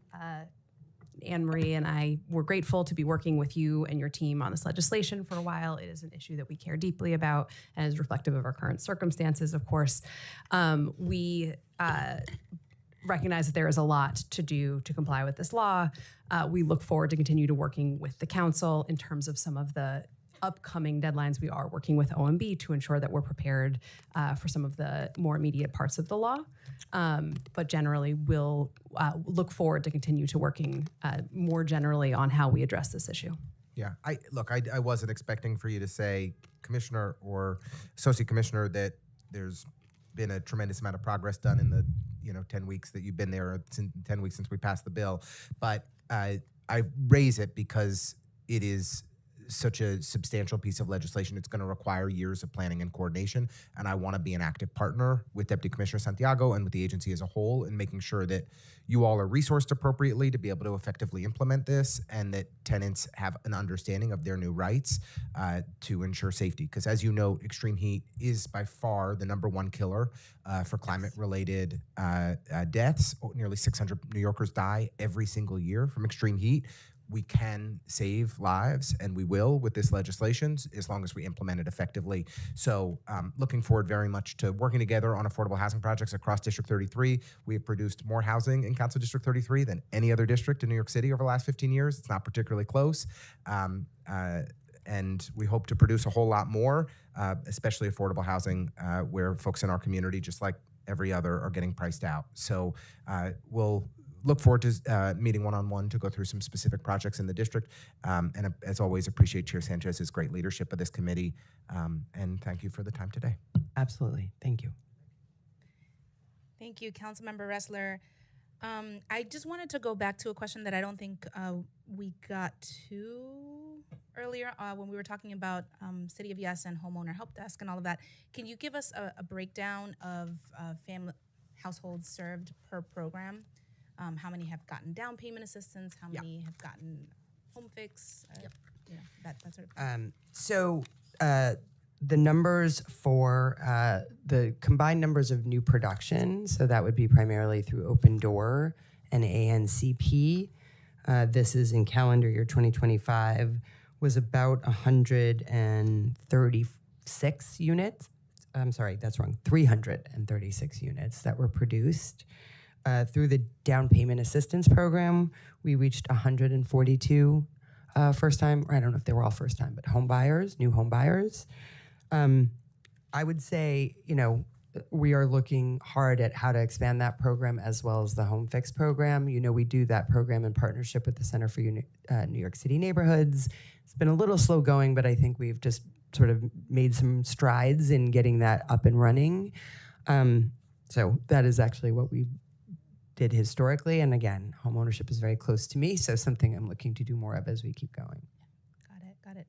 So 142 households, and this is the eligibility for the down payment assistance program is very specific income levels, right? Correct. So so that tells us how much. And then for Home Fix, do you have a number of households? I don't have the Home Fix numbers in front of me, but I'm sure we can get them here. Oh, I do have them in front of me. Yeah. So 53 units, which I think we would agree is low. But again, hopeful that that program is going to pick up now that we've had some changes with the program and met with the center to figure out how to get it moving. Thank you. 2 more rounds of questions, and then Councilmember Brewer, since you're rocking out with me, if you have anything else, let me know. Great. Okay. Do you want to ask it now? So in terms of the Housing Connect artist housing, it doesn't fit into Housing Connect, and because of the way in which artists get their paid. So I just know Melissa Mark Barreto did PS 109, and there hasn't been much since. There have been some in the way past. So I'm just hoping that you can put on your agenda artist housing. We desperately need it for our city. You mean the creation of new units? Yes, specifically set aside affordable housing for artists. It's obviously a city that thrives on our artists, and they are leaving in droves and may not come back. I just want to bring it to your attention. I know Fordham is got their 25-year plan going in Lincoln Center. I'm going to urge them, working with you, to do artist housing. They're right next to Lincoln Center. But I'm just, in general, I'd love to see, and hopefully the chair agrees, as part of any affordable housing program, that we consider artist housing. Thank you. Understood. Thank you. We will definitely set up a time to discuss. Excuse me? We would just love to set up a time to discuss that after Exactly. this I have a hearing. long list already for you. All right. Thank you. I look forward to it. Thank you, Councilmember Brewer. So I want to turn to this fascinating article that Gothamist put out a couple of weeks ago, maybe days ago, what is time, A recent analysis from Gothamist found that nearly 10% of roughly 1,600 residential buildings that have opened since 2016 have at least one housing code violations per apartment. That set of properties averages 2.1 violations per unit compared to 0.8 average per unit citywide. Each building in the analysis received a property tax abatement through the state's 421A program, and a lot of these are considered luxury apartments or luxury buildings. What corners are being cut in the new construction that we're seeing, and why? Is it materials? Is it labor? What is happening to lead to this low quality of new buildings? So I would be a little careful here, council member, not to speculate too much. And I understand we read the same article. What I can say is obviously these are generally private buildings. They're not buildings financed by HPD, so it's a little hard for us to sort of see through what is going on there. Is it a trend? Is it a trend across, a subset of developers? Is there anything more to be done? What I will say is, they, like any other person in the city who's subject to the Housing Maintenance Code, can call 311, and when they do call, Anne Marie and her team go out and inspect and record violations and then expect those violations to be cured. I would say we would need a little time to look into this and to see whether or not there is actually a pattern, and whether that pattern is, again, project type specific or developer type specific. It's a little challenging because we don't finance those buildings. Got it. And we don't have speaking of regulatory agreements and HPD oversight, over 421A buildings. Are we able to ask any questions about? We only have there, I think, a recorded deed structure for the set-aside units that happen, but we do not have a regulatory, and they have no reporting obligation back to us. So how do we know that those units remain affordable? How do we know as a city? That's why we have the deed recording for the set-aside specifically, but for the market rate units, we don't have any oversight.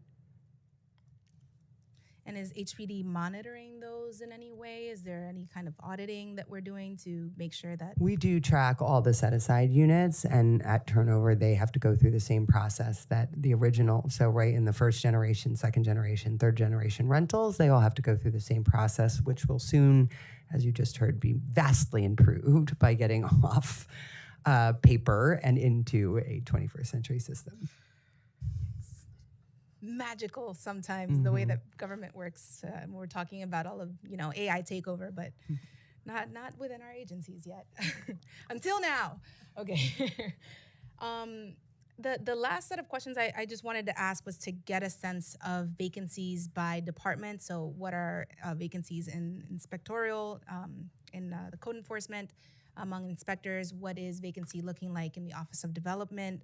It's been a long-standing conversation, and I just want to continue to be an advocate that if we are able to completely more and more to just increase our staffing at HPD, that will have dividends for the rest of the city.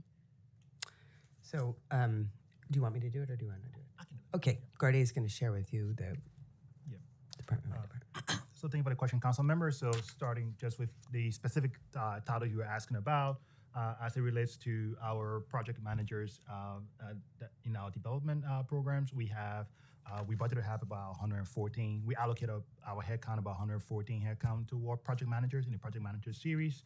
As of end of January, we had about 89 staff active, about 25 vacant. So that's roughly about 22% vacancy rate for that area. And then for our inspectors, so both for the field inspectors and the supervisors combined, we have about 459 total lines that we allocate to those titles. We have about 372 active total, another 87 vacant, so that's about a 19% vacancy rate for those particular titles. But as the commissioner mentioned before, just overall for the agency, we're looking at about roughly 15% vacancy rate. We are, however, definitely excited about being close to lifting the 241 hiring freeze so that we can move full speed to fill the remaining positions that we have. Thank you. What is the vacancy rate in code enforcement? So for code enforcement, overall, just 1 minute, let me grab that. So for co-enforcement overall, we're looking at roughly about 15% vacancy rate in that.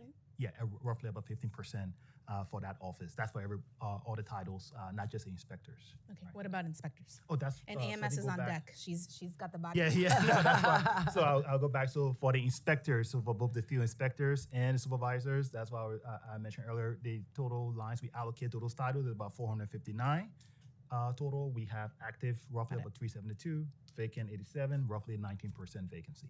That's for the inspectors series. What are we doing? What are we doing to address these? Question one. Question two is who has HPD assigned to be the chief savings officer, and are these positions on the chopping block?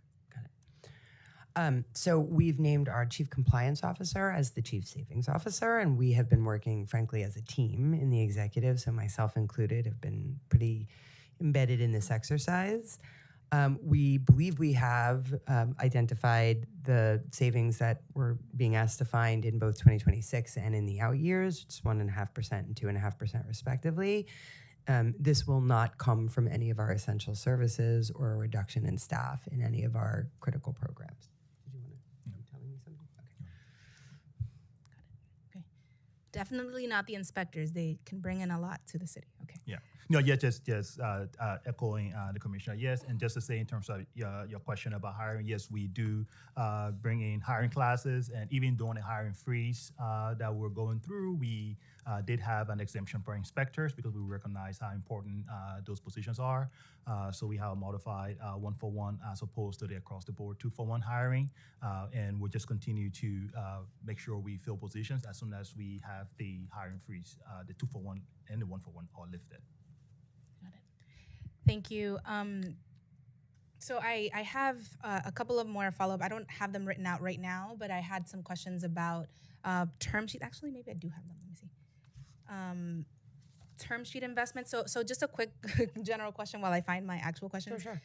Term sheets have been updated. Are we seeing more interest from the development community? Are we seeing more applications to HPD? So we have no shortage of interest from the development community, council member. I'm very happy to say, having worked outside of New York City and frankly outside of New York State, we have a massive and robust, both nonprofit and for-profit affordable housing community here.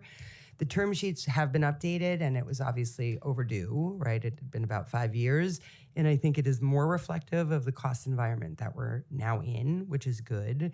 I do think we will continue to monitor that and work with OMB should we see any need for changes, whether that's because of like local laws that have passed or just because, again, the climate that we're in, costs do continue to change. And unfortunately, right now, they're going up. Hopefully, we can get to a point where we're actually bringing them down, the cost of construction, in which case we would reflect that in our term sheets.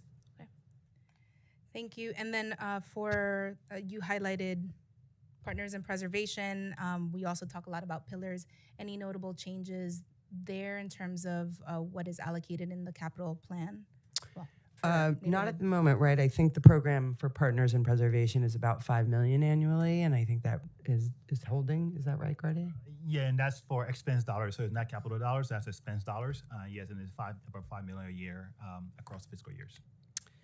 And I would just say that they are, I think, a hugely important partnership to us and will be as we think about more strategic ways to utilize code enforcement at a sort of portfolio level. They'll also be working really closely with the mayor's office to protect tenants and Executive Director Weaver. Yeah, great, excellent. Well, with that, I want to thank you for your time, your testimony, the water that was good luck for this hearing. It's just, I'm really excited to know that you, Commissioner, are focused on the worst of the worst, even as we're trying to build more, even as we're trying to, be very ambitious across the HPD portfolio. So thank you for your time, and I look forward to pushing so that you can have even more resources. Thank you. Thank you, Councilmember. It's the whole thing. All right, we have how many? Now on to 30 people who are really excited to also testify on affordable housing and buildings in New York City. Okay. Yeah. It's the shortest I've ever seen in the history. What a waste of my time. Good job. Do I shake your hand or something?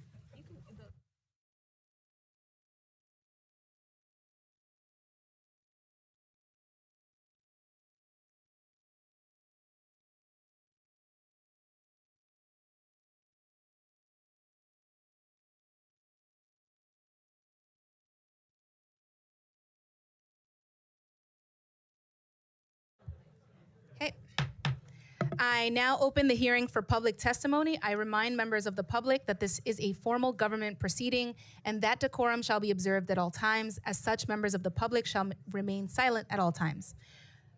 The witness table is reserved for people who wish to testify. No video recording or photography is allowed from the witness table. Further, members of the public may not present audio or video recordings as testimony, but may submit transcripts of such recordings to the Sergeant at Arms for inclusion in the hearing record. If you wish to speak at today's hearing, please fill out an appearance card with the Sergeant at Arms and wait to be recognized. When recognized, you will have 2 minutes to speak on today's hearing topic of the fiscal 2027 preliminary budget for the Department of Buildings and Housing Preservation and Development. If you have a written statement or additional written testimony you wish to submit for the record, please provide a copy of that testimony to the Sergeant at Arms. You may also email written testimony to testimony@council.nyc.gov within 72 hours of this hearing. Audio and video recordings shall not be accepted.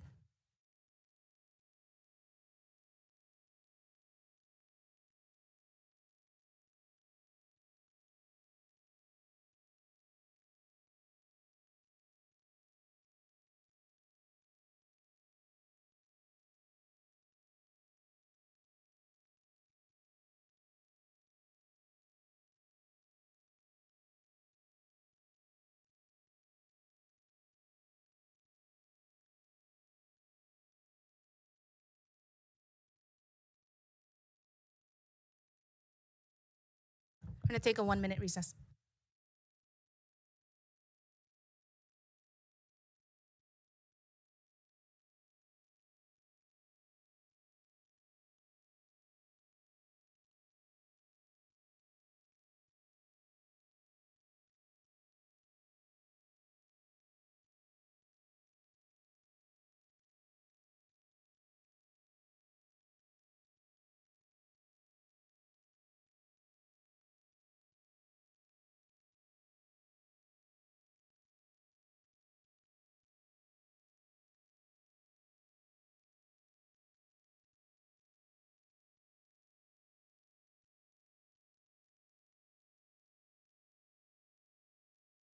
Okay, I actually forgot one question for the commissioner, so she will be returning for that, but I just want the first panel to prepare. It is Tanya Ors, Johnson Gladstone, Angela Cummings, Richard Troth, sorry if I'm saying your name wrong, and Yoselin Henao. So you will be right up, just the commissioner is gonna answer one question.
false ending. Uh, Commissioner, thank you for coming back. I did forget to ask one question on the record that is really important to the council, and we've talked about in previous hearings. In January and February of this year, we had 2 major snowstorms with several inches of snow, the likes of which we had not experienced in a very long time in our city's history. And during that time, we had devastating losses in New York City. It is my understanding that a total of 20 New Yorkers passed away this winter because of the extreme cold weather within their homes. So 20 cases of hypothermia within residential spaces. First and foremost, I extend my condolences to the families of these individuals and their loved ones. And I just wanted to ask on the record if in HPD's investigations, have there been any correlations between the unfortunate deaths in relation to the heat complaints in multifamily buildings or otherwise? Yes. So, Councilmember, let me start by saying it's a terrible tragedy, and we mourn the loss of all of those who passed during that very unusual weather front. There's really not much more to say about that other than it was a terrible tragedy. We did do a deep dive into where these deaths occurred, and we did not see a pattern across any particular housing type. So we do know that it happened in single-family homes, in co-ops, and in multifamily buildings. We also know that none of the buildings were part of our special enforcement programs, and that only one of the units, or I'm sorry, one of the buildings where the unit was located, where somebody did pass away, had a recent code violation complaint specifically related to heat, but that we also have record that violation had been closed. So again, we mourn the tragedy. I don't think it was a housing maintenance code driven issue, but that doesn't make the loss any easier. Thank you. Thank you for coming back to answer that on the record. It's really important to share that with the public because it's been a recurring question. All right. Thank you, Commissioner. For real this time. See you later. Thank you.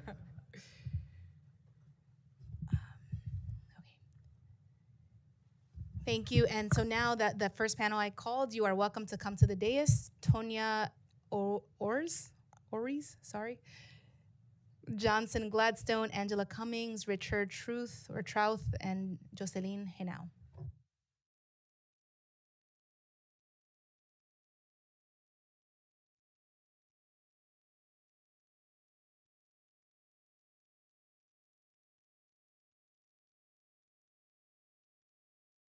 And whoever is ready can begin right away.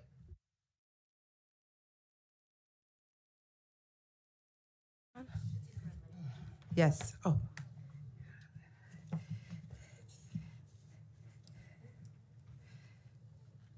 Good afternoon, Chair Sanchez and members of the committee.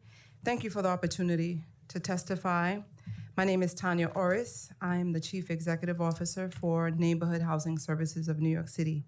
I'm joined today by several longtime partners in community-based housing services. Angela Cummings, Executive Director for NHS Brooklyn, Richard Trouth, Executive Director for Brooklyn Neighborhood Services, Gladstone Johnson, Executive Director for Bronx NHS, and Yoselin Janelle Estrella from Executive Director for NHS Queens.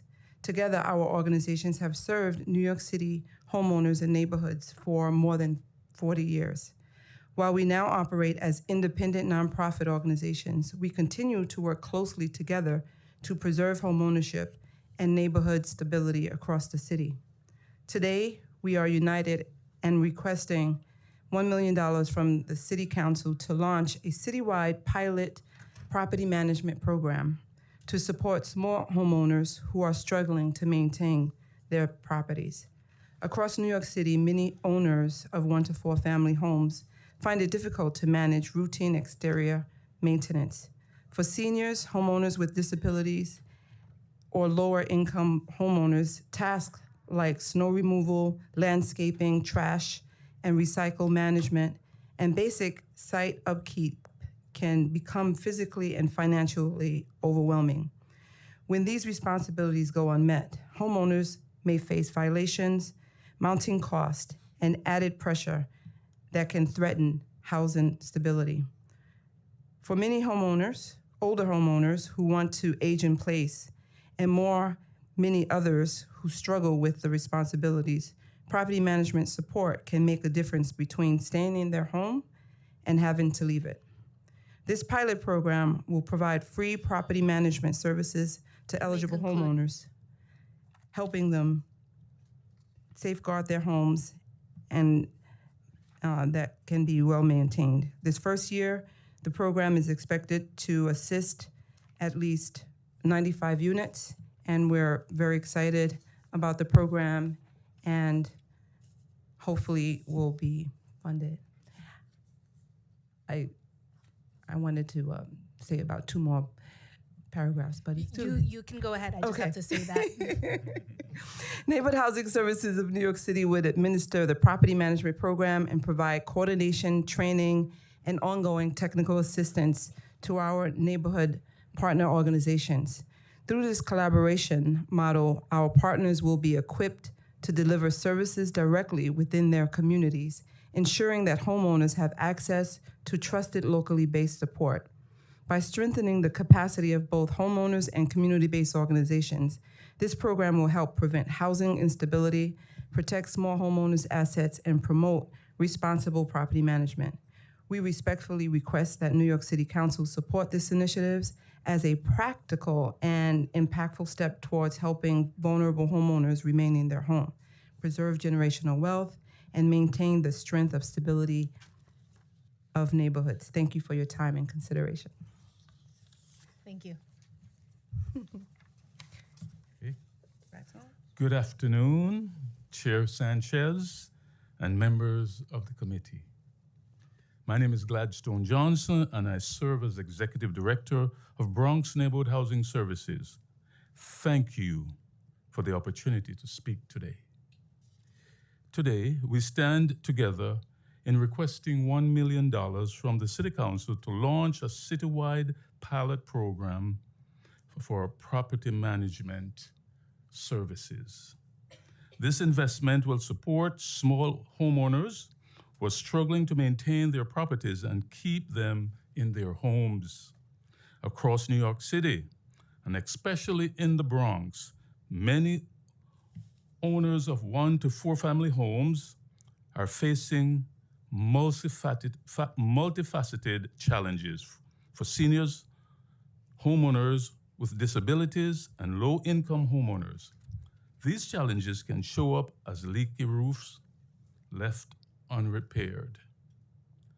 And lower-income homeowners, these challenges can show up as leaky roofs, crumbling steps, and walls that are crumbling also, causing safety hazards. Some of the homes that we go in, they're cluttered and unsafe and have unsafe common areas, unsecure basements, water in their basements, failing boilers, and broken exterior light that leaves property vulnerable.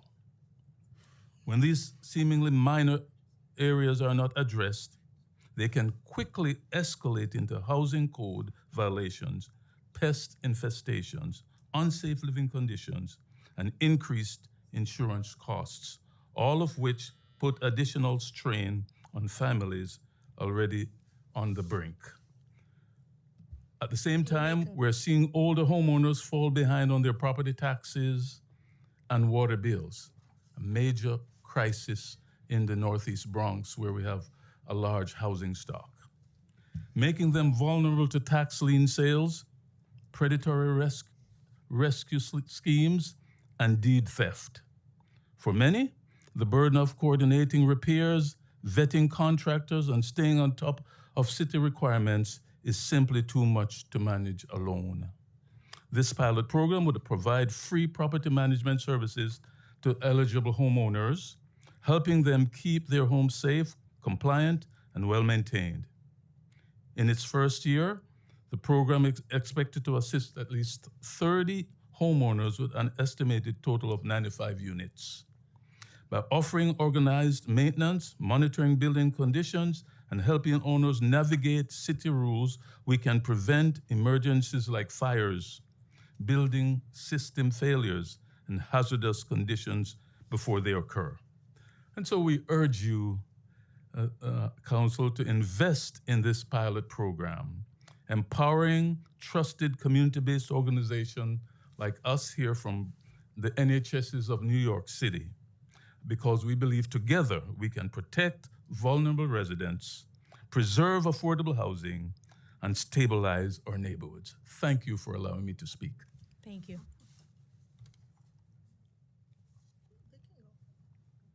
Where are we going? We're going to Queens or Brooklyn? Brooklyn in the Hello. house. Good afternoon, everyone. Excuse me. Chair Sanchez and the committee, my name is Richard Strauss. I am the Executive Director for Brooklyn Neighborhood Services. I'm here to support the pilot program that would provide free property management services to eligible senior homeowners to help them keep their homes safe, compliant, and well-maintained, thus assisting them to age in place in their own home. Bedford-Stuyvesant has been designated the first horizontal NORC, which is naturally occurring retirement community in District 36. As a result of that, we have a very significant number of seniors, and a lot of them are homeowners that need assistance.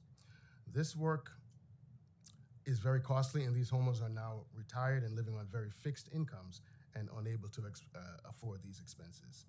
Aging pre-war buildings require specific and often delicate repair processes, and property maintenance not only preserves the structural integrity, but also ensures safe and comfortable living conditions. Historically, these types of properties have given homeowners the ability to rent units to generate additional income to help offset their expenses.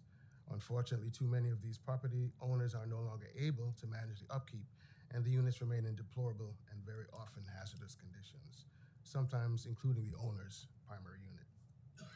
Navigating New York's very complex housing laws and regulatory systems can be especially challenging for a senior homeowner who most often is unfamiliar with the requirements and understandingly intimidated by the process. Many seniors face mobility issues and other age-related challenges that make it very difficult for them to manage routine property responsibilities such as collecting rent, tenant screening, maintenance condition coordination, responding to tenant inquiries, complaints, preparing lease agreements, and advertising vacancies. By strengthening the capacity of both homeowners and community-based organizations, this pilot property management program will help to prevent housing stability, protect small homeowners' assets, and promote responsible property management. Thank you. Thank you.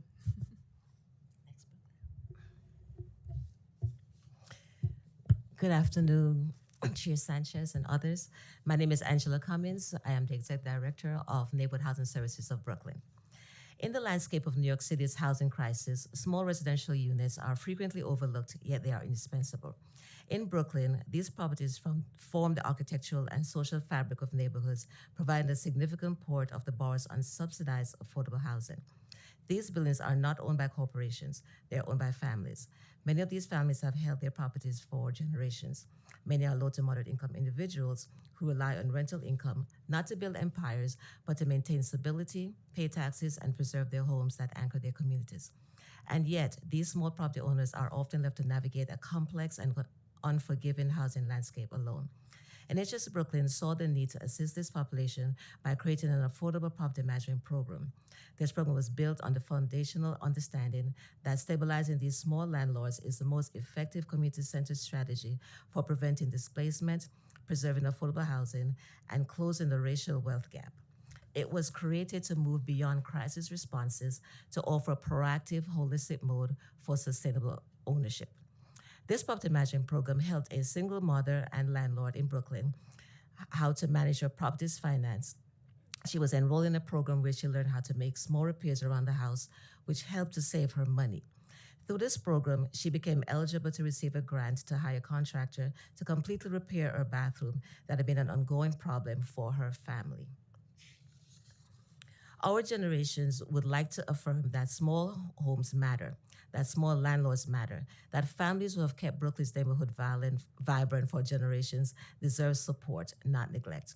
Programs like NHS Brooklyn Affordable Property Management Initiative, and NHS NYC Affordable Property Management Initiative are essential tools in the fight for housing stability, racial equity, and community preservation. You may conclude. You concluded? All right. Extra points. Thank you. Thank you. Good afternoon, Chair Sanchez and members of the community. Thank you for the opportunity to testify.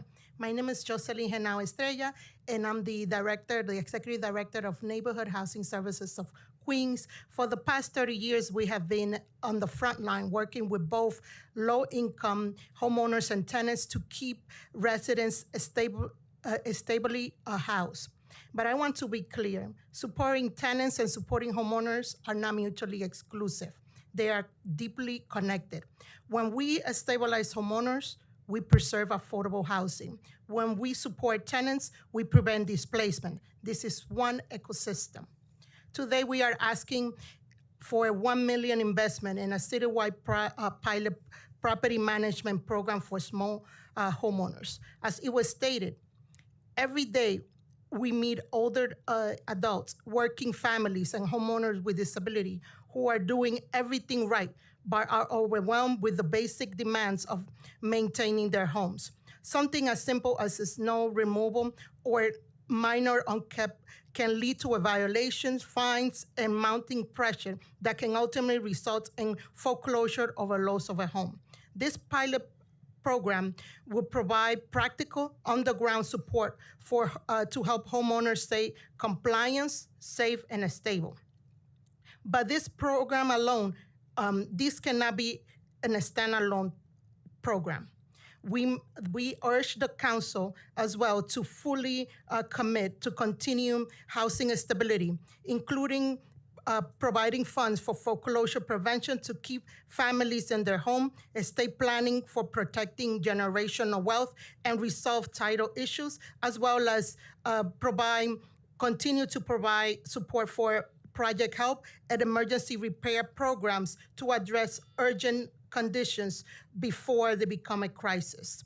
At NHS, we see every day how the unsolved issues such as repair, illegal barriers can lead to a spiral displacement, but with the right support, with the right time, and the outcome is preventable. The reality is simple. When we lose homeowners, we lose affordable housing. When we fail tenants, we accelerate displacement. Invest in property management pilot, foreclosure prevention, estate planning, and emergency repairs, because keeping New Yorkers in their home is not just good policy, it is our responsibility. Thank you. You have all testified. Yes. Thank you. Okay. What are the eligibility criteria you propose for this pilot? So this is free services. I get it. No, I'm kidding. Oh, okay. So the eligibility is simple. It's 1 to 4 units, and we do provide a full home assessment and a commitment from the homeowner to work with NHS. Those it could range from simply maintenance services or a full-blown property management program where we help safeguard the home, and especially for seniors, dealing with tenants, collecting rent, maintaining their expenses as it pertains to taxes and insurance, and just monitoring it on a regular basis. Got it. I mean, there's just hundreds of thousands of people or potential, right, of owners who might fall into this category. So how do you propose to limit it, or is it just first come, first served? It's low to moderate income. Low to moderate. Yes. Okay. Yes. Got it. Yeah, I'm wondering how this program With an first of all, extra does it- emphasis on seniors. I just want to. Seniors, okay. Low to moderate income seniors. Yes. Okay. Yeah. Not both. Low to moderate income and seniors. And seniors. Okay. What was I going to ask? It's been a great couple of hours, right? Well, with respect to the population you serve, right? One, is this an existing program in any of the NHS centers? Yes, I had the privilege. I've been with NHS for about 2 years, and I'm coming from NHS Brooklyn, so NHS Brooklyn is here. But we started the program Property management is not new, but we have noticed, being on the ground, that many smaller homeowners are in trouble, and they need more assistance in dealing with the regular regulations and collection of rent, and not really knowing landlord obligations. So it's a program that's educational, and it's someone who would actually we could actually teach someone how to look at their home as a business. And in Brooklyn, it has been successful. Great. Yeah, if you can share with the committee just how the program as it exists has worked, and how many you have served, and what kind of projects you've helped them with. The case study from Queens was very helpful. I'm wondering, I mean, I'm a client of NHS Bronx. I don't know if you know. That's where I got my first homeowner education, and then went and applied for my mortgage and everything with my husband when we were newlyweds. So I have a special place in my heart for NHS. And one of the programs that NHS Bronx runs, the question is if you all run it, is the Green Energy Hub program. And just wondering if you have information. You don't have to, you're here talking about this new initiative, but I'd love information about how that's working, just because as a now you were successful, I got a home. But there's also, related to this problem of management, is just finding a contractor is so difficult. Finding responsible contractors, finding licensed contractors is just a nightmare. And so as you work on Green Energy Hub projects, just wondering your experience, lessons that you have, because that's one of the areas that I certainly want to grow in this committee, is conversations about how do we help all 1 to 4 family homeowners, what resource banks can we create, how much more do we need to be asking HPD to pump into Home Fix and everything else, because it feels impossible. And even as the chair of Housing and Buildings in the council, I feel like it's impossible. So thank you for coming to testify about this program, and just welcome your ideas for all of us, for all of us who need help as 1 to 4 family homeowners. Thank you. Thank you for this opportunity. Thank you.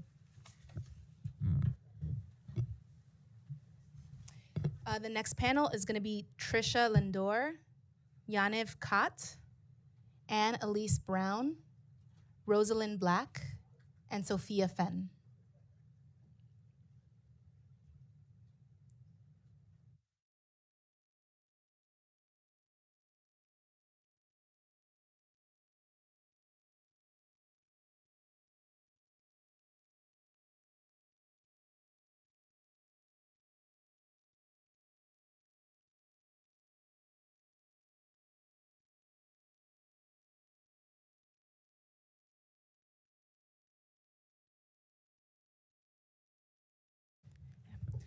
So whoever is ready can begin when ready.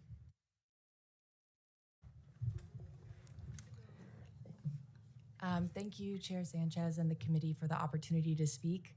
My name is Sophia Fenn, and I'm a housing attorney for the New York Legal Assistance Group, specifically within our Public Housing Justice Project. And I'm one of the only attorneys in the city funded to represent NYCHA tenants in standalone HP actions. I want to focus my testimony today on small changes that would make a large difference for NYCHA's tenants. To start, HPD inspections need to be reformed to be as accessible as possible to NYCHA tenants. Currently, NYCHA tenants cannot call 311 to request an HPD inspection. If they do call 311, they are often rerouted to NYCHA's Customer Care Center. This is like if a private tenant called 311 to report that their landlord was not making repairs, and instead of receiving help or information, was rerouted to their landlord. Once NYCHA tenants do get an HPD inspection scheduled by bringing in HP action, tenants wait all day for an inspector to show up. HPD will call tenants a few minutes before they arrive, and if the tenants do not pick up the phone, HPD will not knock on their door and will simply skip their inspection.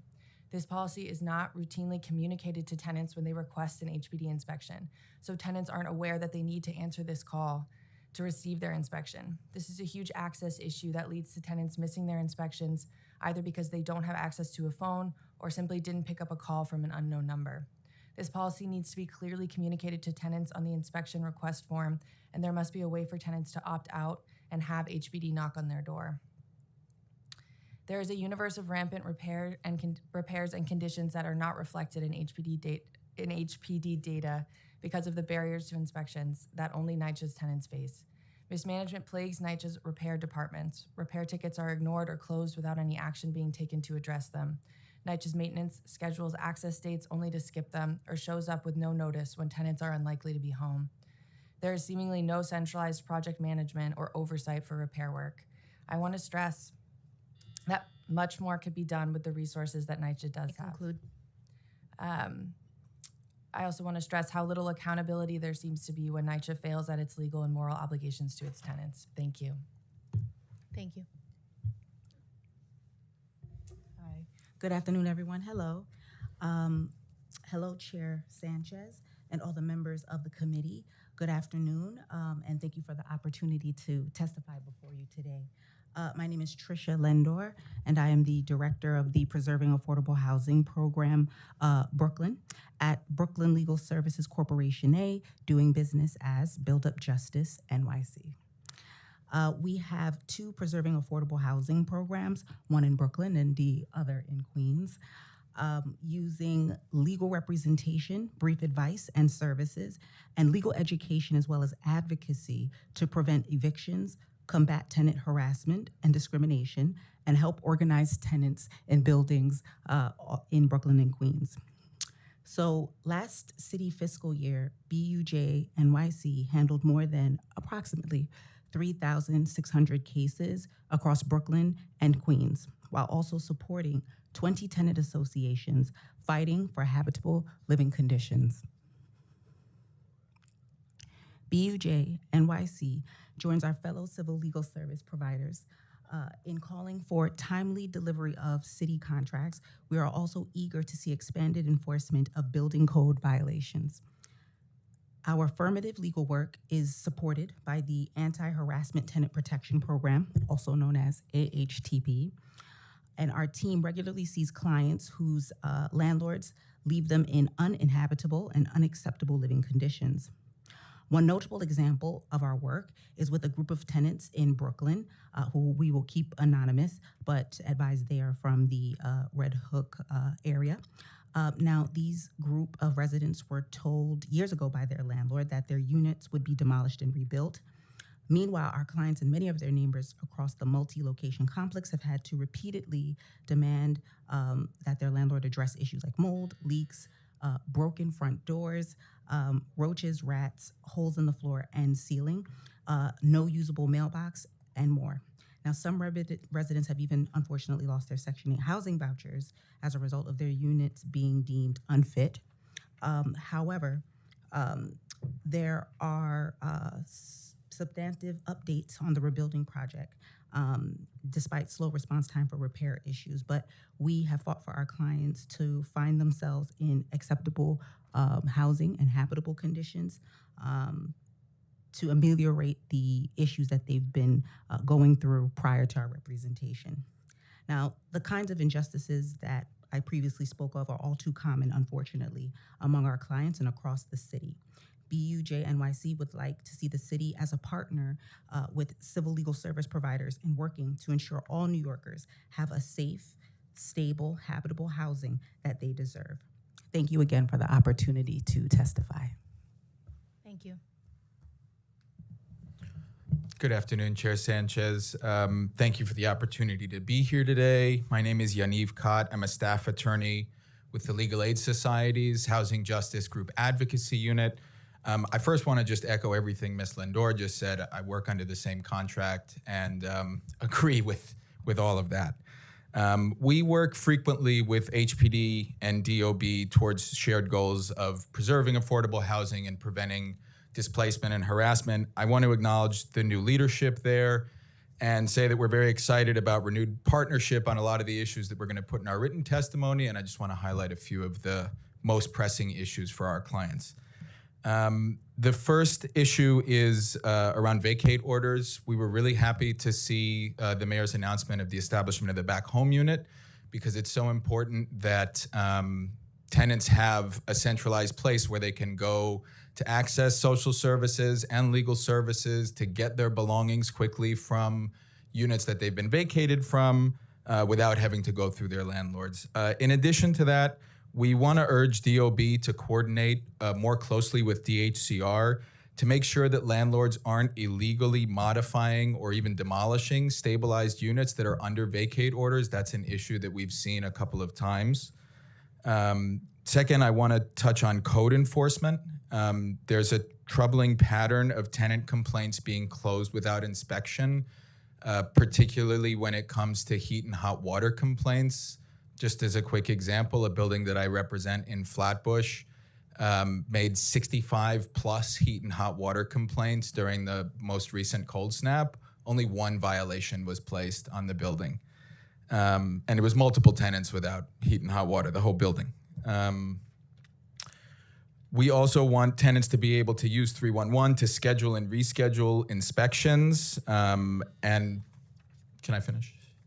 You may conclude. Thank you. And be able to respond to landlord certification of repairs online and not just by mail. And now, when people can only respond by mail, HPD isn't hearing from tenants in the way that they should be. Third, we want to see HPD give more support to HDFC co-ops and Mitchell-Lama buildings that are financially stressed and need support.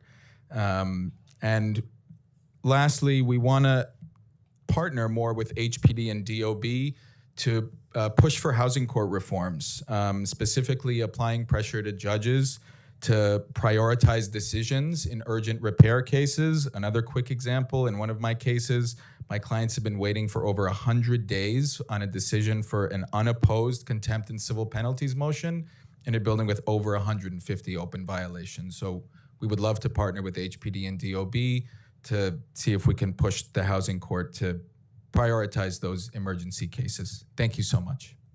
Thank you. Good afternoon. I'm Rosalind Black, the Citywide Director of Housing at Legal Services NYC. Thank you for allowing me to testify today. I'm going to speak on behalf of a number of the Right to Counsel providers about the program, the payment issues that are hobbling our program, and the need to substantially increase funding so that all eligible tenants receive representation in their eviction proceedings. The Right to Counsel program, created by this council and funded by New York City, is in its 9th year, successfully keeping at least 84% of those New York City tenants sued for evictions in their homes, saving the city millions in shelter costs, improving health outcomes for families, and reducing eviction filings. While the work we do is highly successful, the contracting, implementation, and payment process is putting providers on the brink of financial collapse. Our agency is owed at least $26 million by the city, and we have already spent $700,000 in interest to cover expenses while we await reimbursement. That is $700,000 unavailable to provide crucial services to low-income New Yorkers. In addition, our current Right to Counsel contracts carry harsh financial penalties where providers who do not meet certain performance thresholds won't get reimbursed 10% of the expenses we incur in performing. As nonprofits, we don't have financial cushioning or profits to set aside to bear this risk, which only further destabilizes our agencies. These ineffective penalties must be removed. Providers, the Independent Budget Office, the Controller, and many of you have observed that the funding level has left tens of thousands of tenants each year without lawyers. The gap has only widened over time. In 2025, while 50,000 households were eligible for full rep in eviction cases, only 23,000 households received rep. This leaves the majority, 27,000 tenant households, with no hope of attaining a lawyer.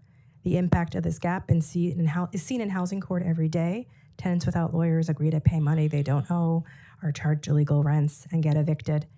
I conclude by saying that we understand the city is in a difficult financial and fiscal situation this year. The city is severely underfunding a successful and money-saving program. We ask that you continue to support the program to increase funding over the next 3 to 5 years until every eligible tenant receives representation. Thank you.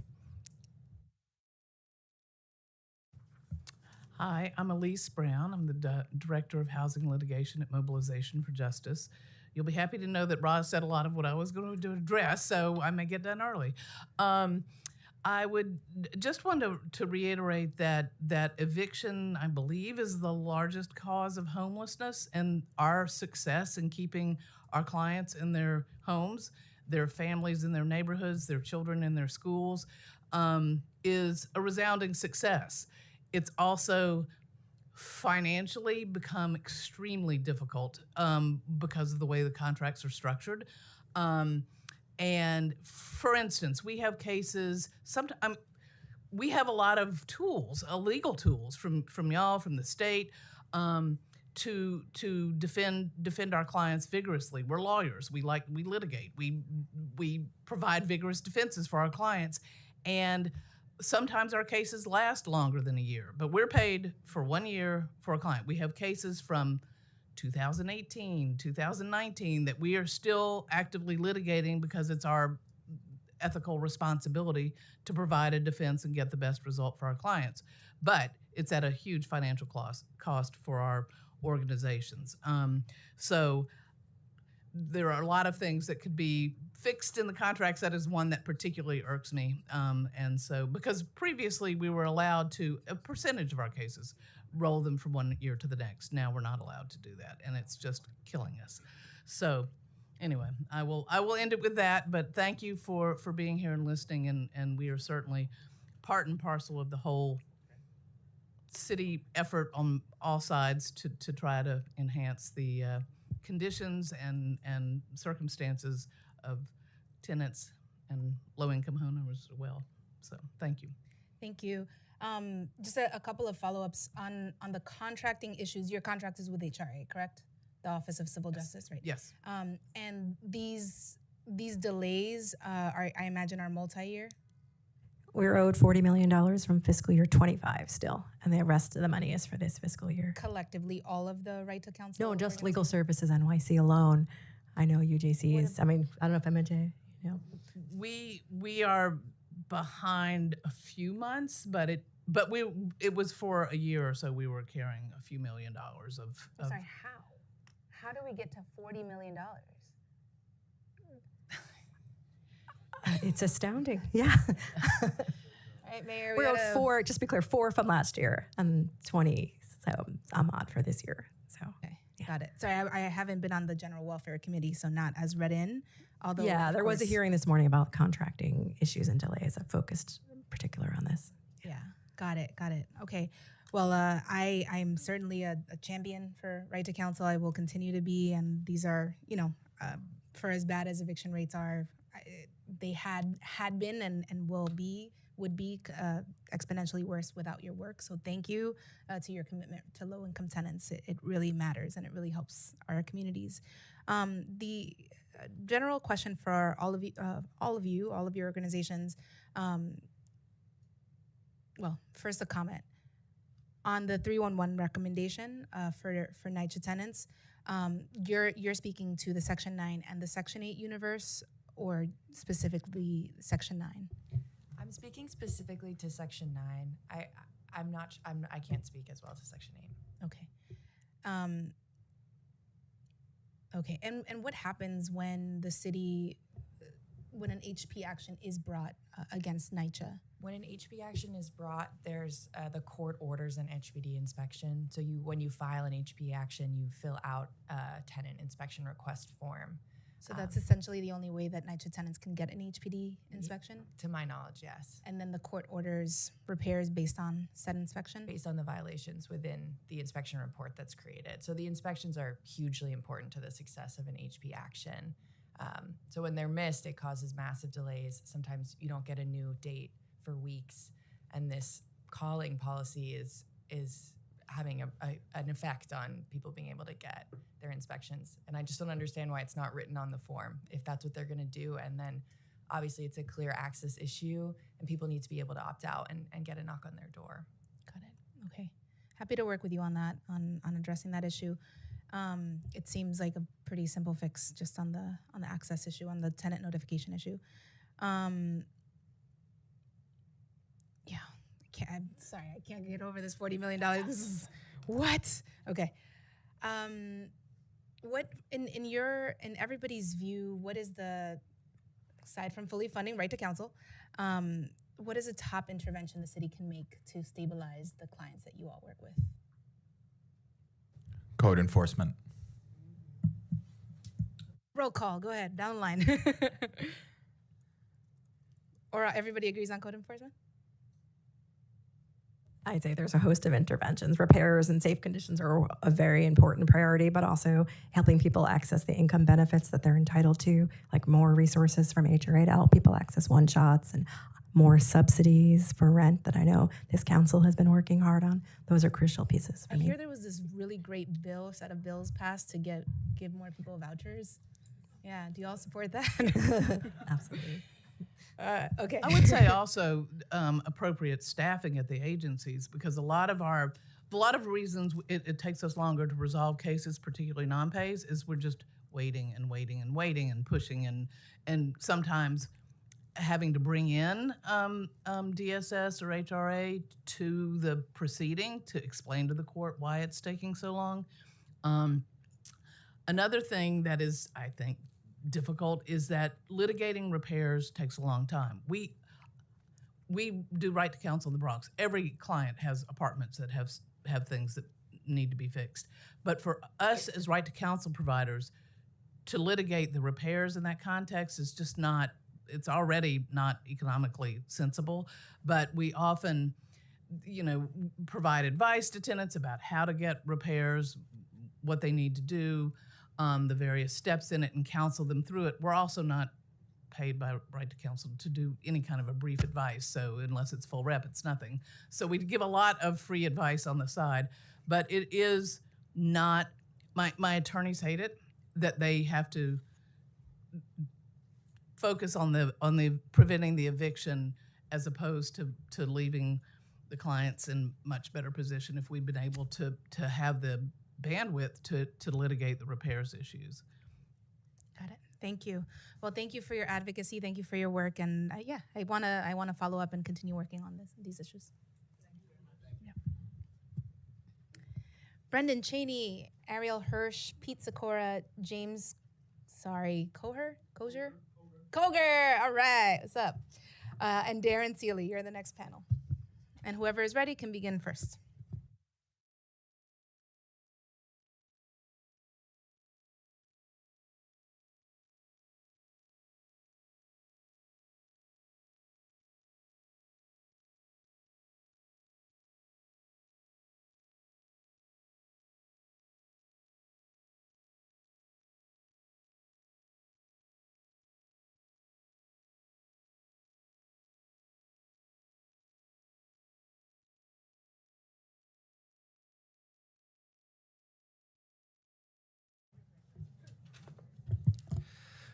Good afternoon. My name is Brendan Cheney. I'm Director of Policy and Operations at the New York Housing Conference. I've submitted written testimony, so I'll just summarize it in the interest of time. So first, while we look forward to the Mamdani administration's new housing plan, we want to highlight that currently HPD's capital budget is facing a fiscal cliff.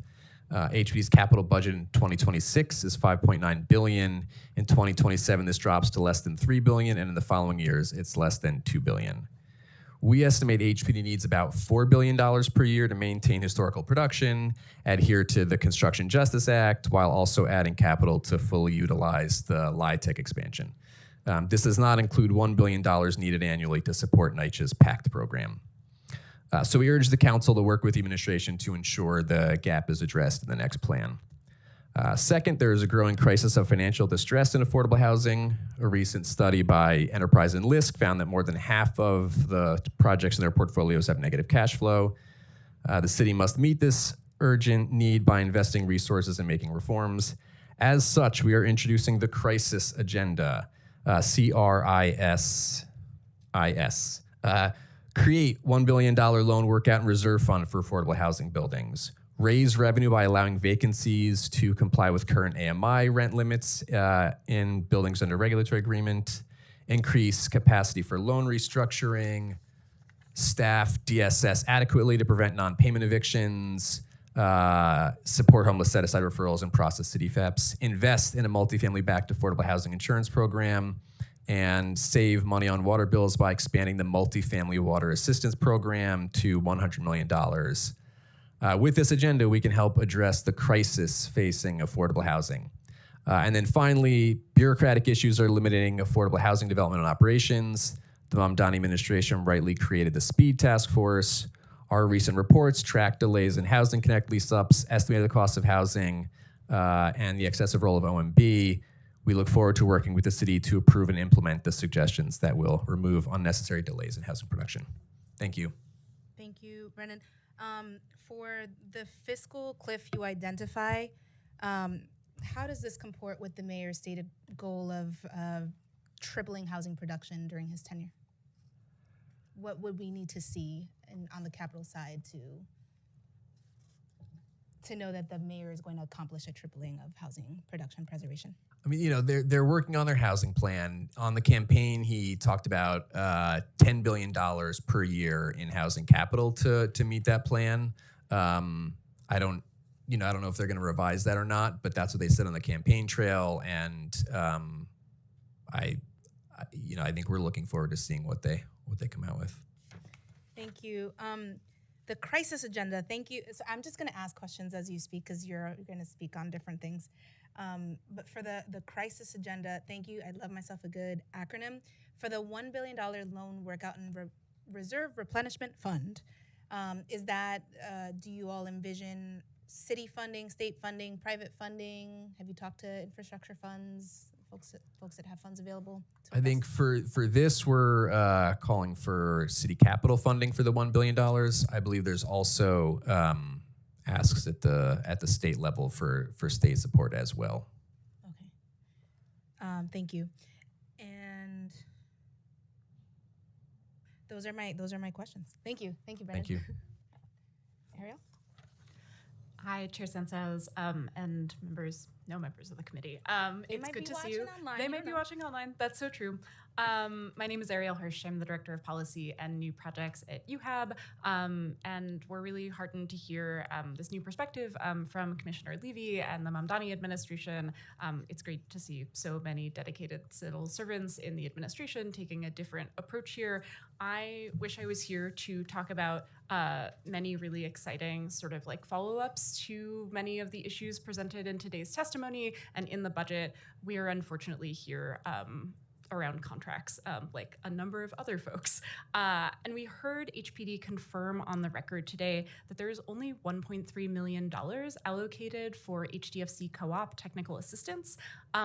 This is a $1 million cut from the original contract funding amount for each fiscal year for the life cycle of that contract. It was cut through an administrative error in December, so just an accounting mistake. And to HPD's credit, they identified the issue and have immediately worked to restore that contract amount, but we are now hearing differently. We are also seeing that OMB has blocked the correction and for the last 6 months has continued to fight HPD on restoring that contract amount. For FY26, HPD supplemented the contract with another source of funding to plug that gap, but the remaining 6 years of the contract renewals are still at risk, and OMB has thus forth refused to allow HPD to correct the error. That means for our organization, which pales in comparison to some of the other shortfalls I'm hearing folks mention, but it means that starting this July, this will potentially result in the layoffs of 8 or more UHAB staff and the termination of services to approximately 400 HDFC co-ops, affecting roughly 8,000 low and moderate income homeowners. We are really happy to see UHAB's work uplifted in the current administration. May I continue? We're excited to be in the fight together, but that fight does not get us paid, and we need that to provide these essential services too. Thank you, Ariel. And what is your total reach with $2.3 million? It is the full scope of the TTA HMMT contract, which is all about 1,200 HDFC co-ops in the city. And what is the depth of your relationship with these 1,200 co-ops? We have worked extensively with just about every single HDFC co-op in the city since their founding, often going back to the 70s and 80s and their incorporation. We helped many of those buildings go through the original TIL process to convert to co-ops and have been trusted counsel and advisors assisting with board transition and governance for many decades in their buildings.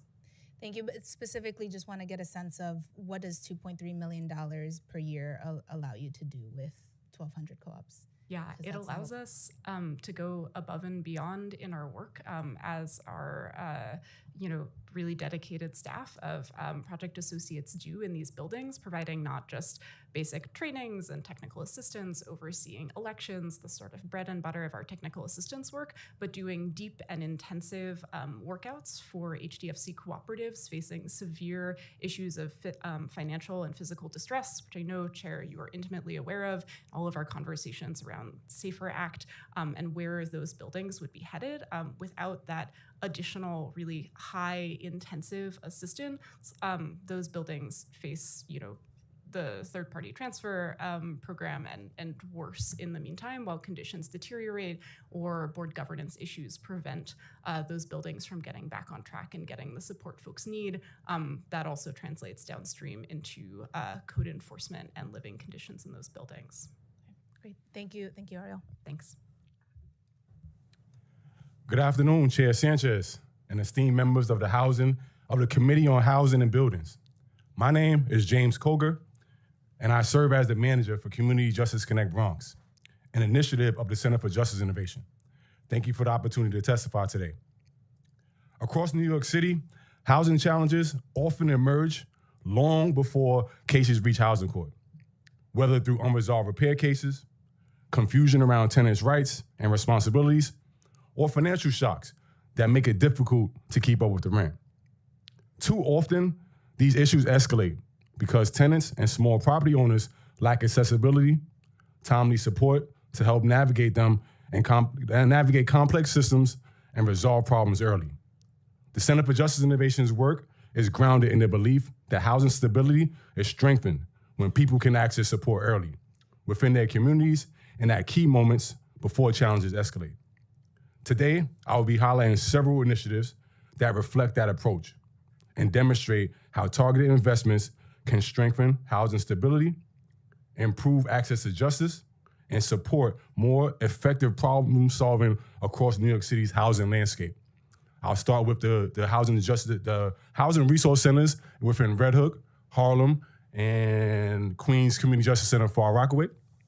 Then I'm gonna go on to my particular baby, the Center for the Community Justice Connect, where we're training community volunteers within community to help give access to civil legal issues. We also, predominantly the work that we do is surrounded around Housing Connect. I was very interested in hearing what HPD had to say about Housing Connect, and as a frontline advocate, it's very interesting and just very interesting, I'll say that.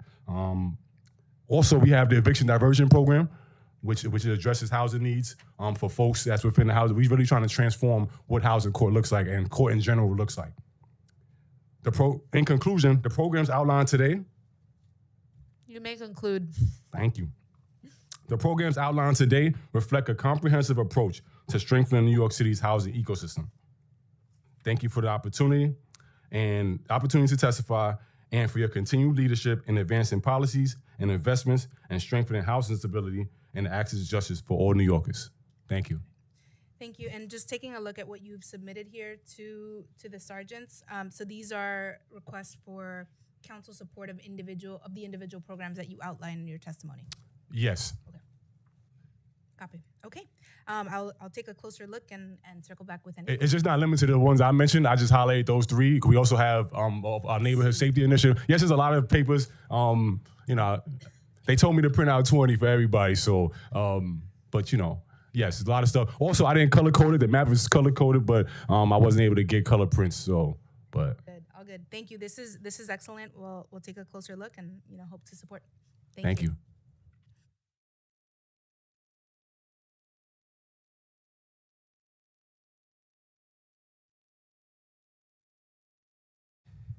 The next panel is Edmundo Alex Gomez, Graham Gale, Anthony Avrajafi. I love the assist. Thank you. Eustacia Smith and Maribel Rodriguez.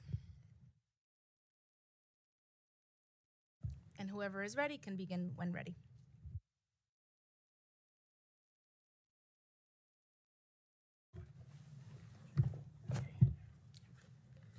Good afternoon. My name is Anthony Albergati.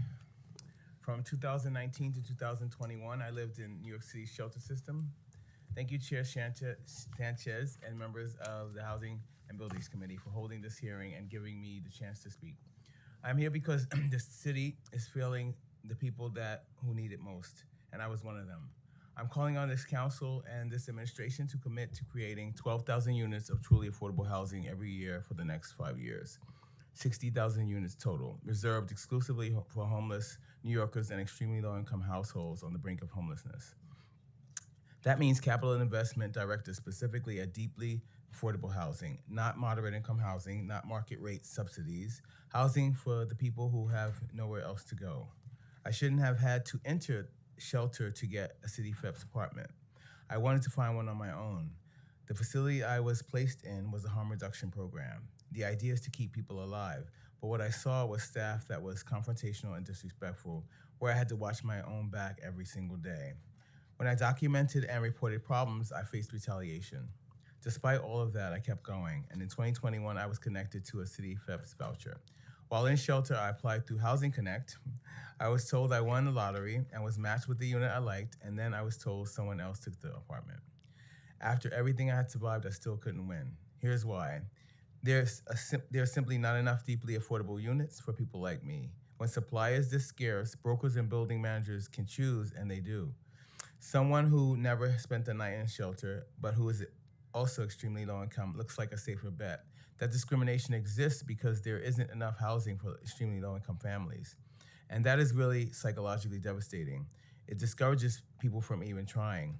The root cause of mass homelessness in New York City is a lack of effort from people like me. It's not a lack of effort from people like me. It is a shortage of rental housing for the lowest income New Yorkers. This crisis will keep growing unless the city changes its priorities. We need more affordable housing for homeless people. Thank you. Extra points. Thank you. Good afternoon. My name is Alex Gomez, campaign coordinator at Coalition for the Homeless. Thank you, Chair Sanchez and members of the committee for this opportunity to testify. I'm also testifying and asking for this council to commit to funding or including capital investments for 12,000 units of affordable housing, specifically for ELI and homeless set-aside units. Here's the scale of the housing and homelessness crisis. Over 100,000 people sleep in shelter on average each night this January. That was just this January. So 100,000 people per night just in January 2026 on average. An estimated 200,000 more doubled or tripled up in apartments, one crisis away from being homeless. And across the metro area, for every 100 ELI households, there are only 35 available apartments that are affordable to them. These people would qualify for an affordable unit if one existed, but our analysis of city production data from 2014 to 2024, that's over a decade, found that only 21% of city-financed affordable units were created for ELI households. That's just 22,565 extremely low-income units over an entire decade, while at the same time, nearly 70,000 units went to households earning between 51 and 165% of AMI. This mismatch between the households with the biggest needs and the units of affordable housing being created needs to be corrected. City Council recently took a step by introducing and passing Intro 1443, which mandates more apartments for ELI and low-income households, but a mandate without money is just an empty promise. We are urging the council to dedicate capital funding in the budget for 12,000 units of homeless and extremely low-income households for extremely low-income New Yorkers each year for the next 5 years. So that's 60,000 units over 5 years. This is a capital investment. Every mayor has failed to address the needs of the lowest income New Yorker in their housing and plans production. So much so that in 2024, the largest share of affordable apartments financed by the city required a minimum income of over $118,000 a year. The majority of affordable housing last year was restricted to people only making $118,000 and above, excluding people like my friend Anthony right here. I'll conclude by saying that we can fix this by setting and funding an affordable housing production goal for homeless and extremely low income households only, and building from the bottom up. Thank you. Thank you both from Coalition for the Homeless. I'm gonna say something controversial maybe, but I don't see why as a city we couldn't have a vision of having a right to shelter that means a right to a home and not the right to a bed in a shelter, right? I think, it would probably cost a lot less for the city of New York to operate this way.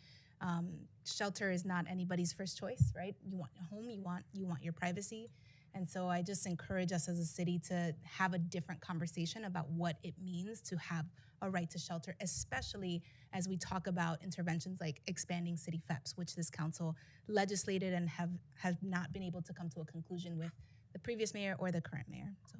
You're exactly correct, Chair Sanchez. And if I may just say that it is an expensive program, and what we are asking for is a lot of money, but it's a lot of money that has a major impact on the city that we can likely see have years and years and years of positive impact. Just by simply putting people into stable and permanent housing. This isn't to say that our right to shelter and the shelter system is inappropriate. We absolutely need shelters, but we need housing also. Absolutely. Thank you both. Hi there, my name is Graham Gale. I'm an organizer with Food and Water Watch, which is a national environmental group, and we are in coalition with New York Communities for Change, We Act, Triage, the Central Labor Council, and the Steamfitters 638 Local to talk to you about this program that we're putting forth called Heat Pumps for All. We've already met with your office and shared some language, so I'll just keep it short. But it's a program to fund heat pumps for 1 and 2 family homeowners while lowering energy bills, reducing air pollution, and creating good union jobs in the green energy market. We are asking for $10 million in the city budget as a starter program. We want to build the program year by year. So this small amount of money makes a huge difference. Just to highlight the difference that this program could make, I want to share a quick story. I've been out petitioning every week in my neighborhood and local neighborhoods. When I met Luis, who is a homeowner in Ridgewood, he shared with me that his gas bill, he shared with me that his gas bill last month was $767, and that his bill this month is over $500. When I told him about our plan, I could see him light up. I could see him picture a future where he could actually afford his energy bills and see a pathway towards a cleaner New York City. So heating our homes should not cost us so significantly, not only from our pockets, but also our health, our city, and our planet. Thanks. Thank you. What would the $10 million be used for? Are you covering the cost for certain households? Yes. So the way that we're considering the program would work is to target in a geographical area. So it would essentially be a universal program in that neighborhood. And it would fund most of the replacement from oil and gas boilers to heat pumps. Heat pumps cost around between $15,000 to $20,000. So we would try to allocate $10,000 to 1,000 homeowners to make that switch. And as was mentioned earlier today, there are a lot of great city and state programs that help to bridge that remaining $10,000. But yeah, so getting folks most of the way there. We're also attaching this to labor standards so that you are connected with a good contractor to do the work. So yeah, that's the basic idea of the program. And thank you for sharing the proposal here today. I just want to push my friends in advocacy to, in addition to creating programs that would help specific households, even just the question of you just mentioned at the end of it, the labor standards portion of it, it is extreme. As you may have heard me complaining about earlier, as a homeowner of a 2-family home, it is like impossible to find contractors who think it's worthwhile to work with me, right? Absolutely. With us, right? Yep. And so even just creating a pool of reputable or trustworthy, whatever, willing contractors would go a long way. And of course, it's a high price tag and all of that for the machines. But then, just helping folks navigate through issues that come up, like the house can't sustain that electrical load, and so now there is a lot of electrical work, and the house needs a new service line and whatever. So I'm really interested in seeing from advocates suggestions about how we can, just like we're talking about local law 97 compliance, how we can have a local law version for the small homes, right? It's a substantial number of New York City buildings to really help them, provide them technical assistance and know-how and resources and everything else so that they can also electrify and, become sustainable. Yeah, our idea with this program is to make it easy. Like, we want it to be smooth, we want it to be easy. So, it's not only that you get a contractor, or not only that you get the money, but you also get a contractor who knows what they're doing, who is going to do a correct install, and who is also there to do the assessment and sort of assist every step of the way. So, thank you. Thank you so much. I look forward to talking more about this too. Thank you. My name is Eustacia Smith. I'm from Westside Federation for Senior and Supportive Housing. Thank you, Chair Sanchez and the entire committee for the opportunity to testify. We currently house 2,500 low-income older adults, many who are formerly homeless, across a portfolio of supportive housing and affordable senior housing. Older adults make up 20% of New York City's population. They're the fastest growing age group of people becoming homeless, rising 10% every year for the past 10 years. There were 520,000 seniors on wait lists for affordable senior housing at last count, most of whom were extremely low income. These facts together make it critical that New York City dramatically scale up development of new housing for older adults. Instead, we are facing the fiscal cliff in the coming years that New York Housing Conference talked about. We call on the city to support the 5-year Age Strong New York City platform and create at least 1,000 SARA units for extremely low income per year, even if there's a Section 8 shortfall.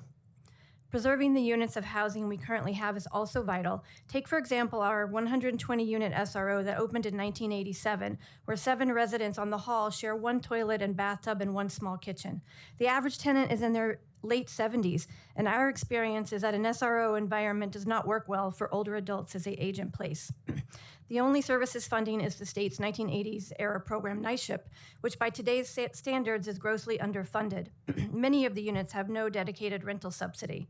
This, combined with skyrocketing operating costs, means that we can't afford minor upgrades like converting the bathtubs, which are difficult for seniors to use, into showers. We need preservation funding that would allow us to rehabilitate the entire building, converting it into studio apartments. We asked the city to support the Supportive Housing Network's ask for $65.3 million to be included in FY27 for preservation of supportive housing. The operational costs in affordable senior housing are growing rapidly and revenue is shrinking, putting these buildings at risk. Just this year, we got a 35% increase on our insurance costs.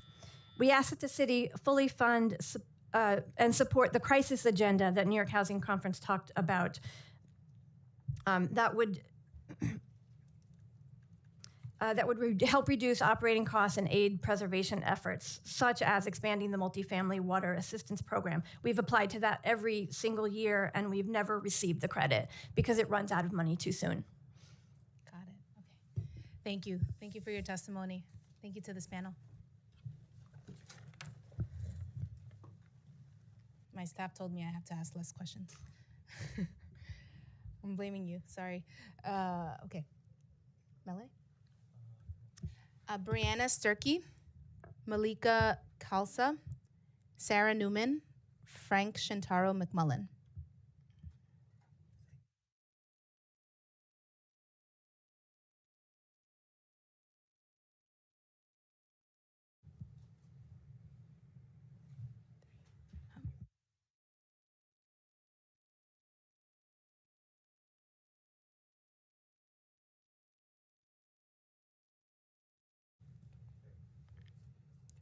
Katie Mui from Shinny and Kevin Wolf.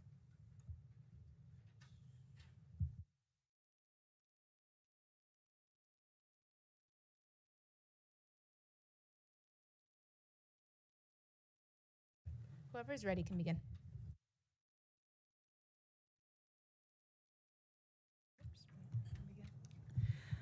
Good afternoon. My name is Brianna Sturkey. I'm a pro bono scholar at New York Lawyers for the Public Interest. This testimony is on behalf of NILPI's Disability Justice and Environmental Justice Programs. Thank you to the chair and members of the committee for allowing me to testify today. NILPI's Disability Justice Program assists New Yorkers with disabilities in matters involving housing discrimination, including requests for reasonable accommodations such as apartment and common area retrofitting, transfers to accessible apartments, and protection for use of service animals. It is imperative that all New York City agencies ensure that housing is accessible and free of discrimination. Although the Federal Fair Housing Act was passed nearly 60 years ago, in New York City and New York State's human rights laws have likewise long been in effect, countless people in New York City continue to face discrimination when it comes to their housing needs. Consistent and aggressive enforcement of anti-discrimination laws allows more people with disabilities to remain in their homes. Enforcement of accessibility requirements of New York City's building code should therefore also be a priority for the city. We urge City Council to fund aggressive enforcement of the code by the Department of Buildings and the Department of Housing Preservation and Development. Such enforcement will ensure accessible spaces for New York City's disabled residents and senior citizens and allow them to continue to be part of the communities and live independently. We also urge New York City and the public advocate to investigate and track evictions of tenants with disabilities, to enforce New York City's anti-discrimination laws in a systemic way and create new causes of actions and penalties to aid in enforcement. Tracking evictions will enable New York City to identify and monitor housing providers who routinely evict tenants with disabilities. Treating this as a systemic issue will also help address the root causes of disability discrimination in housing. Because one of the most impactful ways anti-discrimination laws are enforced is through private action, we also advise adding a mechanism for enabling easy public access to records of discrimination patterns, in addition to public oversight hearings and reports of general findings. May I continue? You may conclude.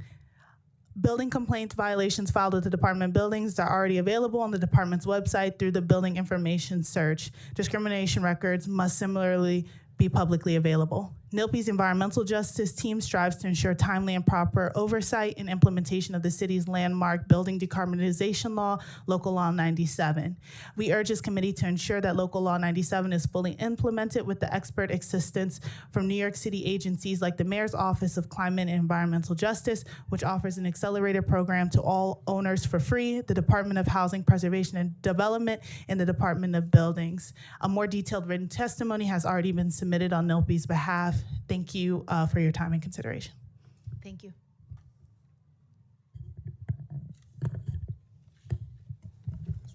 This one.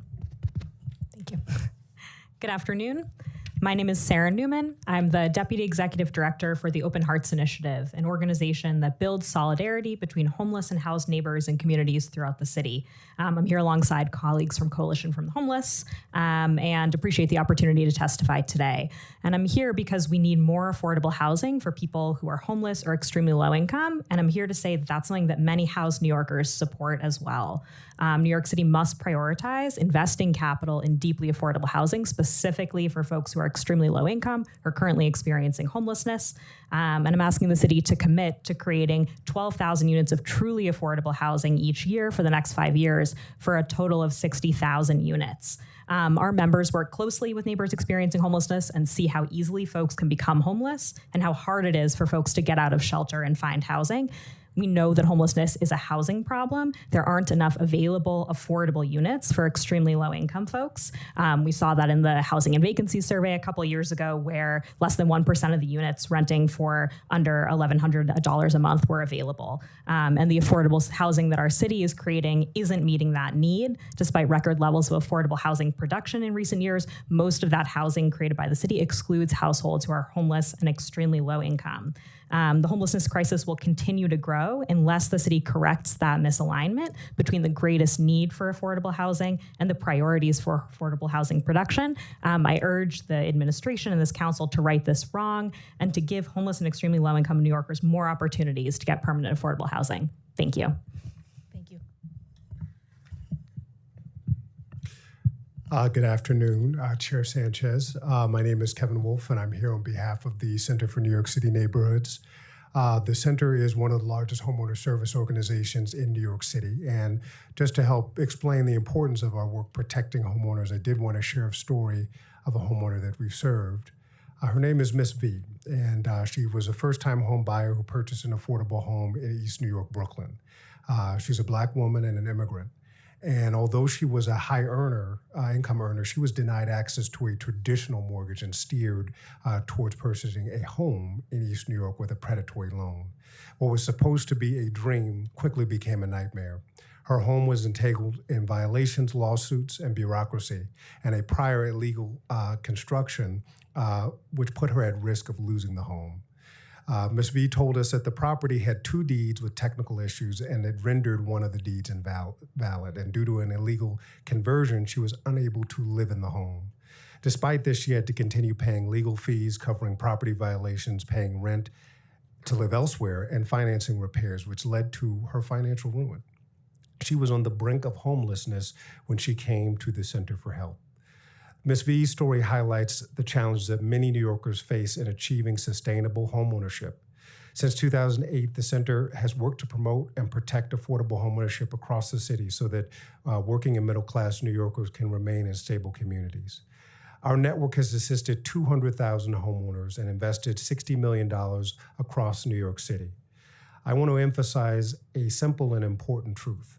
Foreclosure remains a serious and growing threat, especially for our communities of color. Through the foreclosure prevention program, which the City Council funds, we support a network of nearly 24 housing counseling and legal service organizations. And this year, the network helped, if I could just conclude, 2,000 homeowners avoid foreclosure and stabilize their finances. I did also want to note that we commend the new administration, Mayor Mamdani, for addressing affordability with homeownership, including suspending the tax lien sale this year, which our research shows disproportionately affects Black and Brown homeowners. At the same time, homeowners are facing increasing challenges. Rising foreclosures, we saw foreclosures rise 8%, increased scams targeting vulnerable residents, and homeowners who are unable to meet home repair needs. Programs that the City Council funds, like Home Fix, are critical to ensuring homeowners can safely remain in their homes. This is why we are requesting $9.7 million from the City Council to continue supporting foreclosure prevention, home repair, outreach, and estate planning services. These investments will strengthen the existing programs that homeowners have and bring support to the communities that need it most. With the council's support, we can protect homeowners, preserve generational wealth, and ensure that New York City remains a place where working families can stay and thrive. Thank you for your time. Thank you, Kevin. Thank you for your testimony, your reaction to the number of people we've been able to reach through down payment assistance and Home Fix. I think the numbers were 142 and 50 something. Yeah, with both Home Fix and Home First, we definitely need to do more, and making sure that the programs are built at scale to the need. There is a huge need for both Home Fix and Home First. We see with Home Fix, 4,000 homeowners apply every year, and we're only able to help around 100 homeowners, every year. And so we need to increase the scale. Without the council's resources, we would not have been able to do as much as we've done with home repair thus far. And so it's the council has stepped up to the plate. We also want to make sure that we have the partnership with the new administration, which we're excited about, in order to provide those services. And we do want to scale our down payment assistance as well, so more New Yorkers can access homeownership. Thank you. The down payment assistance is a grant, correct? Yes, that's right. Yeah. And you said 4,000 apply each year for which program? This is for Home Fix. For Home Fix. And that is income restricted, right? It is. It's sort of a sliding scale, and so it's a zero interest it's a low interest to zero interest forgivable loan. Who gets forgiven? I'd have to get back to you on the exact statistic, but it is for those homeowners who are low income, very low income. They would have their loan forgiven. And they would have to remain in their home for a certain period of time, and it would be forgiven incrementally year by year. Excellent. Thank you so much for your testimony. Thank you. Hello. Good afternoon, evening, Chair, council members. We live here now. Sorry. Of course.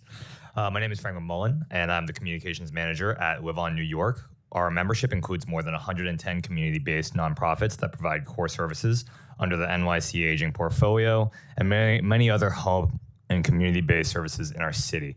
I've submitted our housing needs report alongside this testimony for your review. Thank you for this opportunity to testify.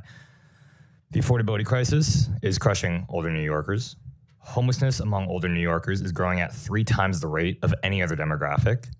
And senior housing waitlists stretch over 6 years long. At the current rate, our most conservative estimate is that it will take 250 years to clear the current waitlist, which is a while. There are 2 problems. Obviously, 1, the senior homelessness crisis demands new housing. 2, older adults who are already in affordable units are watching their rents rapidly outpace their income, which is often only a Social Security stipend, or they're watching the buildings they live in fall into greater disrepair. The funding we need to confront this crisis is minuscule. It is nothing in comparison to the billions in homelessness prevention and mitigation that we will have to pay if we fail to provide adequate senior housing. Study after study has found that senior housing programs like SARE and SCREE do more than just providing older New Yorkers with the life they want. It is also fiscally responsible and a smart decision. Our recommendations are trifold.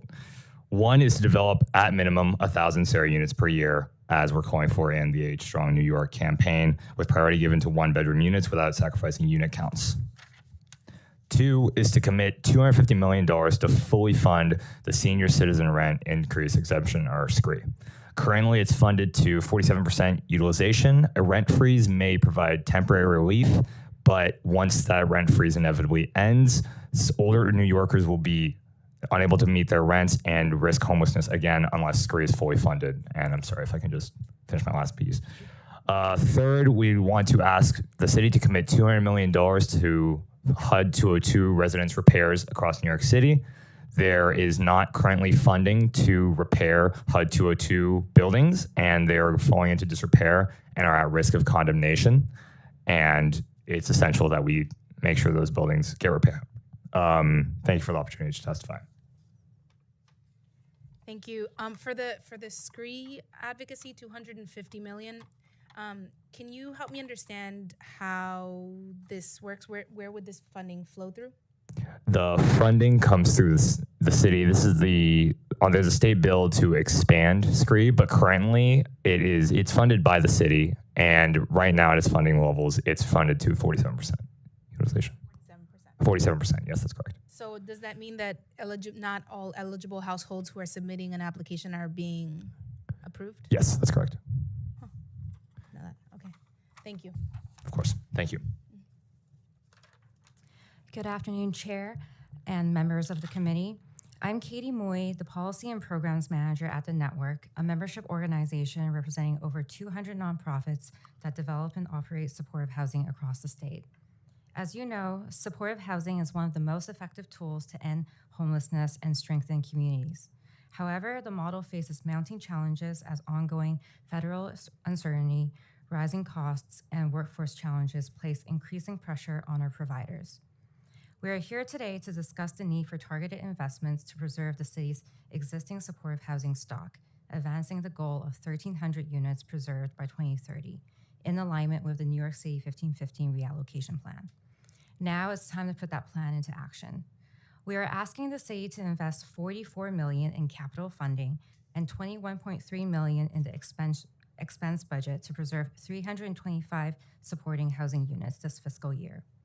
Our data shows that at least 7,600 units are primed for preservation but are at serious risk of closure. Federal cuts to the continuum of care are imminent, meaning nonprofits will lose their operating subsidies for thousands of units, which will destabilize programs and displace tenants. By investing in preservation right now, the city can mitigate this loss. On the services side, the units that we've identified are currently operating service contracts through NYSHIP HRA SRO Support Services, which is the lowest funded service contract rate in existence. While the network was successful in securing a $17.8 million increase in last year's state budget, the pass-through rate is still 5 times lower than the New York City 1515 service contract rate. Allowing nonprofits to claim New York City 1515 rates will address the significant gap in funding and provide the level of care that is needed. The $44 million in capital funding will support the preservation needs of at least 325 units that are 15 years or older to complete necessary renovations, meet energy efficiency standards, and offset rising maintenance and operating costs. This will also support the conversion of outdated SROs without private bathrooms or kitchenettes into modernized studios that are more functional and desirable for formerly homeless tenants, many of whom are older adults. Eustacia, on our previous panel from Wishfish, highlighted a program facing such challenges. If the city does not address the significant preservation needs, we will have to contend with the reality of programs closing, residences shutting down, and tenants losing their home. Proactive investment in preservation is crucial to the stability of nonprofits and formerly homeless New Yorkers. Thank you for your time. Thank you. Thank you to this panel.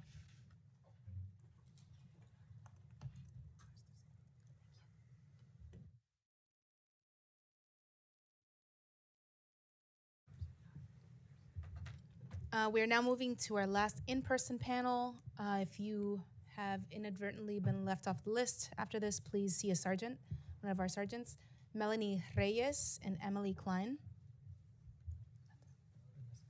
Vanessa Leong, Pamela Herrera, and Greg Roberts.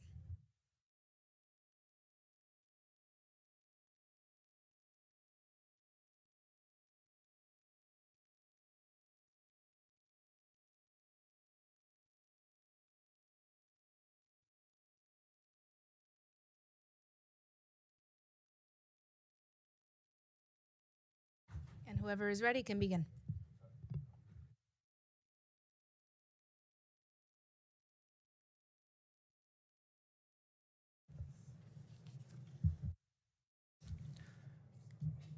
Hi, good evening. Thank you, Chair Sanchez and members of the council for the opportunity to speak today. My name is Emily Klein, and I'm the Assistant Vice President and Deputy Director of Public Affairs at the Community Preservation Corporation. As the city works to determine its budget for the next year, we urge prioritizing the increasingly tenuous financial and physical conditions of the city's rent-stabilized housing stock. For the 1 million rent-stabilized apartments across New York City, rent levels have been kept stable for the past many years. However, the costs of operating and maintaining these buildings have not. Across CPC's New York City rent-stabilized portfolio, per unit operating expenses rose 22% between 2020 and 2023, with insurance and admin costs climbing more than 50% each during that period. Despite these cost increases, pathways to revenue growth remain tightly constrained, creating a fundamental mismatch. When expenses grow faster than revenue, building finances develop a shortfall. And as shown by the only expense line with flat or negative growth in the past 3 years, some owners are choosing to defer repairs and maintenance to stay afloat, which can quickly lead to decreasing housing quality. We urgently need to address runaway operating costs that are eroding the financial viability of the city's affordable housing stock. We suggest exploring the following pathways. First, a modernized J51 can once again become a powerful tool for supporting regulated housing stock, and we encourage the mayor and council to work with Albany to ensure that J51 is reenacted this session. Second, we need innovative solutions to slow and ultimately stop runaway insurance costs. The recent successes of new affordable housing insurance captives demonstrate market appetite and economic feasibility of these alternative approaches. Third, a long-term 100% property tax exemption for distressed rent-stabilized buildings could effectively slow financial decline and free up vital capital to support much-needed building improvements. And notably, it's important to say that any increase in property taxes would be devastating for rent-stabilized properties that are already operating on thin margins, especially paired with a proposed rent freeze. And lastly, we encourage the city to work with public agencies and service providers to establish reasonable and reliable cost increases for water, sewer, and utility costs, and when needed, to step in to offer relief for these most severely distressed buildings. In addition, our written testimony goes through a number of reforms for existing government systems and administrative programs, including capital subsidy allocations, housing voucher administration, and marketing and lease up. But thank you for the opportunity to testify today. Happy to answer any questions. Thank you.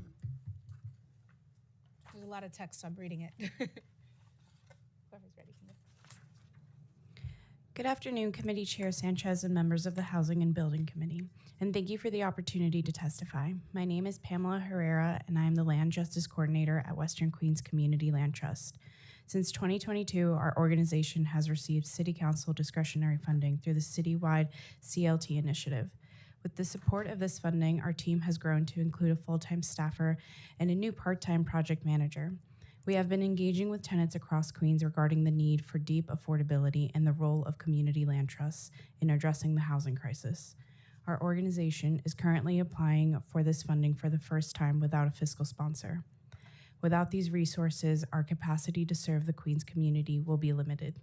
To date, we have hosted general meetings to welcome the community into a CLT model and have maintained strong relationships with local organizations. We are also actively working on 2 mixed-use housing projects that include opportunities for low-cost community space. We are working closely with creatives, Queens residents, and small business owners to collectively address the need for space for a publicly owned site on Animal Basin's waterfront. We have reached over 1,000 community members this year alone and spoken to several buildings that want to work with our community land trust to combat the neglect they face from their landlords. We have collaborated with Chaya CDC to work closely with the community to address the uses of vacant properties scattered in Elmhurst. We have hosted community potlucks, town halls, and a block party that generated a wave of support for the CLT work. We urge the City Council to fund the CLT initiatives at $3 million for 23 organizations in the FY27 expense budget, up for $1.5 million for 15 groups in FY26. This urgently needed funding will provide essential support not only to CLTs, but we will be able to address the affordability crisis in New York. A recent report by the London School of Economics and Political Science stated that low-wage workers have seen their income stagnant. May I continue? You may conclude. Thank you. Low-wage workers have seen their income stagnant, in addition to an overall increase in work precarity. While the city is addressing the supposed housing shortage, the shortcomings is addressing the affordability. By giving CLTs an opportunity to be on the same playing field as big real estate, we can create housing that not only supports New Yorkers, but we can preserve land and communities for generations to come. Thank you for your time and consideration. Thank you.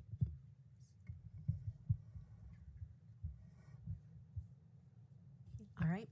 Good afternoon, Chair and Committee. My name is Vanessa Leong. I am a homeowner in Long Island City, Queens, and a steering committee member of the Western Queens Community Land Trust.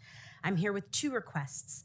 Please fund the Community Land Trust Initiative at $3 million in the fiscal year 27 budget, which is an increase from last year. And 2, create a $50 million Community Land Trust Capital Fund. This is a game changer that the mayor committed to during his campaign. If New York City wants neighborhoods that still feel like New York, we need tools like CLTs that keep land in community hands.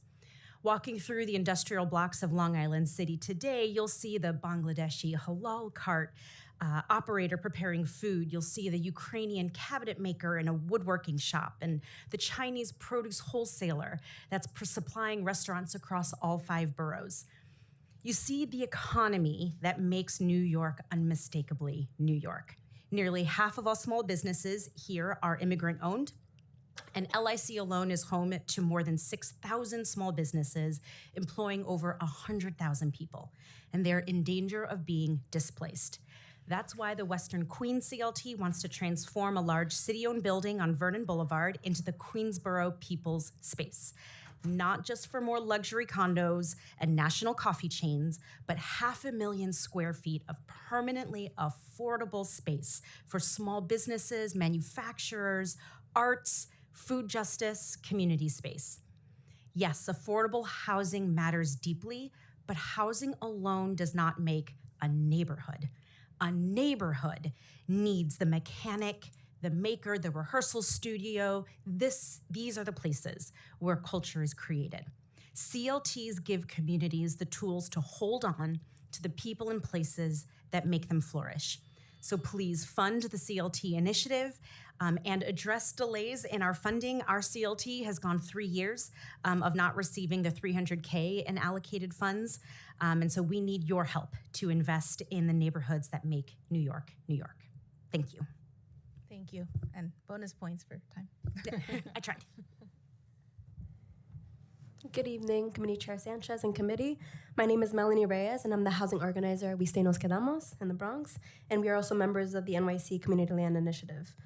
Our organization has received City Council discretionary funding through the Citywide Community Land Trust Initiative, which has helped catalyze the growth of more than 20 CLTs across the 5 boroughs in low-income and Black and Brown communities. We urge the City Council to also fund the CLT initiative at $3 million for 23 organizations in the fiscal year 27 expense budget, up from $1.5 million for 15 groups last year. Nos Quedamos has an innovative model of community ownership rooted in decades of South Bronx organizing, planning, and co-development. Through the South Bronx Land and Community Resource Trust, launched in 2017, we are institutionalizing permanent affordability and resident power. And we do this through an emerging resident committee to improve quality of life and help raise awareness about issues that affect our community. And we additionally urge the City Council to support the creation of a $50 million CLT funds in the fiscal year 27 capital budget. NQ has secured 450 affordable units across 4 buildings and aims to expand its permanently stewarded portfolio to approximately 610 units by 2027, a goal that requires more CLT initiative funding and technical support. Investments would especially help with tenant organizing to prepare our residents for structured governance roles. Affordable housing preservation is a major priority at Nos Quedamos. Enhanced CLT funding and the city's expense and capital budgets will strengthen these essential grassroots institutions. For decades, the South Bronx has demonstrated that community-led planning can reverse the investment and restore stability. And our CLT model can ensure that the next era of development in the South Bronx is rooted in affordable housing preservation, equity, and community control. Thank you for the opportunity to testify today. Thank you. Bronx in the house. Hi, good afternoon. My name is Greg Roberts. On behalf of all of us at SKF Development, we're a fully integrated residential owner and property manager. We currently own and operate 2,300 units across 32 properties in the Bronx. All of our projects include affordable units, and we are proud to work extensively with HRA and other city agencies to accept tenants with vouchers who are exiting the city's homeless system. We regularly work with HPD through its inclusionary housing programs and are now seeking to redevelop our first 100% affordable housing project with the department. We are here testifying to urge that the final budget to include new funds to allow HPD to carry out its mission of affordable housing preservation, and would like to bring to your attention an outrageous delay that is currently destroying our business and will ultimately impact low-income renters of 2 of our properties. 66 East Tremont in Chairwoman Sanchez's district and 2097 Daly Avenue in Councilwoman Felice's district are 2 of our properties that we developed in 2018. Both buildings are fully rent stabilized and with very few, if any, violations. In the coming years, the building's 421A tax exemption will start burning off. In anticipation of this exemption ending, in August 2024, we applied for an Article 11 tax exemption from HPD. After being told that the department was oversubscribed, we enlisted the help of a consultant and began to meet regularly with HPD to let them know how urgent our situation was becoming as our loan was approaching maturity. HPD still couldn't take us into their program by the end of 2025, and we are now falling into default and are facing possible foreclosure by our bank. Despite every plea we made to the department, they continue to say that they are understaffed and are only prioritizing buildings that are in poor fiscal condition. Should we let our buildings fall in despair so that we don't lose them to foreclosure? Should we hand the keys over to the bank? We pride ourselves on being diligent developers and property managers, and it breaks our hearts to be treated this way. To conclude, as this committee works with the administration to set HPD's budget, we urge its attention to building owners who are trying to do the right thing but are locked out of the city's tools due to capacity constraints. Thank you. Thank you for your testimony. Thank you all for your testimony and for staying with me until 5:30. Appreciate you. Oh, there's more in person. Jackie, where you are? Jackie Del Valle and Pilar de Jesus. And again, if you are here in person and you wanted to testify, please see one of the sergeants, and then we're going to be moving to online testimony. Bringing them here is cheaper childcare, so don't tempt me.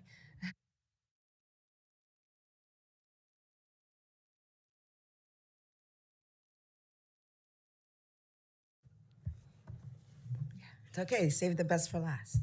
Sorry, no offense. Good afternoon, good evening, I guess I should say. Thank you for having us. My name is Pilar de Jesus. I am a senior advocacy coordinator at Take Root Justice. I'm here with my colleague Jackie, so I'm gonna let her do a lot of the technical, and I'm gonna submit a lot of my specifics and technical online. I mostly just wanna just share a lot. One, to confirm a lot of what folks from Legal Aid said. We need to be paid. A lot of these contracts need to be paid. You know, organizations have rents to pay, employees to pay. It doesn't feel good, you know, having the conversation that, you know, we possibly may not be able to make payroll.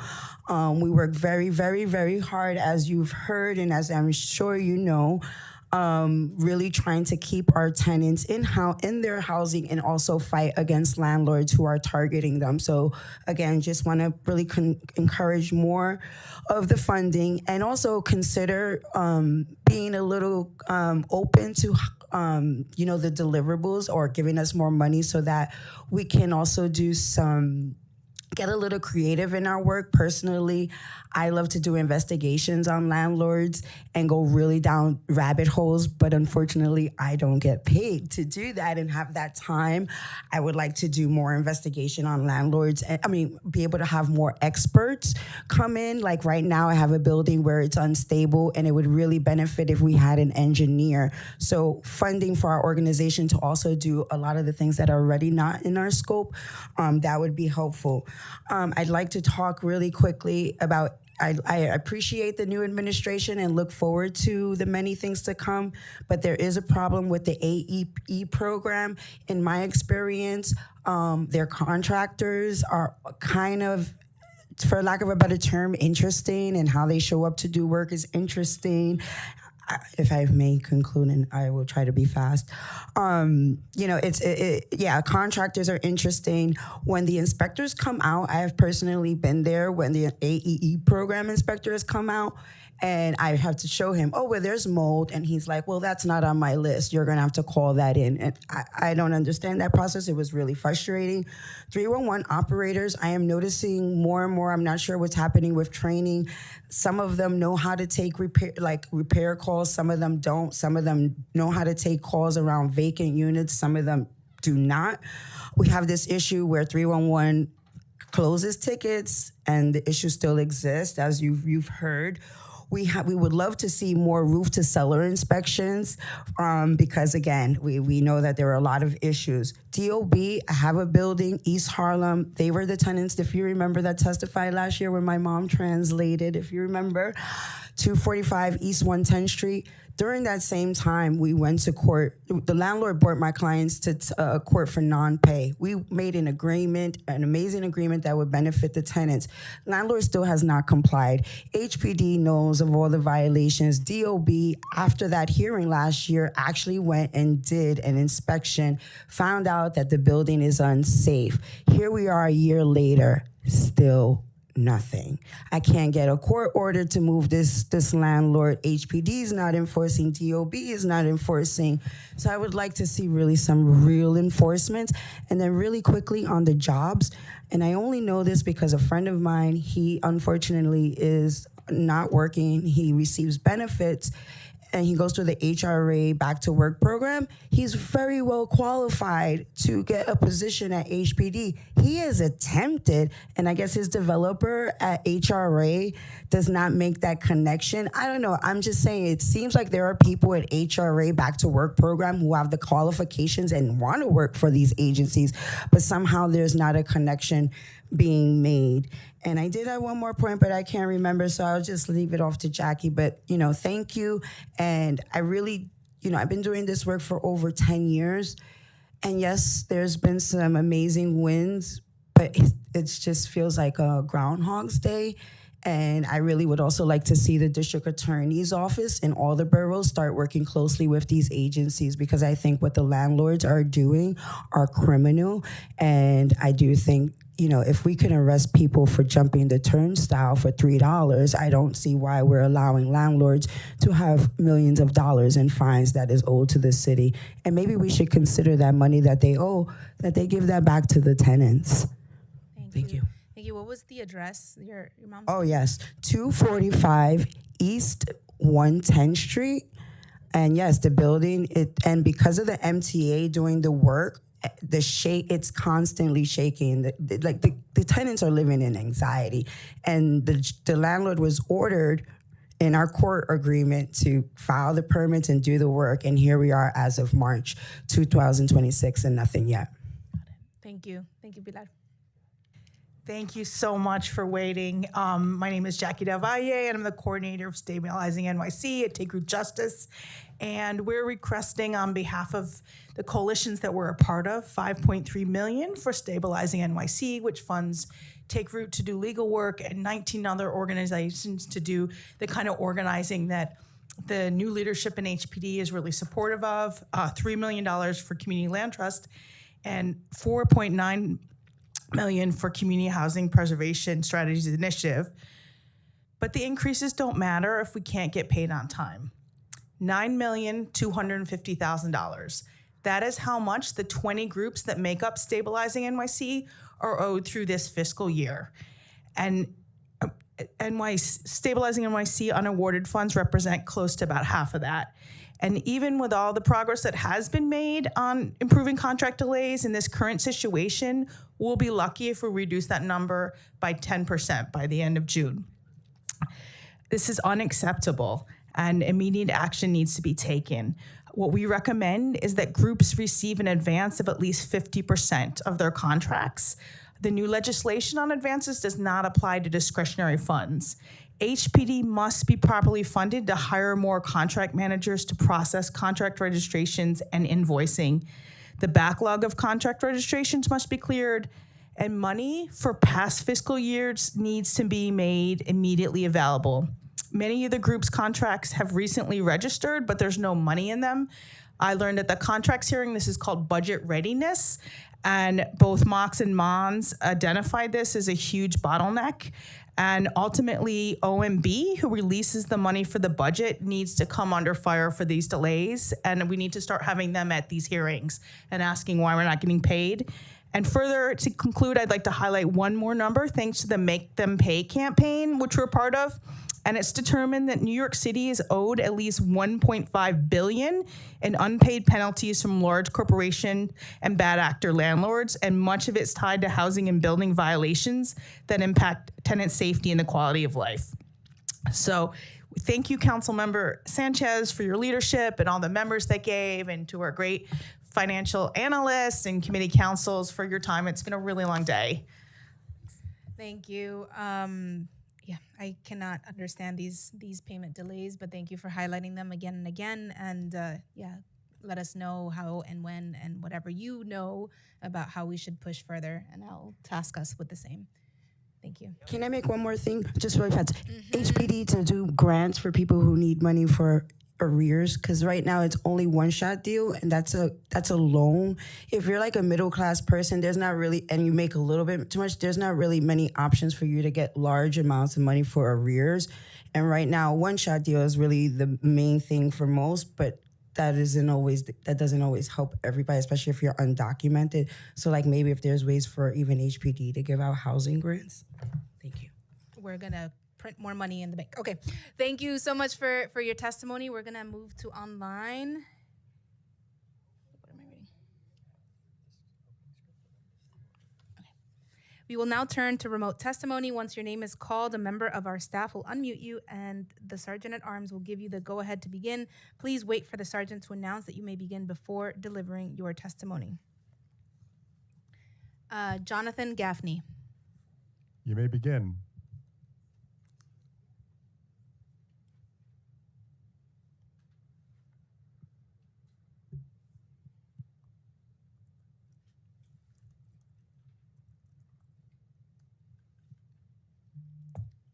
Tamika Mapp. You may begin. Oh, hi, everybody. Thank you so much. Hello? Hello? Wait, Hi. wait. Hello. Did you guys? It's Tamika. Everybody, hold on. Hold on 1 second, okay, guys? 1 second. Council member, who was the first person that you called? Jonathan Gaffney. Okay, Jonathan Gaffney is here. I'm just gonna unmute him. Tamika, you can go next because he just responded late. Sometimes the Zoom is a little delayed, okay? You may begin. Thank you so much. Sorry about the technical difficulties. My name is Jonathan Gaffney. I am the supervisor of the tenant organizing program at Catholic Migration Services. CMS provides free legal services and community education to low-income New Yorkers in immigration, workers' rights, and housing. And it's our mission to welcome the stranger in our midst by advancing dignity, stability, and justice for immigrant and working class communities. And I'm here today to speak in strong support of increased funding for Stabilize NYC and community housing preservation strategies. These programs fund a model that works. Deep collaboration between legal services and tenant organizing at CMS, our attorneys, work side by side defending tenants in housing court while also providing and building tenant associations, developing leadership, and organizing collective action to preserve affordable housing. Through the SNYC and CHPS funding, our team has been able to carry out sustained on-the-ground organizing across Queens in neighborhoods like Corona, Jackson Heights, Elmhurst, Jamaica, and Flushing. And we're seeing lack of hot water, persistent mold, water damage, rodent, cockroach infestations, dangerous conditions. And, in one of our buildings that I organize in, tenants have organized a beautiful tenant association while raising serious conditions of harassment. And through consistent organizing, tenants formed this association, developed collective demands, and secured for their first meeting with management that they've had in over 10 years. And as a result, management has given this tenant association serious concessions. This work is labor intensive. It requires repeated door knocking, follow-up conversations, translation, meeting facilitation, coalition coordination. Time expired. And can I just have just 2 seconds to finish? Yep, you may conclude. Thank you. Stabilizing and helps us do this amazing work. Something that happened in our tenant association meeting last week was that somebody was hungry in their home, and because of the organizing that I was able to do, that person was able to get fed through the collective action. So we strongly support allocating $5.7 million to stabilizing, and allocating $5.37 million to community housing preservation initiative. These increases are necessary to sustain and expand the work that is already proving effective in stabilizing tenants and preserving affordable housing. Thank you so much for your time, and thank you for allowing me to go over. Thank you, Jonathan. Thank you for joining us and for your advocacy. Tamika Mapp. You may begin. All right. So, hi. Thank you so much, Chair. My name is Tamika Mapp, and I'm a proud co-op owner of East Harlem and the district leader for the 68th Assembly District. I'm here today in support of Resolution 009-206 because our co-ops and affordable homeowners are in crisis and we cannot ignore it any longer. Let me be clear. These buildings are not being neglected by residents. They are being strained by a system that has not provided the resources to keep them stable. And one of the biggest drivers of this crisis is expiring tax abatements. For years, these abatements have kept maintenance costs stable for working class homeowners. But now, as they expire, we're seeing sharp increases in monthly maintenance, buildings unable to fund critical repairs, seniors having to decide on their health or a place to stay, and families being pushed closer to displacement. In East Harlem, these are not investors. They are families, seniors on a fixed income, and first-generation homeowners who finally given a pathway to stability. And now that stability is being taken away. I support this resolution, but it must go farther. We must recognize that the core residents are homeowners, not developers. We need fair property tax abatements, extended and reformed taxes, real funding for repairs, and consistent support from HPD.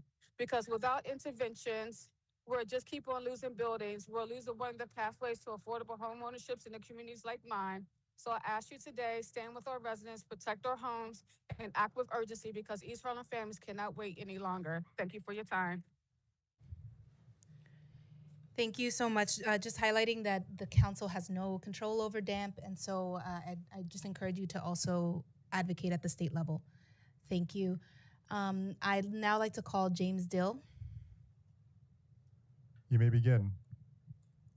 Hi, I'm Jim Dill, Executive Director of Housing and Services, Inc. We provide permanent supportive housing, the most cost-effective and humane way to end chronic homelessness, to 725 households in Manhattan and the Bronx in both congregate and scatter site settings. Like our peer organization that testified before Wishfish, we are members of the Supportive Housing Network in New York and echo their testimony about urging the city to allocate $65 billion of New York 1515 funding for the preservation of SRO supportive housing. We are proud to have been one of the organizations to pioneer housing first and the first generation of supportive housing wherein shared bathrooms and kitchens were the standards. With the success of this first generation, it paved the way for increased expectations for supportive housing, wherein the HPD standard is now studio apartments with full baths and kitchenettes. However, we now have SRO units that have been online for over 40 years in buildings that are over 100 years old.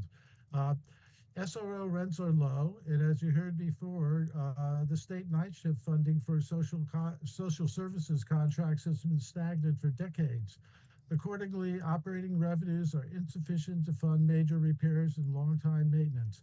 Given the low revenues, cash debt service on government or private loans is not an option. The proposed $65 billion allocation would significantly increase crucial SRO preservation opportunities. During this period of record high homelessness, the city can't afford to lose any supportive housing units. It's an imperative that the first generation SROs be preserved with NY 1515 funding. We will submit written testimony, and on behalf of our tenants and staff, I very much am grateful for this opportunity to be able to speak to you. Time expired. Thank you so much for your testimony, James, and for paying attention enough to still be with us at 5:54. Appreciate you. Emily Goldstein. You may begin.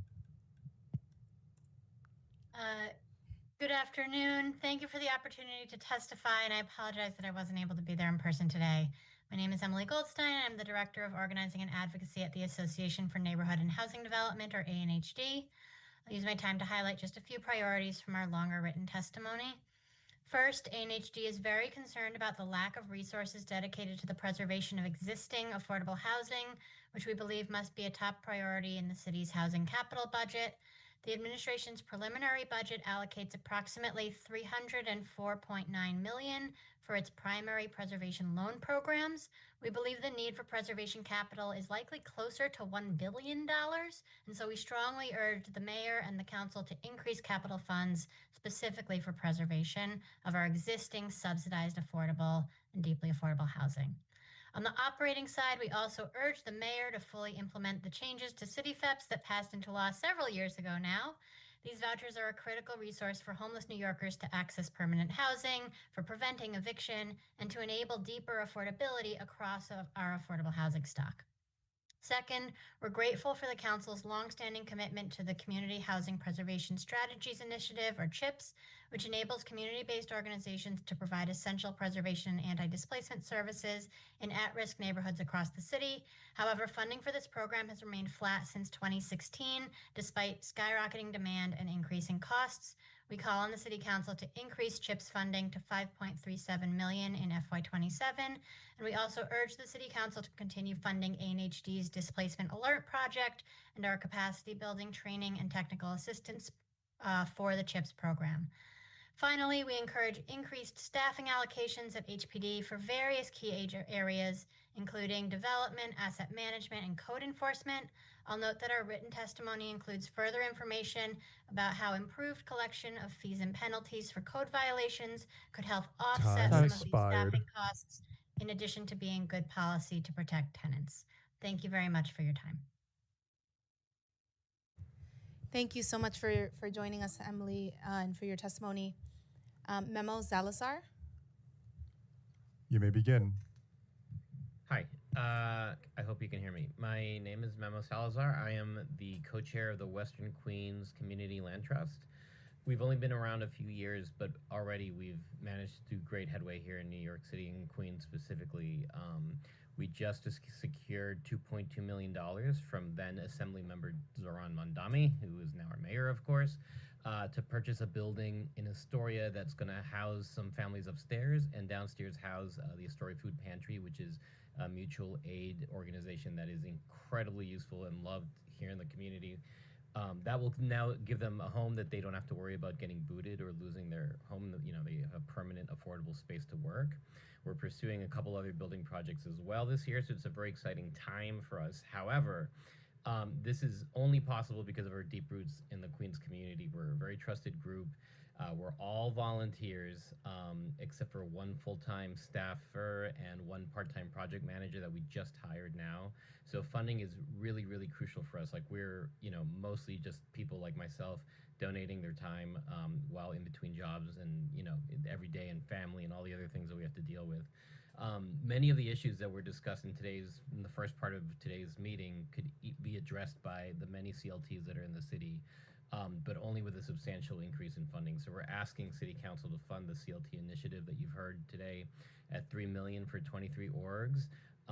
That's incredibly, we need the money. We need so much money in policy changes and so many things. Hand in hand with that, we're asking also, and you already heard this from others, but please address that the chronic delays in registering the discretionary funding contracts. Our CLT has already gone 3 years of not receiving the funds that were allocated to us, and it's making us cash strapped as an organization. We've lost our fiscal sponsor because they can no longer cover the overhead. We're now on our own. This is an Time expired. So anyway, I guess I'll stop. But thank you. Both of those points are incredibly important for us. Thank you so much, Memo.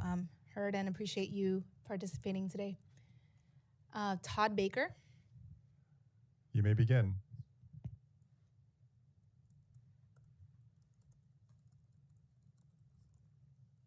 Alexis Foote.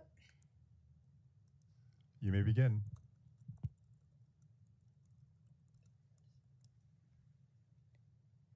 Deyanira del Rio. You may begin.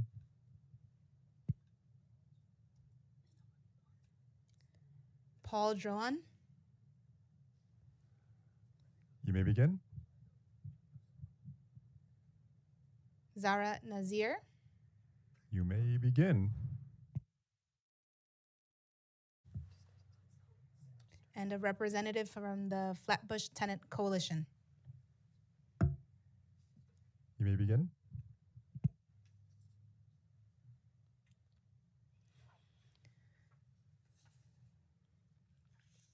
If we have inadvertently missed anyone that has registered to testify today and has yet to be called, please use the Zoom raise hand function if you are testifying remotely, and you will be called in the order that your hand has been raised.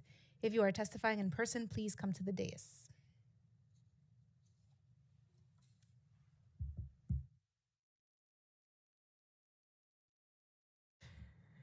Seeing none, I will now close today's hearing. Thank you to the members of the administration and the members of the public who have joined us today. This hearing is adjourned.